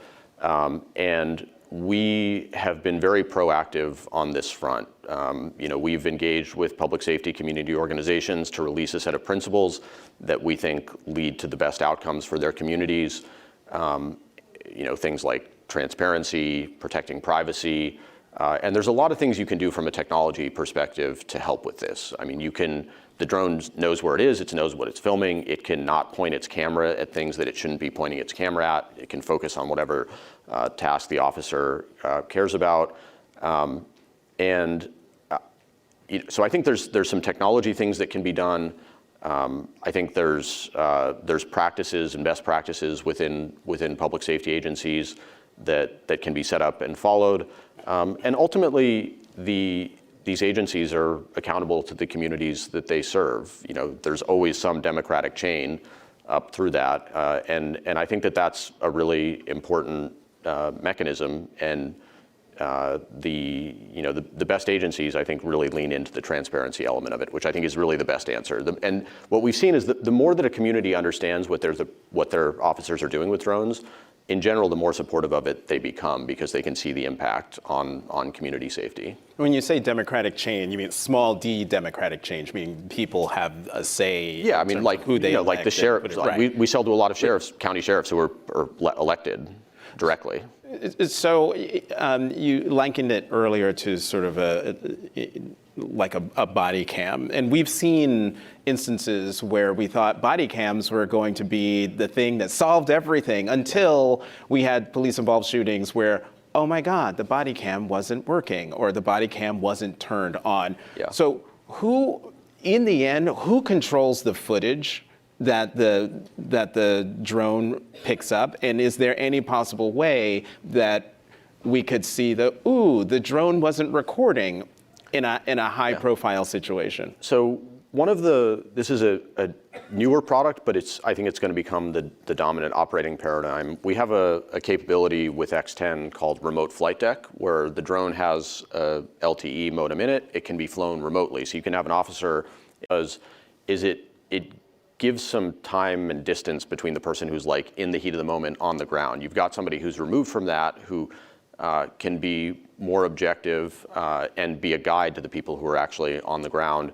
So increasingly, I think you'll see the center of control shift from the officers who are like actually on the scene in the moment to folks who are helping them and on their team. They're police officers themselves usually, but who are operating remotely. And I think that separation can be quite valuable in terms of the outcomes. And it's all digital stuff. I mean, the drone is recording the video. We have a partnership with a company called Axon that has a digital evidence management system where the video gets uploaded, tracks chain of custody.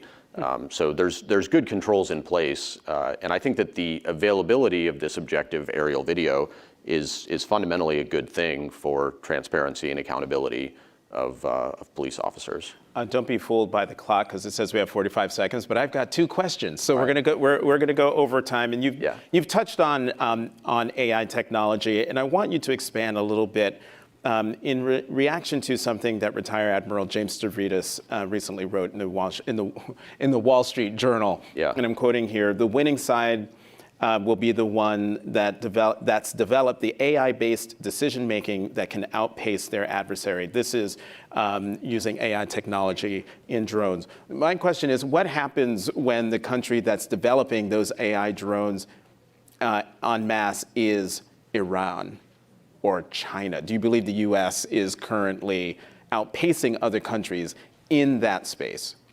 So I basically wholeheartedly agree with the sentiment there, and I look at things through a drone lens. We're a drone company. If you look at the last decade of drones, there's no question it has been dominated by Chinese companies. But I think the shift to AI and autonomy presents an opportunity for the U.S. to really stage a comeback. I do believe that by and large, the U.S. is leading the way in AI today. Like, the most cutting edge stuff is happening here. And this is fundamentally why we founded the company, because we believe that AI and autonomy were the future of the industry. And we have a technology lead there over our Chinese counterparts. And I think that stuff is going to become more and more important. So, we can't stop other countries from developing it, but what we can do is move as fast as we possibly can ourselves. And I think that really matters. The stakes are very high. So we've talked about the power and possibilities of drones in warfare and public safety, but is there anything that gives you pause? Pause in terms of how it... Yeah, I mean... Yeah, so we watch the Terminator movies. Yeah, that's what I mean. Will the drones destroy humanity? Yeah, there might be some software classes inside Skydio called Skynet. Look, I think that I'm a technology optimist. I think that if you look at what our products are doing today, it's the most exciting thing to me. We're building this incredibly cutting-edge sci-fi level technology, but we're really deploying it to the core industries that our civilization runs on. We're giving it to energy utilities and construction workers and departments of transportation, and they're using it to do things that were the ultimate thing, or not knowing the state of an insulator in a substation that could lead to an explosion. And so there's certainly things that you could be concerned about, and we try to think through this stuff. We try to be proactive as a company. We try to engage with external experts to help us think about the impact today is overwhelmingly positive, and I still think we're just scratching the surface of what's possible. So I'm generally very excited and optimistic about the impact that technology is having now and where it's going. Okay, so I lied. I have one more question because I forgot to ask it before the last question. And you've mentioned this a couple times. And for those of you who know drones and the technology, I apologize for this simple-minded question. But a couple times you talked about expert pilots. Yeah. How do you become an expert pilot? I mean, if I flew airplanes, would I be a good candidate to become a drone pilot? So this is a great question to end on. So I'm an expert pilot. So an expert drone pilot. Yeah. So just to be clear. Yeah. Which is actually harder than being a real airplane pilot. We could talk about that, because you're not you're not in, like when you're flying an airplane, you're in it, you see exactly what it sees, you feel what it feels. Whereas when you're on the ground trying to fly a drone, you have to sort of project yourself into it. So I grew up flying radio-controlled airplanes. I took it way too seriously as a kid. I actually won a couple of national championships. There's competitions for drone flying. Most people don't know about that. I did not. It is as nerdy as you would expect. Absolutely. It takes like years of practice, like anything else. Like you can spend as much time as you want on it, and the more time you spend, the better you get. And actually, so I grew up flying this stuff, and then I was starting grad school at MIT around the time when you could first take radio-controlled airplanes and put computers and sensors on them and write software to get them to do smart stuff. So my sort of origin into this was basically trying to take the things that I could do as an expert pilot and codify them into algorithms to get the drone to do it on its own, and that's sort of the genesis of the technology stack that's in our Skydio drones now. After hearing that last answer, I really do think you should change the pronunciation to Skydio. Adam Bree, thank you so much for joining us here today. Thank you. Hold on 1 second. Yeah, this is the closest we'll get to TV at a newspaper. That concludes today's Futurist Summit. Whether you joined us here at the Washington Post or online, thank you for being part of a fascinating day of conversations. For those in the audience, please join us in the lounge for lunch. I'll be out there with a number of my colleagues from the Post across the newsroom, so look for the sign, Meet the Post, and we look forward to meeting you. Thank you again.